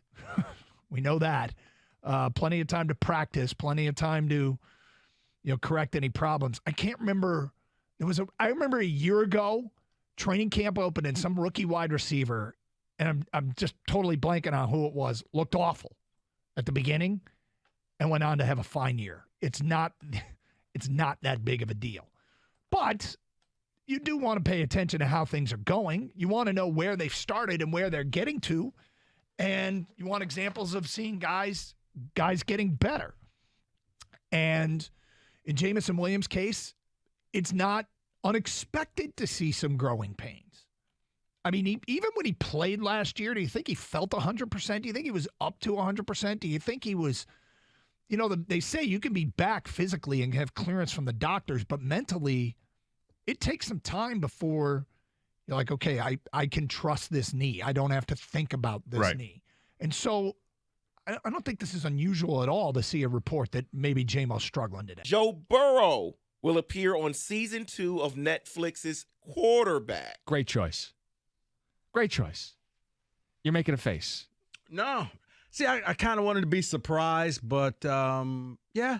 I mean, he's interesting. Well, they have to announce a headliner, right? Someone they had Mahomes. People were going to watch regardless. I think they could have really drug it out until like maybe a week before and then said, okay, by the way, because now anytime you see Burrow doing something throughout the season, is it genuine? Or are you doing it for the cameras? How nervous was Peyton Manning in the show, Netflix, the quarterback, when Burrow was limping with the calf injury? Like, oh no, it's ruined. Take the cameras away. We got to find another one. Find somebody else real quick. Who's on the Rico Beard short list for quarterback season 2? Fields says he's not doing it. Hurts isn't going to do Your it. headliner is already gone because I wanted to see Hurts. Okay. I wanted that to be the headliner. So now you got to get a struggling quarterback and one who probably just quarterback. So I still want Russell Wilson because I think he's interesting enough, and maybe one of these rookies. Kenny says no to Russell Wilson, by the way. I'm saying, violently no. Maybe one of the rookies. Okay. You know, Stroud or whoever. Young. Get one of those guys and kind of follow them and see what life is like in their very first year.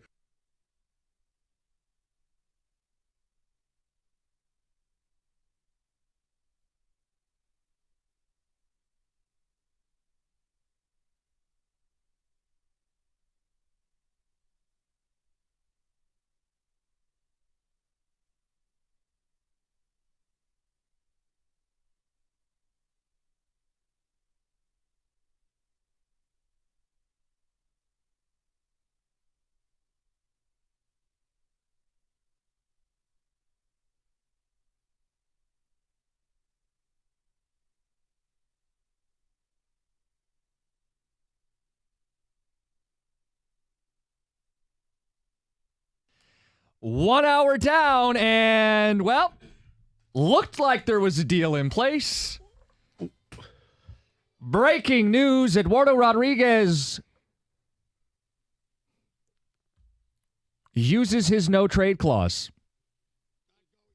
Kills a deal that would have sent him to the Dodgers. Deal was in place. Jeff Passan, ESPN reporting. Erod said, no, thank you. I don't think I will join the Dodgers, who are a World Series contender. Yeah. So now, with an hour to go, Scott Harris has to scramble. You back yourself into a corner. Deadline's in 59 minutes. Can you get the Orioles back on the phone? Can you still land a top 100 prospect? What about the Braves? Can you get Vaughn Grissom, major league ready infielder? What? Rico, this was the fear. You wait till the very end. Something out of your control happens. Now what? Now what? Here's the thing. They made the deal.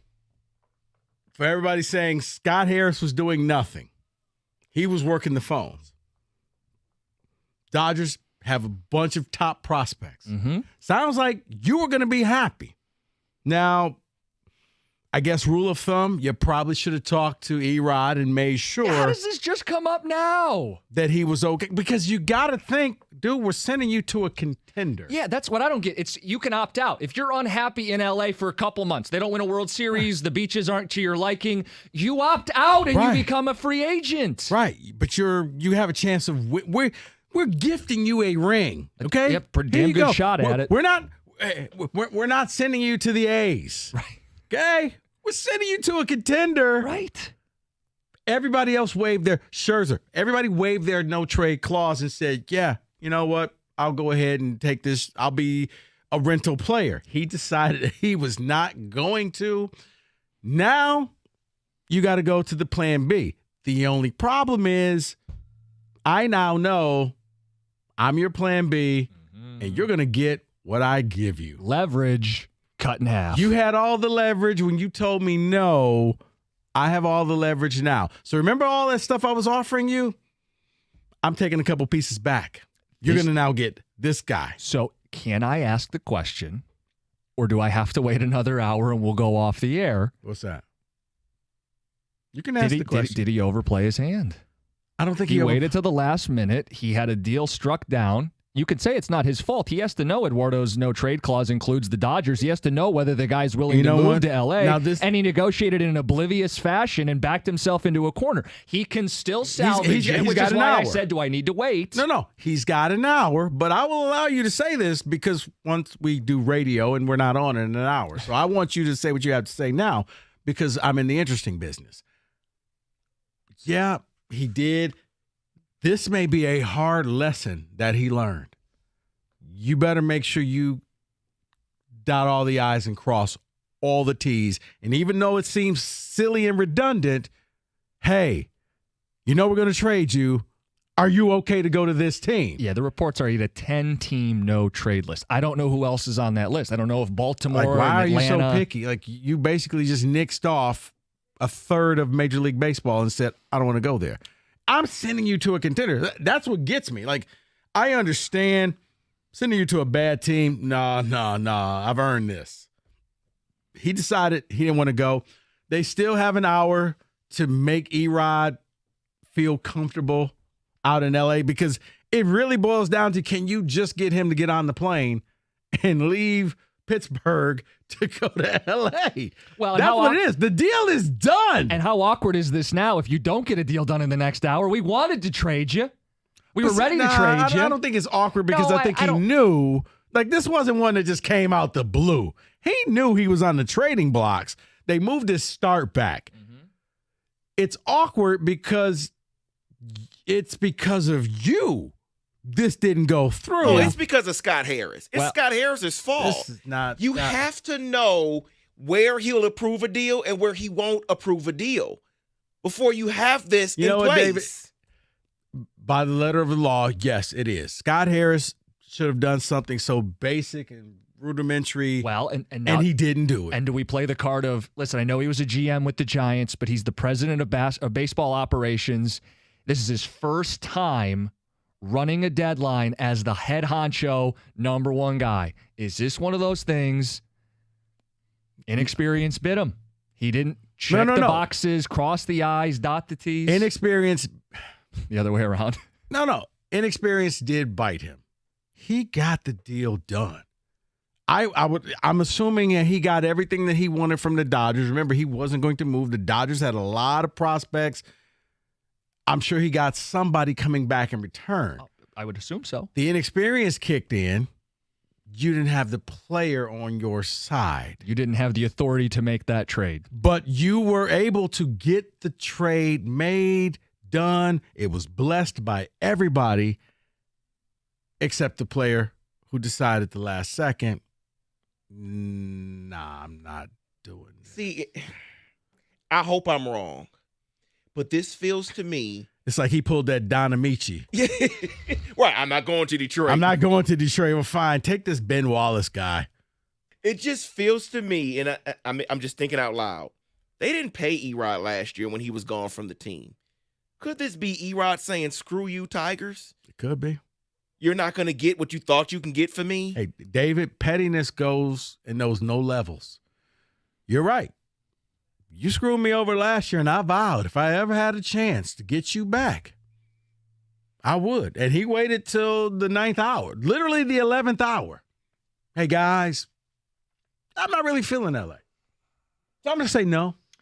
But it sounds like L.A. was listed as one of the 10 teams when he signed the deal. Like, this isn't a surprise. Like, on some level, like, you can blame Erod, and I think fans will because he didn't okay this trade. It's a contractual right that he negotiated for to say, you can't send me to L.A. Whatever his issue is with Los Angeles or the Dodger organization, it's in his contract because he negotiated it. It's not a secret. The organization knew about it. Like, I wish he would have accepted the deal. It's Scott Harris's fault for not working around it. Basically, yeah, because it's setting you up.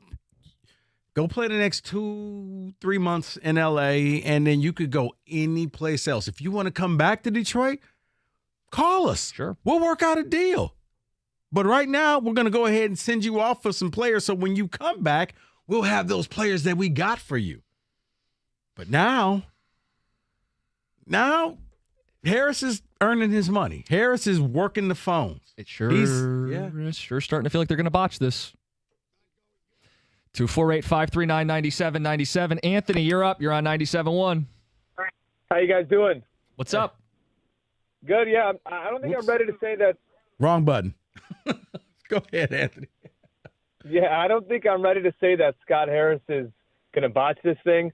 But I will tell you, I'm a little concerned with the fact that he traded Eduardo Rodriguez, knowing the Dodgers are on his no-trade list, and didn't have the okay from Eduardo Rodriguez and still negotiated the trade. So I'm a little bit concerned with that fact because now they have to pivot, and now they look a little bit more desperate, okay?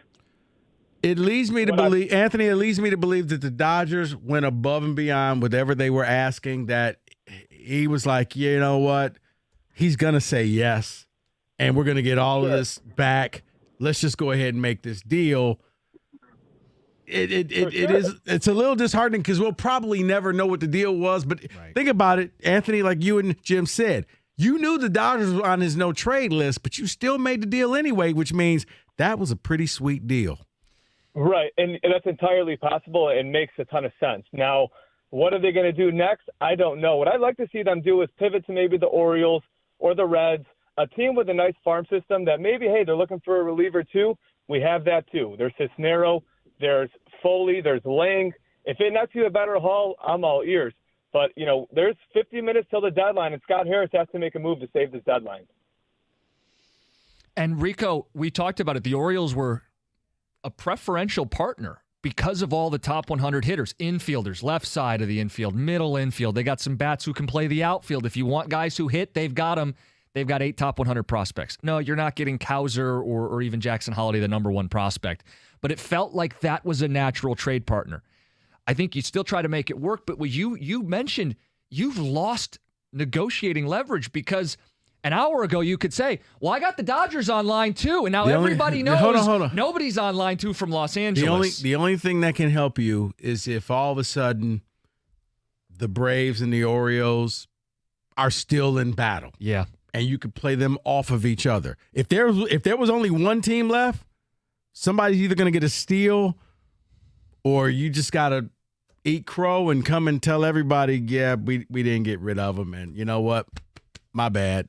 It was on me. But you're hoping that Baltimore still wants in, Atlanta still wants a piece of this, that you could still find teams out there that are saying, you know what? Talk to us. Give us a call. I know. That's their mistake. Jim, we've all gotten jobs because somebody passed up on one. And you were like, when you got that second go around, you're like, okay, you know what?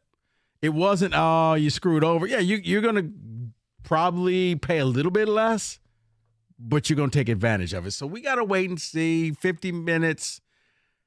But now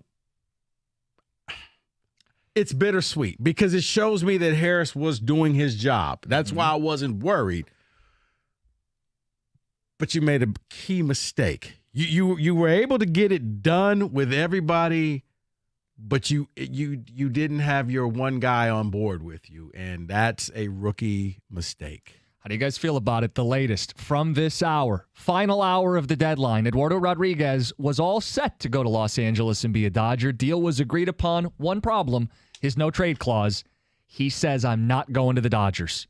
Scott Harris, pick up the pieces. This could be humiliating. You got time. Got to salvage it. It's 97-1. Let's not celebrate. Sorry. Yeah, let's learn who this guy is first. Wrong sport. and wrong nation. This is not a Russian player.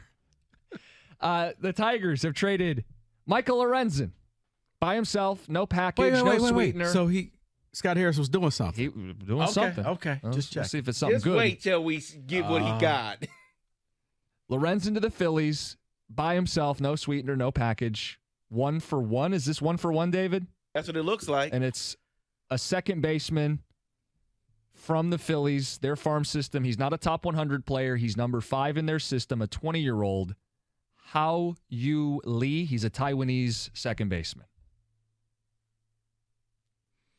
Your reaction? Well, looking at it, looks like he won't. He's projected to be at the big ball club now in 2 years, 2025. So he can play 3 positions in the infield. I mean, he's in high A ball, hitting 283 right now. On base, 372. We like on base. That's the whole thing here. Look, I didn't think you're getting a top 100 prospect for Lorenzen straight up. So I'm not going to sit here and well, this is a terrible return.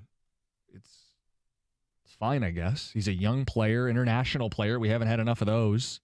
international developed players. Right. He's 20. He's still going to have to develop. Your point, Rico, is he's not going to be here this year. Joe Burrow will appear on season 2 of Netflix's Quarterback. Great choice. Great choice. You're making a face. No. See, I kind of wanted to be surprised, but yeah. I mean, he's interesting. Well, they have to announce a headliner, right? Someone they had Mahomes. People were going to watch regardless. I think they could have really drug it out until like maybe a week before and then said, okay, by the way, because now anytime you see Burrow doing something throughout the season, is it genuine or are you doing it for the cameras? How nervous was Peyton Manning in the show, Netflix, the quarterback, when Burrow was limping with the calf injury? Like, oh no, it's ruined. Take the cameras away. We got to find another one. Find somebody else real quick. Who's on the Rico Beard short list for quarterback season 2? Fields says he's not doing it. Hurts isn't going to do it. Your headliner is already gone because I wanted to see Hurts. Okay. I wanted that to be the headliner. So now you got to get a struggling quarterback and one who probably just quarterback. So I still want Russell Wilson because I think he's interesting enough. And maybe one of these rookies. Kenny says no to Russell Wilson, by the way. I'm saying, violently no. Maybe one of the rookies. Okay. You know, Stroud or whoever. Young. We'll get one of those guys and kind of follow them and see what life is like in their very first year.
Oops. That's a doozy.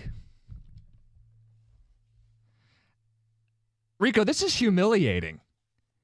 Your general manager waits to the very end, inside the final hour of the trade deadline, presumably working out the details, right? Well, one key detail. You can't trade Eduardo Rodriguez to the Dodgers. He has a no-trade clause.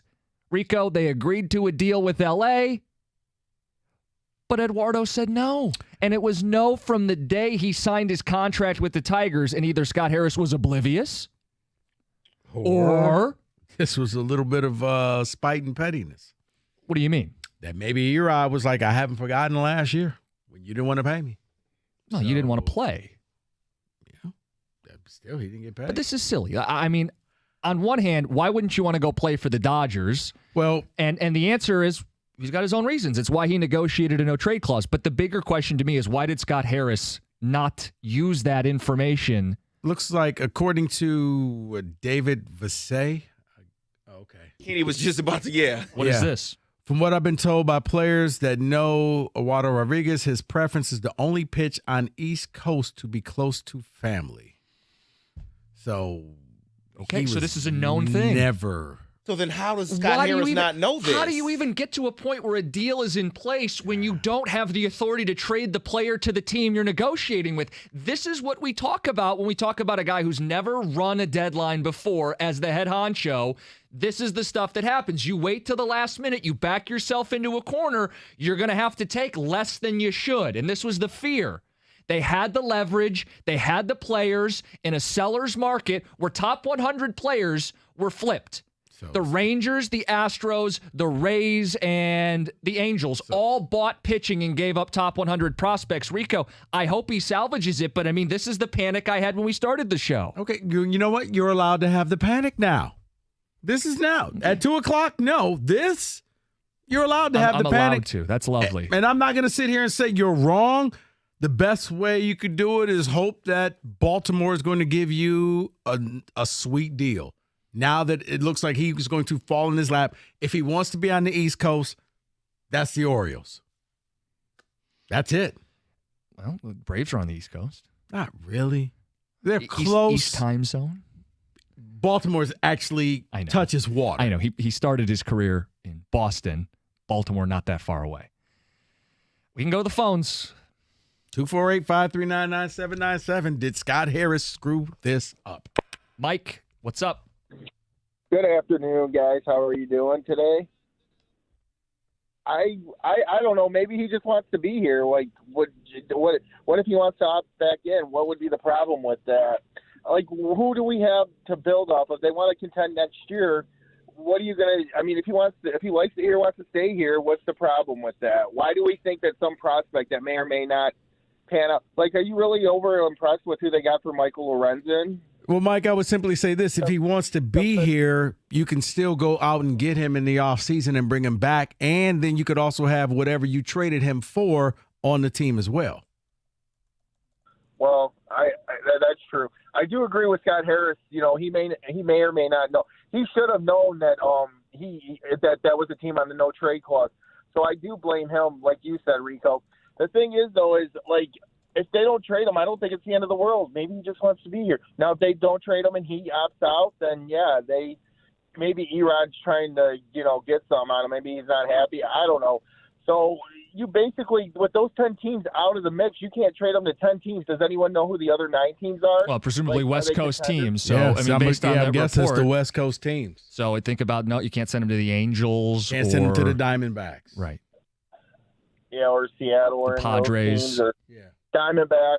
Okay, so I mean, I guess I wouldn't be that upset, but if he opts out, and I don't know what his motive would be, but I don't know. I just feel like they're not. And also, who else do you think could be traded? Do you think it's just these two guys, or do you think there'll be another name that pops up? I mean, this was the big name.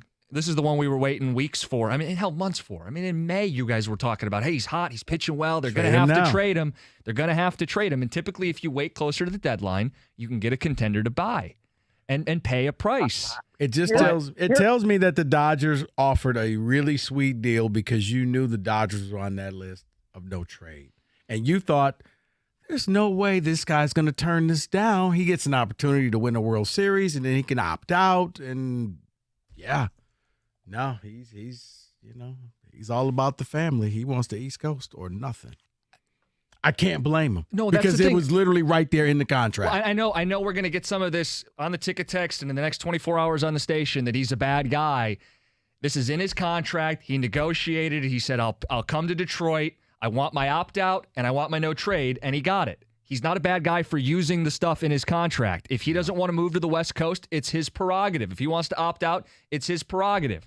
It's a lousy situation that Al Avila handed Scott Harris. But Rico, he still had the knowledge of all this, and he ignored it. He backed himself into a corner in the last hour.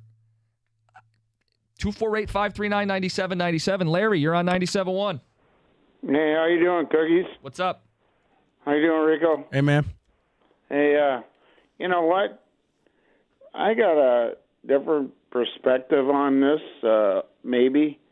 You know what? Maybe the Tigers did him good. Whatever happened last year, we don't know anything, right? Maybe he wants to be with Detroit. And you know what? That's a good thing for us, too, because there's not a lot of people that want to be with Detroit. Okay?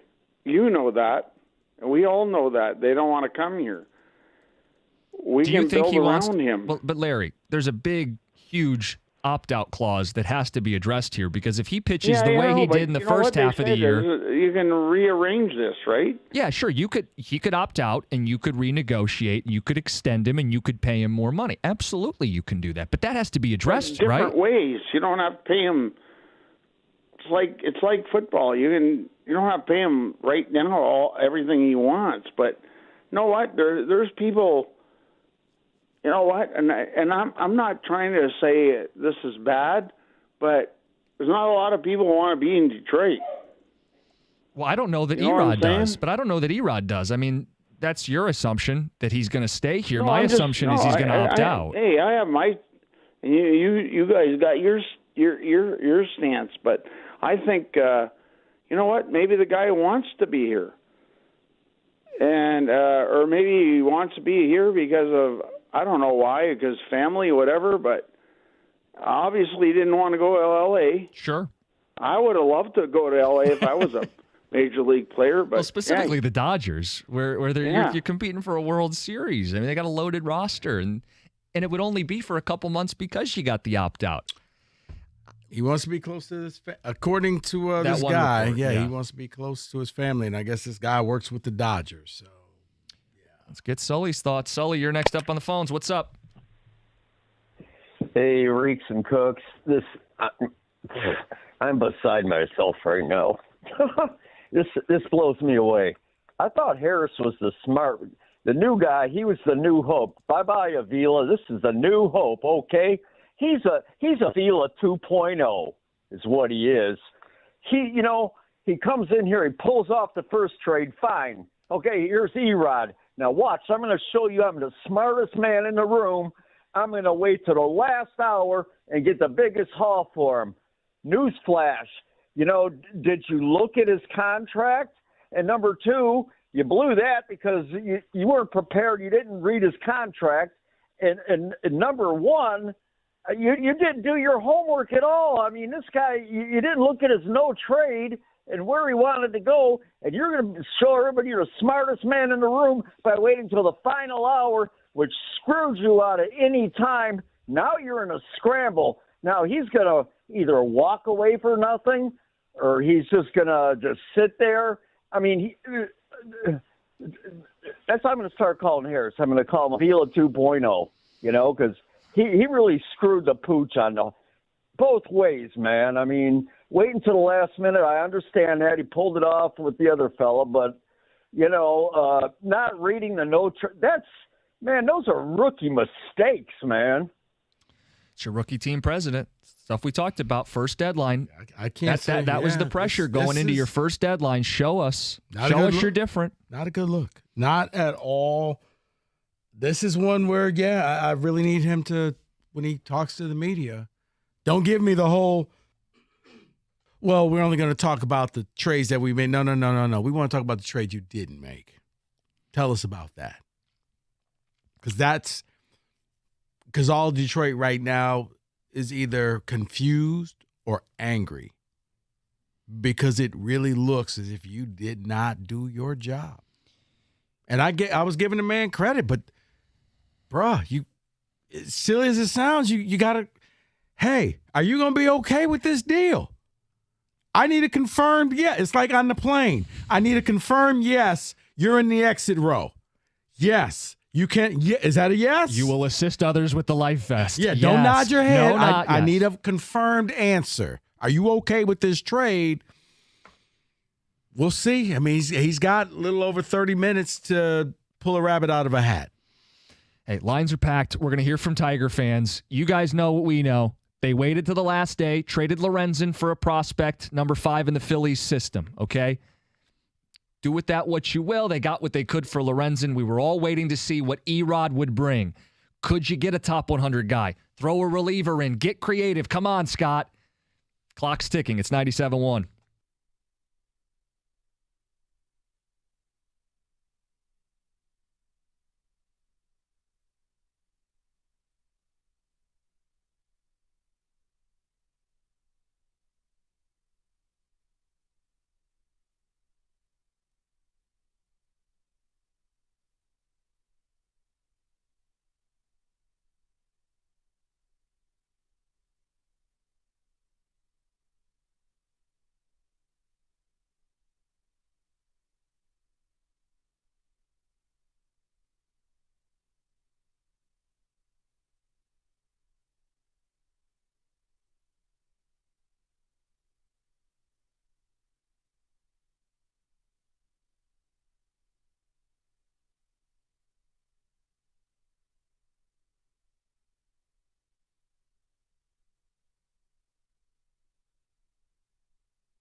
People are fired up. You got every reason to be fired up.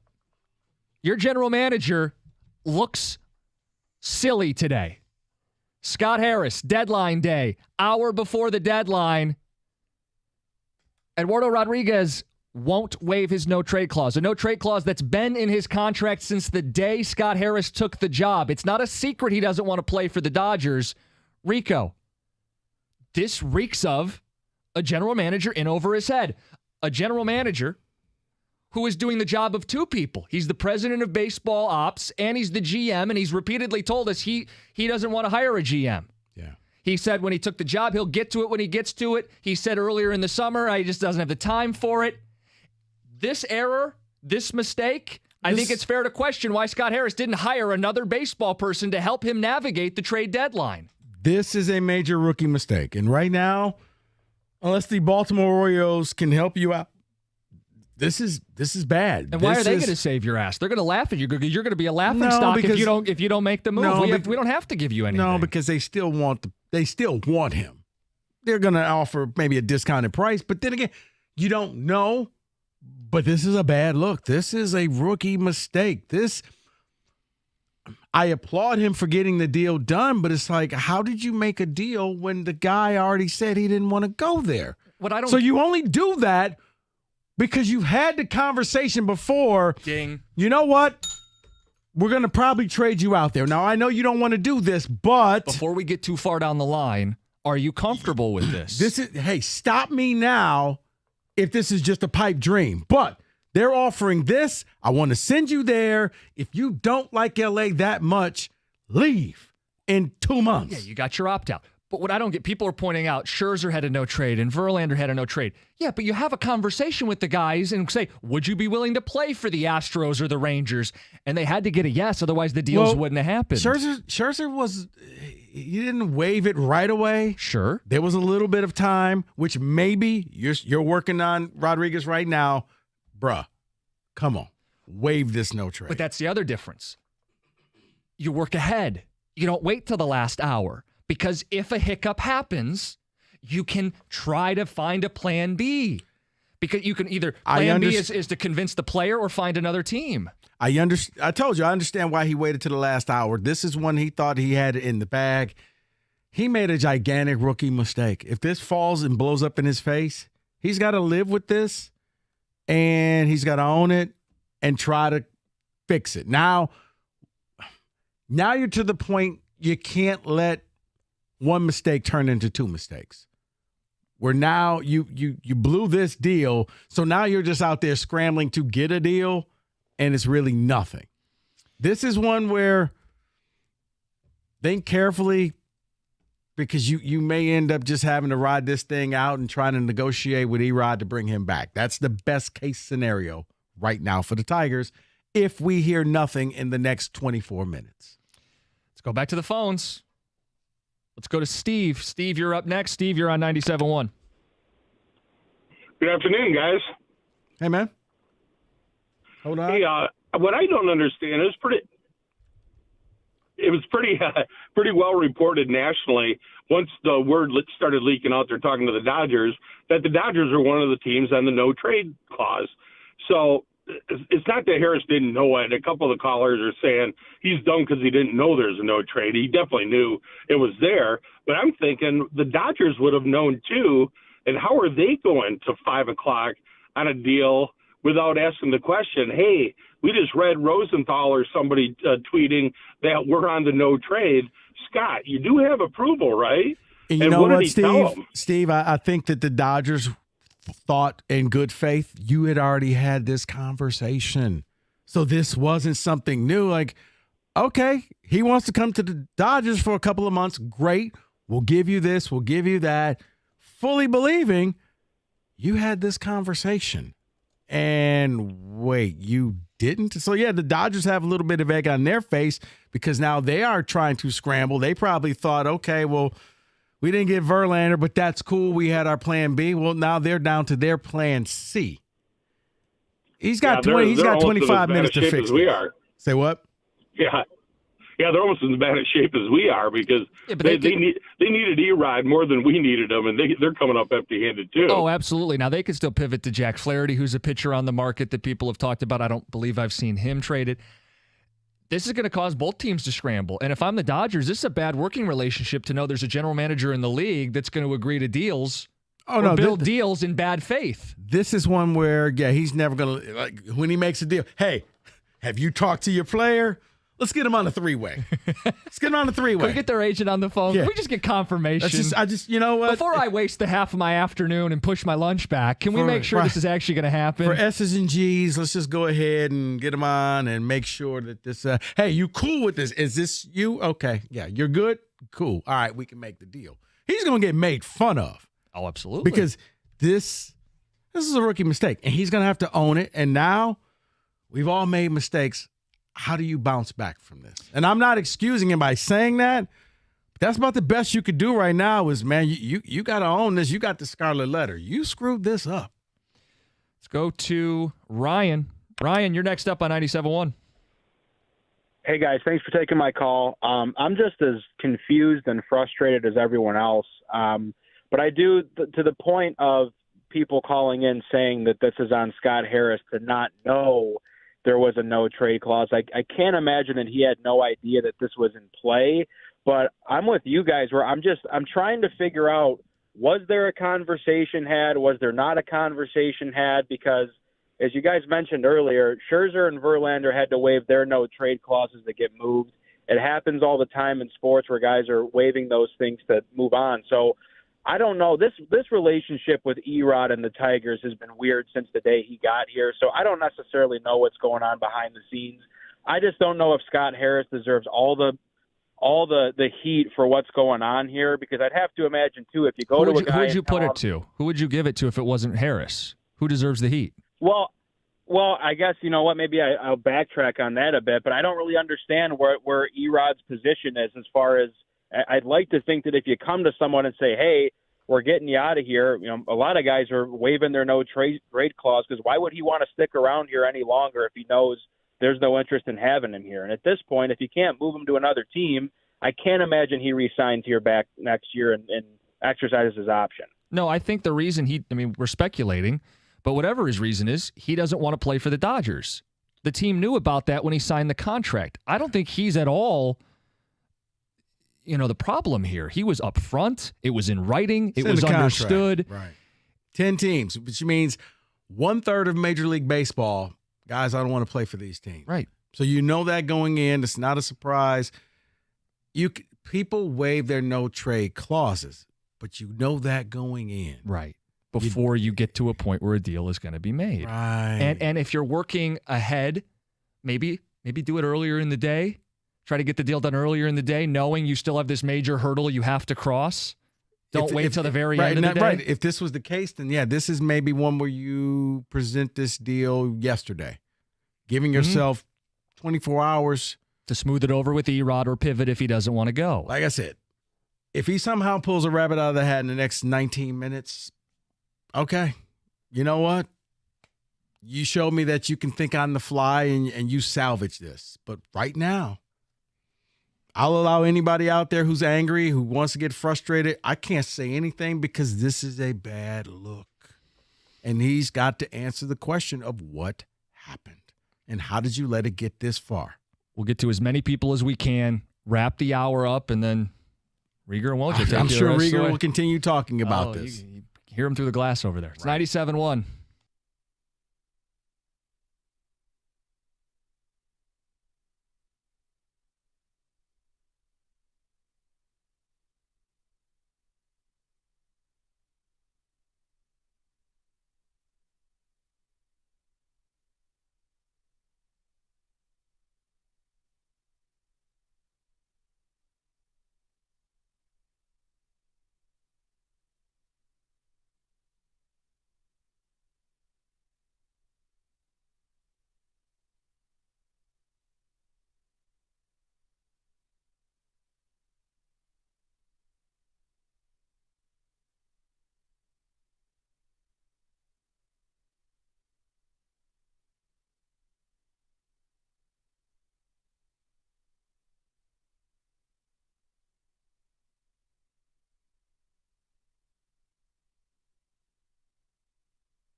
Ken Rosenthal tweeted or wrote a story for The Athletic saying the pressure on buyers is mounting. But we got our new guy in charge in Scott Harris, and all reports say he set a high price for people who want to deal with the Tigers. I mean, they can't go through today without trading, right? So he's got to, at some point, blink. And so who blinks first? Do the buyers concede to his asking price? Or does Scott Harris say, okay, because they've had preliminary talks. You know that he has talked to teams, and, the buyers being teams like Baltimore, the Reds, Atlanta, maybe, Miami, Houston, the Dodgers, whomever. I mean, not everybody's going to be interested in who you have to offer, but somebody is. And they've had preliminary talks and the outlines of deals, and Scott Harris says, I want A and B, and a team says, well, we'll give you B.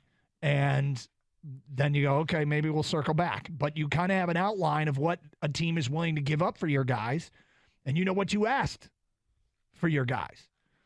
And so does Scott Harris take this right down to 6 o'clock and eventually pick up the phone and call somebody and say, okay?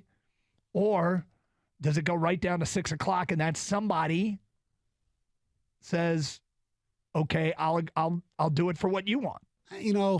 John, you always, in a weird way, have taught me, just let your play do the talking. Let your pad speak. Don't worry about the other stuff. And lately, especially this offseason, forgetting about the NCAA stuff, just the things coming from the coach of this football team, from Jim Harbaugh, it's not Michigan-like to me. Bragging about how many guys you think are going to be drafted. They have a Georgia drill, talking national championship. Well, there's no bragging about the Georgia drill. The Georgia drill is because they haven't beaten Georgia or anybody like Georgia. Okay, well, they only played Georgia once. Games. Right, all right, but they've lost to Alabama in a bowl game. They've lost to Florida in a bowl game. They've lost to Georgia in a bowl game. They lost to TCU in a bowl game. Okay. Oh, they get to the SEC and they're not ready to play. Because that's the counter to that. That's what we're going to hear next. When, they weren't focused on playing Georgia. And who knows if they're going to play Georgia? Who knows if they make the college football playoffs this year? There's a lot of people that are predicting that they will. Right. But I don't want to hear Michigan people brag about them right now. I mean, you don't want to hear Michigan people brag about their team? Their coach and their players. Just play it cool. Just go out and kick ass. This morning, Kyle Meinke tweets out, rough start for Jamison Williams in his first padded practice of the summer. Dropped 2 balls against Air, then went 0 for 3 during red zone one-on-ones and took a swat at the head of undrafted free agent Starling Thomas. I don't read too much into that. I don't worry about it in particular, although there's so much expected from him that he's got plenty of time to get up to speed. We know that. Plenty of time to practice, plenty of time to correct any problems. I can't remember. I remember a year ago, training camp. All builds up to this. 6 o'clock, 15 minutes away. Trade deadline comes and goes. Rieger's on fire. He is ready to eviscerate. Just Rieger today? He is dialed in, eating the gummies. He is focused. Oh, I don't want any gummies. Not those gummies. Sugar He's not rush. eating those gummies. No, the sugar. Oh, I'm sorry. Yes, I forgot. He's not doing edibles before he does the Gummies show. now has a dual meaning. So, no. The herringbone.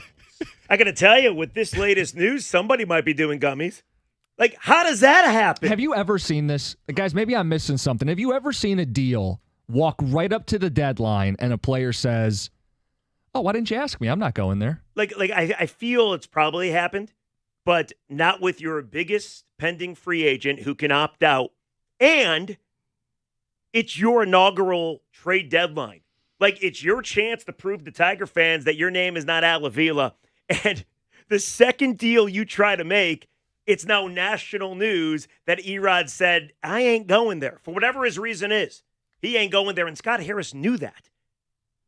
So everyone wants to get into the mechanics and, it's not really Scott Harris's fault. Guys, he looks silly. He looks awful. He looks inexperienced. He looks over his head.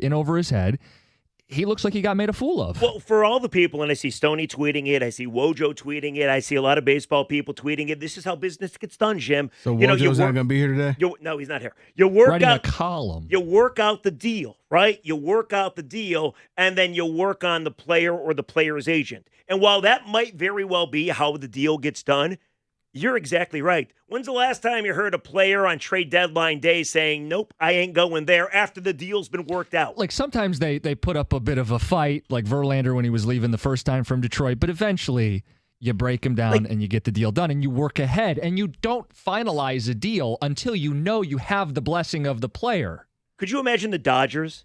Like Andrew Friedman, right? He's the guy over there. Could you imagine the Dodgers? You do the deal all day, very excited. As you pointed out, they got guys that they have to get off their 40-man, right? So the Tigers could have got a sweetheart deal. They worked this thing out, and then Scott Harris has to call him back and saying, Erod doesn't want to go to you guys. Sorry. And, Jeff, the thing we keep waiting for is... And the Dodgers could have traded for somebody else in the meantime. Sure. And I'm sure they look at Scott Harris and have a less than favorable opinion of him today because they probably were excited to add Eduardo Rodriguez under the belief that he was going to waive the no-trade clause because what idiot in his right mind would walk the deal up to the deadline without the assurance? Exactly. Now the question is, you guys will get into it. Are they going to move him at all? Well, if you don't move him, it's a total failure. You got 12 minutes. Right? Not to mention, I mean, I heard some people, at least saw some people, it's so refreshing. Eduardo Rodriguez wants to be in Detroit. No, he just doesn't want to be in L.A. Like, he's got 20 teams that he accepted to be traded to. It's not his fault that Scott Harris decided to work with one of the teams that was on his no-trade list. So moving forward now, Costa and Rico, let's say he doesn't get traded. How's the next 2 months of baseball look in Detroit? And wouldn't you think he'd opt out regardless, meaning you lose him for nothing? The next 2 months really boils down to, like it or not, both Rodriguez and Harris have to answer the question, what happened? Well, Scotty Harris has a 640 Zoom today, and it's already official. That's from Tigers PR. So I ask you, if the email's already been sent out, 640 Zoom today, was it sent out when they thought they traded Erod to the Dodgers, or does this mean Erod's staying put? Because usually you don't send out the email that there's a Zoom with the GM, president of baseball ops, talking, unless the business is done. Well, Am I right about this or not? No. The trade deadline is over. I think you're reaching right now. The trade deadline would be over, and he was going to have this press conference. He's going to talk no matter what. Right. Buy, sell, little lot, whatever. They were going to talk about it. But I think that he has to address this. It can't be one of those, well, I don't want to get into that. No, you need to get into this. No. He's going to say, I would assume he's going to say, we worked out the deal. Right, because we don't I want thought I could convince Erod and his agent to move, and Erod said no. He exercised his right in his contract. Right, which we knew he had. Yeah, we don't want to hear about Holy. We want to hear about what happened here. So, again, the backdrop. The Angels, Rangers, Rays, and Astros all traded for pitching and gave up top 100 prospects. The Tigers, flush with pitching options, are going to let the deadline come and go and get 0 top 100 prospects. Which, by the way, I don't have a huge issue with the lead deal, considering he's a Scott Harris type of guy. Yeah, draws, walks, whatever. Right, well, exactly. And there's no saying that this kid just isn't as good as a top 100 prospect. It's all who knows how they're going to work out. I have no issue with that deal at all. This, however, I mean, isn't this the nightmare scenario? Am I wrong about? Like, it'd be one thing if you kept Erod and told everybody we worked out a deal, he's sticking around. Like, that's no big deal. But this, we got a deal. We got a deal. Flaherty is going to the Orioles. So the Orioles were another team in on Erod. Wait, so who's left? Who's left? The Dodgers. Rico's Braves, maybe, in the next 7-8 minutes? Oh, my. This could not have worked out worse. Am I wrong about this? Well, at least the deadline's not till tomorrow. Oh, it's today? Oh! Wait, hold on a second. Oh, well, you see my point? You see, Jim's too alarmist today at 2 o'clock. We were this right, Jim guy, he's a drama king. He's just making too big a deal. Give Scott Harris his time. Just let him work, Jim. I let him work. I let him cook. Guess what we got? Guess what we got for dinner? Jimmy, I've done this before. I've blown up. Wait another 6 minutes? You got to wait 6 minutes. Okay. No, 8 minutes, actually. Okay. You got to wait. Rick, I'm not until Thursday, so I can't really blow up then. So I'll give you an apology then if I have to. Premature all the time. So what does that mean? Who isn't, right? I mean, what? I think Jim's been right today. I feel like I've had a compass pointed north for the Jim, entire show, and my rage has only built as inaction has happened. What did I tell you? We had 545, but he made a deal. That wasn't the deal. He had the other one there. That's why I say I applaud him because I think he probably had a sweet deal with the Dodgers. Yeah. He made There's only one horrific mistake in not getting Rodriguez on board with it. But he went out there, and I believe he probably would have had everybody that you would have wanted. So it wasn't like he was just sitting there. My God, man, how did you not pick up the phone and call him and make sure he's on board with this? Unless his agent and Erod said sure, and then at the last second pulled out because of what happened last season. Oh, just to stick it to him? I mean, let's not forget, he was on the restricted list last season. Unpaid. He didn't get paid for months, while there was other players on the Tigers roster that did not play that got paid.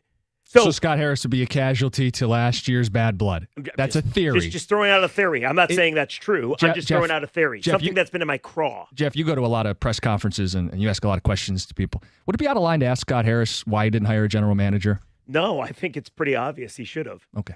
Yeah, maybe. Okay, so let me just read you this text. All right. You guys act like you've done this before. You haven't. You have no freaking clue what went on behind the scenes. Sometimes I think you guys root for things to go wrong so you have controversy to discuss. And the media wonders why people hate you. Are people really going to stick up for Scott Harris and say he handled this right? I mean, I don't know why you read that stuff anyway. You might as well read the tabloids. I like tabloids. CBS, Dodgers are looking at Red Sox starter James Paxton, but there's apparently a chance they could talk Rodriguez into changing his mind. After all, reports Ken Rosenthal. Oh! How long did, I mean? This then we go crazy for no reason. At 5:53. Okay. See, I told you not to get too excited. So what are these conversations like in the 7 minutes? Bruh, what do you need? Tell me.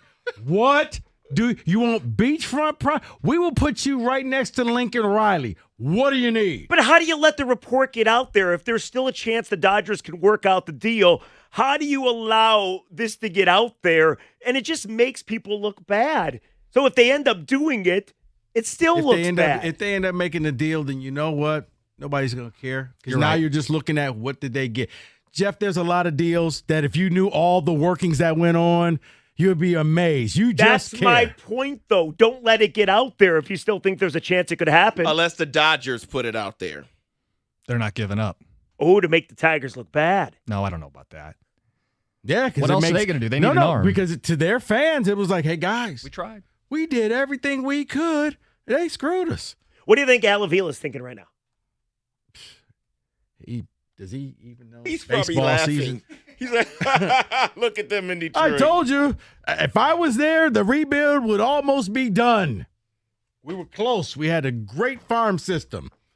They just didn't know it yet.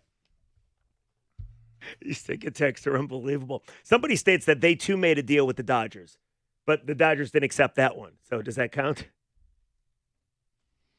Rieger, what are you going to talk about? Yeah, we're going to talk about the Pistons. Talk about the Lions, J-Mo at training camp. You know, we'll cover it all up till 6:45, Tiger Baseball. Tomorrow, Eduardo Rodriguez on the bump. Looking forward to it. He's Rieger. He's coming up next. 97.1.